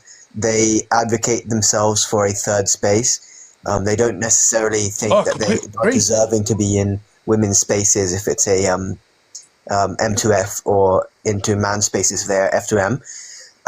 They are advocates for unisex bathrooms. And at number 2, I don't think if a man is going to assault a woman, they're going to go through the process of transitioning. They are just going to assault women. They're going to do it I will tell you, I mean, a man does not need to dress up in. Hold on, Bobster. A man does not need to dress up with women's clothes. Like, if men want to attack women, they're just going to do it They're just going to do it outright in their own clothes. They don't have to. They don't have to do this whole incognito bullshit to try and, Hold on a minute. Right? So, do you know if you? Well, it's best if you don't speak on this. Seriously. No. I'm telling you. I live in Manchester, so I know what trans people, and generally, I'm not going to speak for everybody in the world. They are just like me. I want to be left alone. I don't run around going, "Look at me, everybody! I'm a homosexual." Just as they don't run around going, "I must demand this special treatment." Well, you can't help yourself. Last time. They want to be. They don't want a spotlight on them because it's a very difficult thing for them to go through, and they want to. If you're born a male and you transition into a woman, the last thing you want is people pointing and laughing and talking about you. That's how the people I've met in Manchester. That's how they are. The people I'm seeing now, who I think have hijacked it, and you can sniff them out a mile. You can see these guys who still have a beard and wear Disney princess dresses. That is not the trans movement, and that's perfectly fine. But no one says they are. Like, everyone does say that they are just AGPs. Yeah, and I think they are, and they've been allowed to hijack it. And I think they haven't. Trust me, they haven't been allowed to hijack it at all. They don't. We don't like. Trans people will probably say that they are not representative, like AGPs are not representative of the trans movement. Perspective is but I think, Bobster, what I will say, Bobster, is that I think the premise of this conversation that you blame intolerance on the alphabet people, that's such a wild. Yeah, that was a crass way of phrasing it. I'll apologise. I'm talking specifically about. But also. What I will say is that you are bothered by the term queer being redefined and reclaimed. It is. Is it okay? Well, if we 1 second, Benj. If we look at the actual Oxford Dictionary definition of what queer means, it just means weird and odd. And to be honest, that was and obviously it was weaponized towards gay people back or wherever it started, whether that be the 70s, 80s, whatever have you. However, we've now decided to have a reclamation of that word. It's the same way that black people have reclaimed the N-word, but obviously not to the same gravity or effect that horrible word has. However, what I will say is that reclamation is a way of sort of strengthening our own communities, right? Because if we live in fear of that word, then we give people the power, right? You being bothered by that word. Hold on, clarity. 1 second, Benj. You being bothered by that word does not strengthen the community, right? Because obviously we don't want to live in fear of people who want to basically erase our existence, whether that be because of sexuality, religion, race, etc. So reclaiming words such as queer, such as the N-word, maybe, Pakistani people reclaim the P word. I don't know. I can't really speak on that. I don't think so, mate. You can have it. Yeah. But reclamations of slurs and words is a way of sort of strengthening our Doesn't community. Everyone have masculine and feminine aspects? Sorry, before we answer that, can I just say the other problem I have with the Q is it has become a catch-all for people who I don't even think. We say the community. I don't really subscribe to the fact there is an LGBT, whatever, etc., community. The gender and sexuality to me are very different. But it's all under the same umbrella. Yeah, I don't think they should be really. I don't think they should. Why do you think that? That's actually quite interesting. Because, if you go down the kind of modern approach where people are self-identifying, for example, I didn't choose the way I am. Of course not. I can do about it. But if I listen to the people I've watched on Instagram or TikTok who go, oh, on Thursday I might be a man and on Friday I might be. But here's the thing. But here's the thing. That's not representative of your life, right? If that doesn't. Well, but here's the thing: if that doesn't align with your worldview, that doesn't, contribute to how you live your life, then you really shouldn't be asked about it. Like, if that's how people, I wouldn't be if they weren't. If people live in if people live gender fluidity, where certain days they are masculine, certain days they are feminine, certain days they are neither or both, like. That's just how they live their life. It's not harming you. It's not harming me. It's not harming people on this panel. It's not harming Rez. What it does harm, though, what does harm? Hold on. That was my point. What does harm people, however, is people like you coming up and saying, "Oh well, these people are not conducive to living in a tolerant society." You've literally just displayed your intolerance to those people. Well, I think the reason I have a problem is it actually goes back to my very first point. It does harm me because my point was in the last 2 to 3 years, I've had attacks like I've never had before because we're lumbered together with these gender people. And by the way, I'm not that. You are right. I'm not that bothered. It doesn't affect me. If you want, you can decide to be whatever you want to be. I would not. 1 second. I would not blame the vitriol and the comments that you have faced within the last 2 to 3 years, like you've outlined. I wouldn't blame that on other people that are gay, bisexual, trans, whatever they are. I would blame that on people who are intolerant. Right? Communities doesn't create intolerance. Intolerance are created by people who do not want to live in a tolerant or a harmonious society. They want to live it's either built in white straight man supremacy, or it's built in just like heteronormative and completely psycho straight aggressive lifestyles, right? But so for you to come up here and say, oh well, I blame intolerance on people who want to be accepted by society. If these were people that didn't want to be accepted by society, because they do want to be accepted by society, but if they were people who didn't want to be accepted by society, I would then say, yeah, you know what, maybe they are causing intolerance, because if they don't want to be accepted by people, even though some people do cry wolf, I will agree with you. However, for you to say that people who just want to live their lives however they want to live their lives, to say that they're causing intolerant people. Pretty sure that's more than 1 second. Oh, sorry, Benj. So no one has the right to persecute anybody, but we need to understand who we are. Yeah. Simple. Male, female. We have jobs to do. And you can be a more, loving man, and a female can be a more loving woman, boisterous female. But it's kind of like, well, like it's a mess, isn't it? But the thing is, the people that gave the freedom have created the problem. What do you mean by that? That's a very vague statement.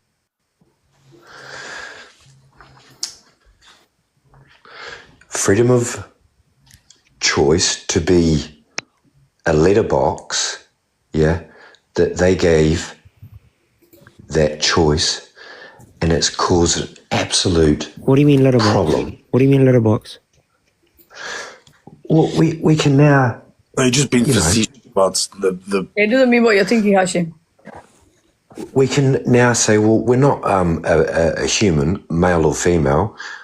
We can be Oh, for God's sake, no! I'm gonna have to stop you right there, Benji, because like people who That's gone a bit too far now. That's gone way too like far. this whole thing, like, you know, people identifying animals, as people want to be furniture. Yeah, that's not conducive. That's not That's part mental or health, conducive. that's Yeah, mental that's not conducive or part of LGBTQs or queer communities. That's something completely different. Let's separate the two. People who identify as fucking animals or inanimate objects are not part of the queer umbrella. Oh, yes, they are, Riley. You know, they really Bobster. When I'm I not tell talking you, about people who say I'm identifying as a hedgehog. I'm talking about people who dress in dog masks and get walked down. Can we be anything? Okay, so that's like a. Let's not get into that because I don't think Rez. But I don't think we want to talk about that on Rez's live. That's not what we're here to do. Because there are other. Do you want to know something? Do you want to know if you want to talk about like people who dress up in pup masks and fairies and shit? Go to Twitter because you'll find a heap amount of conversation there. You'll find You'll find a heap amount of conversation that would probably align with your same opinions on here. But Rez's space is really not here to talk about that type of stuff. I brought it in because you said to me before, we should just be tolerant, and I said, but tolerance has a limitation, right? And for me, but that's sometimes that can be subjective, by the way, which is fine. Yeah, but 1 minute, Bob. The thing is, that's in every aspect of life. If you're in a relationship with somebody, that person will only tolerate so much. You know, like there's boundaries. So when you say tolerance, okay, I think somebody mentioned it before. Maybe that's not the right kind of word. So we should talk about boundaries. There are healthy boundaries, and overstepping and regularly pushing them boundaries is not healthy.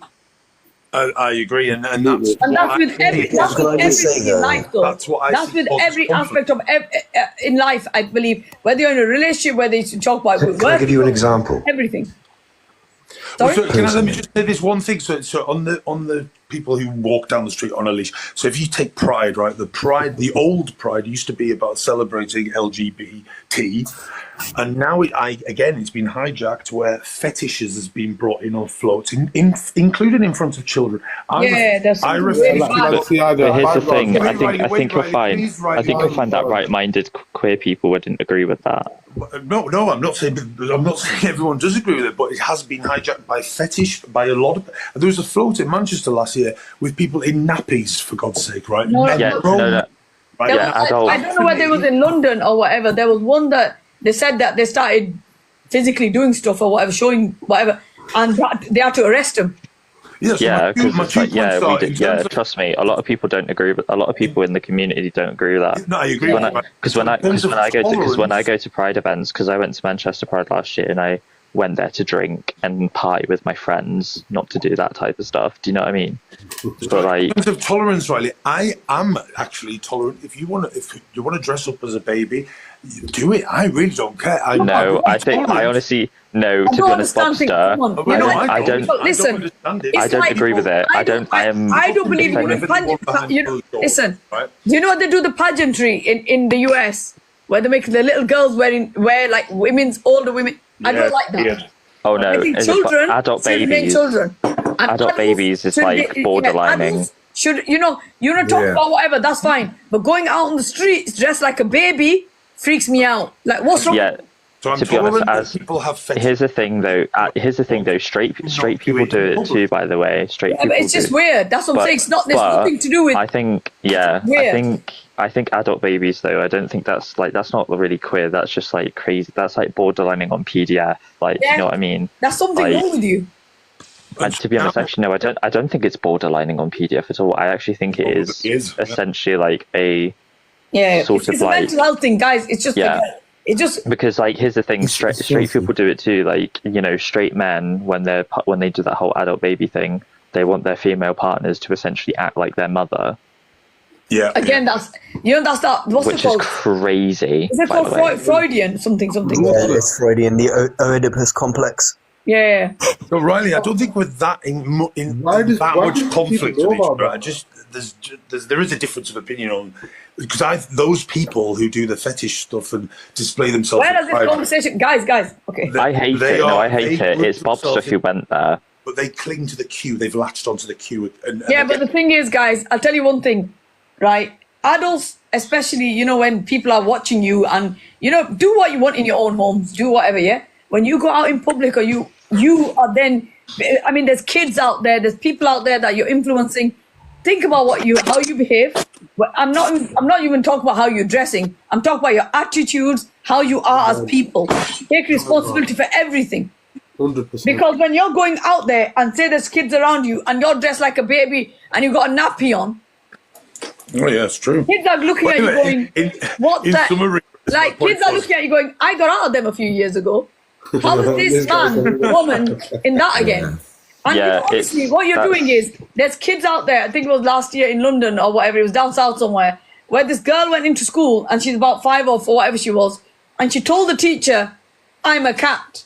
And the teacher said, everyone. She said she's a cat, accept her as a cat. This girl was purring, doing all sorts throughout the whole day, until her parents found out later, or whatever happened, or somebody's parents found out. And they complained and they said, what the actual hell is going on? Where you will turn out and oh, she's purring, she's rolling about on the ground, behaving like a cat all day, and you've allowed it. Like, and that is my concern. My concern is, unfortunately, weird. The LGBT plus and all the whatever else, I don't even know what comes after it now. Unfortunately, has been everything, isn't it? Used by people who shouldn't be using it, and the rest of society are seeing it, which goes back to my original point, which is so people are becoming less tolerant. And I've had people say to me, "Oh, do you walk around the street in those dog?" But this is the thing. But this is the thing, Bob. Bob, so this is where. 1 second, Displace. I just want to make a point real quickly. But Bobster, this is the thing though, I'm also a homosexual as well, and when I was bullied in school for being gay, it wasn't because of people identifying as cats and dogs, it was because they simply hated gay people. Yeah. I don't think you're getting hate about being gay because of people who identify as a fucking, as someone said earlier, a fucking letterbox, or people who identify, or if people identify as a fucking lampshade, or people who identify as inanimate objects, or you know, biological beings that simply aren't human, right? Well, it is included though, right? You've got to no. Don't blame the hate you get. Don't blame the hate you get on other people who get hate. Blame your hate on the people that are hateful, right? Blame the hate you get. Riley, the thing is, right? Everyone's got their own thing, right? Each to their own.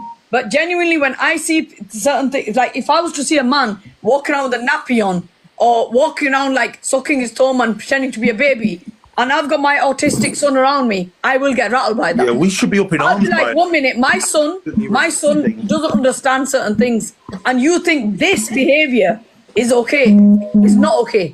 No, it's not. It's Keep not. that within your own home. Do what you need to do there. I don't give a who. You bring that out, you make it everyone else's problem. Truly agree. But where my disagreement comes from is that Bobster is blaming the hate he gets for being gay on people who are like that. Rez, do that. Rez, Yeah, it's because Mr. Gunner. It's because Get up, Mr. Gunner. Mr. Gunner. Well, Mr. Gunner. Disgusting whore. This. Riley, I do understand why you criticise him. I am aware of what. It's not criticism. It's not criticism at all, Bobster. I just think invite him.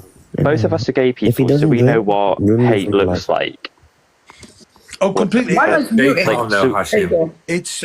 I think because general LGBT, we haven't pushed anything into society. We haven't demanded our own special treatment at work. We don't want that. All we ever wanted was to be left alone and not be treated like shit.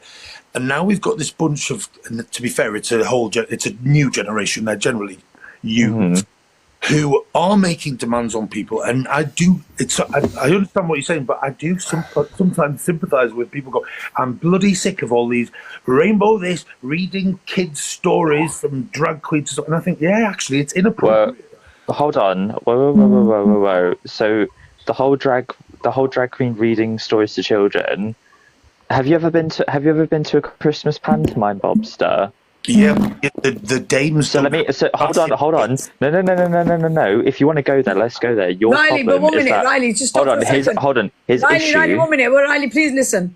I think it was last year or the year before. I think maybe it was somewhere in the UK. Drag queens did like a pole dance thing, Yeah. And that's where it very, very bit over the top. But that's not okay. That's not okay. But his gripe was reading stories to children. So this is why I want him to see. This is why I want to see if he's, consistent. This is why I want to see if he's consistent. So your issue is that there are drag queens reading children's stories to kids, right?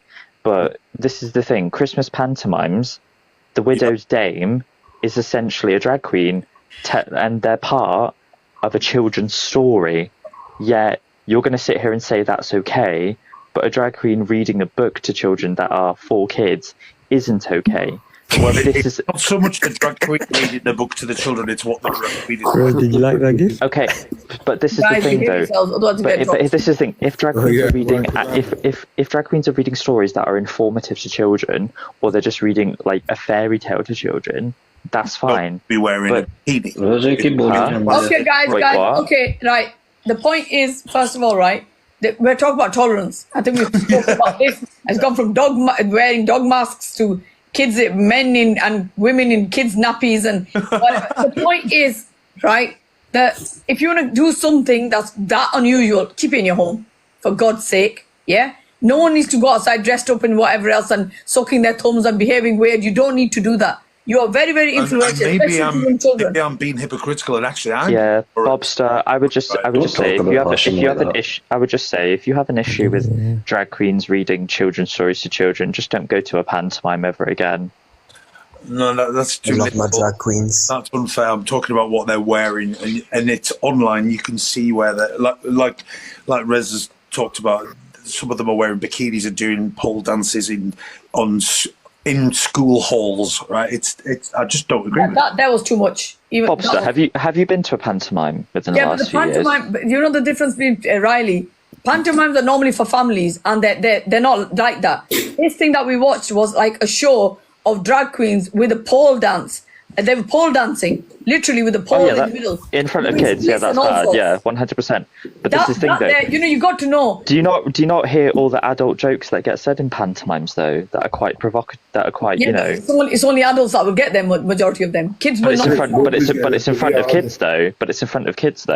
Yeah, but them kids are more visual learners. They're not picking up certain things. These guys, they do tongue in cheek. There's a difference. When you are having a man, or trans or whatever you want to say, right? They're wearing, the full thing. And then they've got, they're doing all the splits and everything else. Come on. Think about what it is that's actually, you can say, again, it's the boundaries. Everyone's got a different boundary. When you start pushing it, it gets to the point where you're thinking, no, that's a bit much now. I'm sure if there was a family show, if there was a family show of drag queens, I would happily take kids to watch it because it's actually quite fun to go and watch drag queens. But it would have to be labelled as a family show. A family thing, that's what I'm saying. Yeah, truly. That's where I agree with you. So I think as youngsters, we watched loads of things that were, pantomimes, or we were laughing or whatever. Would I let my son watch it? Yeah, probably. But would I actually go out there and let him to watch these drag queens pole dancing, doing the splits? No, I wouldn't. Absolutely. Because there's a boundary. Listen, everything, like I said, everyone's got their own. But for me, it's like, dressed up, whatever, but I don't want to see no areas or whatever. I don't want to see that. I just don't need to see certain things. Would you want to, are you guys okay with the LGBTQ being taught in school? To a certain extent, I would agree, yeah. Why? I would only agree. I knew you coming up would be a thingy, to be honest. I would. All right, forget the question. I would. No. It's a good question. It's a very fair question. The thing is this. Listen, my boy went to a Church of England school. They told me he's going to be learning whatever else. They said, they're going to do this, the LGBTQ, whatever plus whatever it is. And I said, look, my son doesn't understand certain things, how does it work? They said we will only touch on these things because obviously we have to teach them in schools. But we won't be going to, because we're a Christian school, we won't be going into too much, right? And I said, okay, fine, fair enough. Now, for me, I told my boy, I said, look, there's going to be certain things you want to learn, whatever else it is. If you're not sure, ask. Come home, ask. It's a safe space. Yeah, but come home and ask. The thing is, on that note, look, if anybody, I'll give you an example, right? So if somebody has a daughter, and that daughter goes into a toilet, a public restroom, for example, and some dude walks in there, We already had this. There's so many people that mentioned the same thing. No, I'll give you an example. Because I tell you straight, mate. You know, if my daughter went into the like a toilet, for example, public toilet, and some dude walked in there, regardless of what you are, bro, you know what I mean? It's on. Because there's a boundary there. 1 minute. Smokey. What? Bhaskar. Okay. But, I'm going to be honest with you. That's what I'm saying. You know what? Like, guys, 1 second, right? The point is, in the UK, right, certain things are just the way they are. So at the end of the day, you know, this whole thing that they're trying to do, I do believe, you know, when it comes to trans people, because of this, what's going on right now, and people are like, some people have transitioned, some haven't transitioned, some are whatever. Everyone's got their own journey, right? There absolutely should be a separate toilet for that. Because there was an incident where, I think it was a few years ago, where a woman looked at somebody who was trans, who was transitioned from male to female, and because the woman was looking at him wrong, her wrong, that person actually attacked her and beat 10 bells out of her. And it was so bad. But the thing is, even if you transition, your strength is still your strength. You are born with that. But with the whole thing. And this is what I think, personally, I think a separate bathroom is so much, and it's not just about other people or whatever else, it's just about their safety as well. But Rez, to be honest, I think of course, you know Rez, bang on. Yo, come up, Rez. Yeah, bring this. So to answer the question earlier about it being taught in schools, because this is something that I get asked all the time as a gay person. That person. Riley, hold on. Yo. Oh yeah, he said some provocative shit about you in the comments. You're Muslim. Oh, that's the guy that was calling me daddy. Yo, are you Muslim? Yo, don't be a dog now. Don't deal with the bark and no bite. My mum is next door. My mum is next door. I couldn't care where your mum is, bro. Well, your daddy's okay, guys, it might be underage, guys. Why are you coming into this live and trying to fight? Need some manners if he's Muslim. Forget it. We're going to end it anyway, guys, because I've got to be nice and fresh for the wedding, and I can't be bothered with the wedding now, to be honest with you. But anyway, at least I've straightened my hair. Thank you, everybody. I've loved it. Apologies if I've pissed No. Listen, Bob, all I say to you is this, right? Your journey is your journey, right? No one has the right to say anything to you, whatever else, right? Just get on with it, and I just don't agree with this whole baby wearing, men on chains going around with the thingy, a collar on. Good God. And I have to say, Rez, of all the people I've watched on any live, you handle a live better than anybody else I've ever seen. Yeah, because Mad is Sunday nice. I can back that 100%, considering the lives I've been on. Mate, I saw you earlier and I was trying to save you, but then Mate, if I came on... Rez, are you from Manchester, you Rez? Yes, I am indeed. Yeah, oh, wow, Jiva. I'm not. No, Rez, you know, one of her yes men came on. One of Geordie's yes men came on. I think Mark Renton. No, it was Scooter. Yeah, they came on and she said to me, "I've just got some information. You might be a child groomer. Is your ultimate?" I heard it. The name that was shocking. That is shocking. You said, well, who would admit to it? Like realistically, who would admit to that? Why would you say like what? Yeah, they were like, you said I've got my face on here, and they were like, oh no, I know, Peaceful Warrior, and I'll tell you why that came up, because Peaceful Warrior, the actual name, there's one guy called Peaceful Warrior. He's pro-Palestinian. That's why the name stuck. I'm dyslexic. There's certain things my brain writes it as it said. The name that they mentioned was Peaceful Warrior. Are you Peaceful Warrior? Apparently, he's a PDF. One of the guys I know, his name is Peaceful Warrior. I think he's from Turkey. I think he's from that side. I don't know exactly where he's from, but he's pro-Palestinian. That's why I thought, what? That's someone else. But yeah, I don't know what they tried doing there. But you were like, that's ridiculous. You were like, it was Smokey that brought it up. I remember, and you said, well, would anyone actually admit to that anyway? But I've got my face on here. I remember you saying that. Anyway, yeah, it's crazy. Guys, love and respect to every single one of you. Stay safe, stay happy, look after each other in your communities, look after your families, mate. Just be nice. You know, at the end of the day, life is lovely. Okay, what's that now? The crew want to say good night as well, by the way. At the salon? Yeah, 100%. I left that a while ago. That's crazy. Oh my God, how long has that been? Ages. I love you guys. Can't believe they've had me on all that time. Wow. Yeah.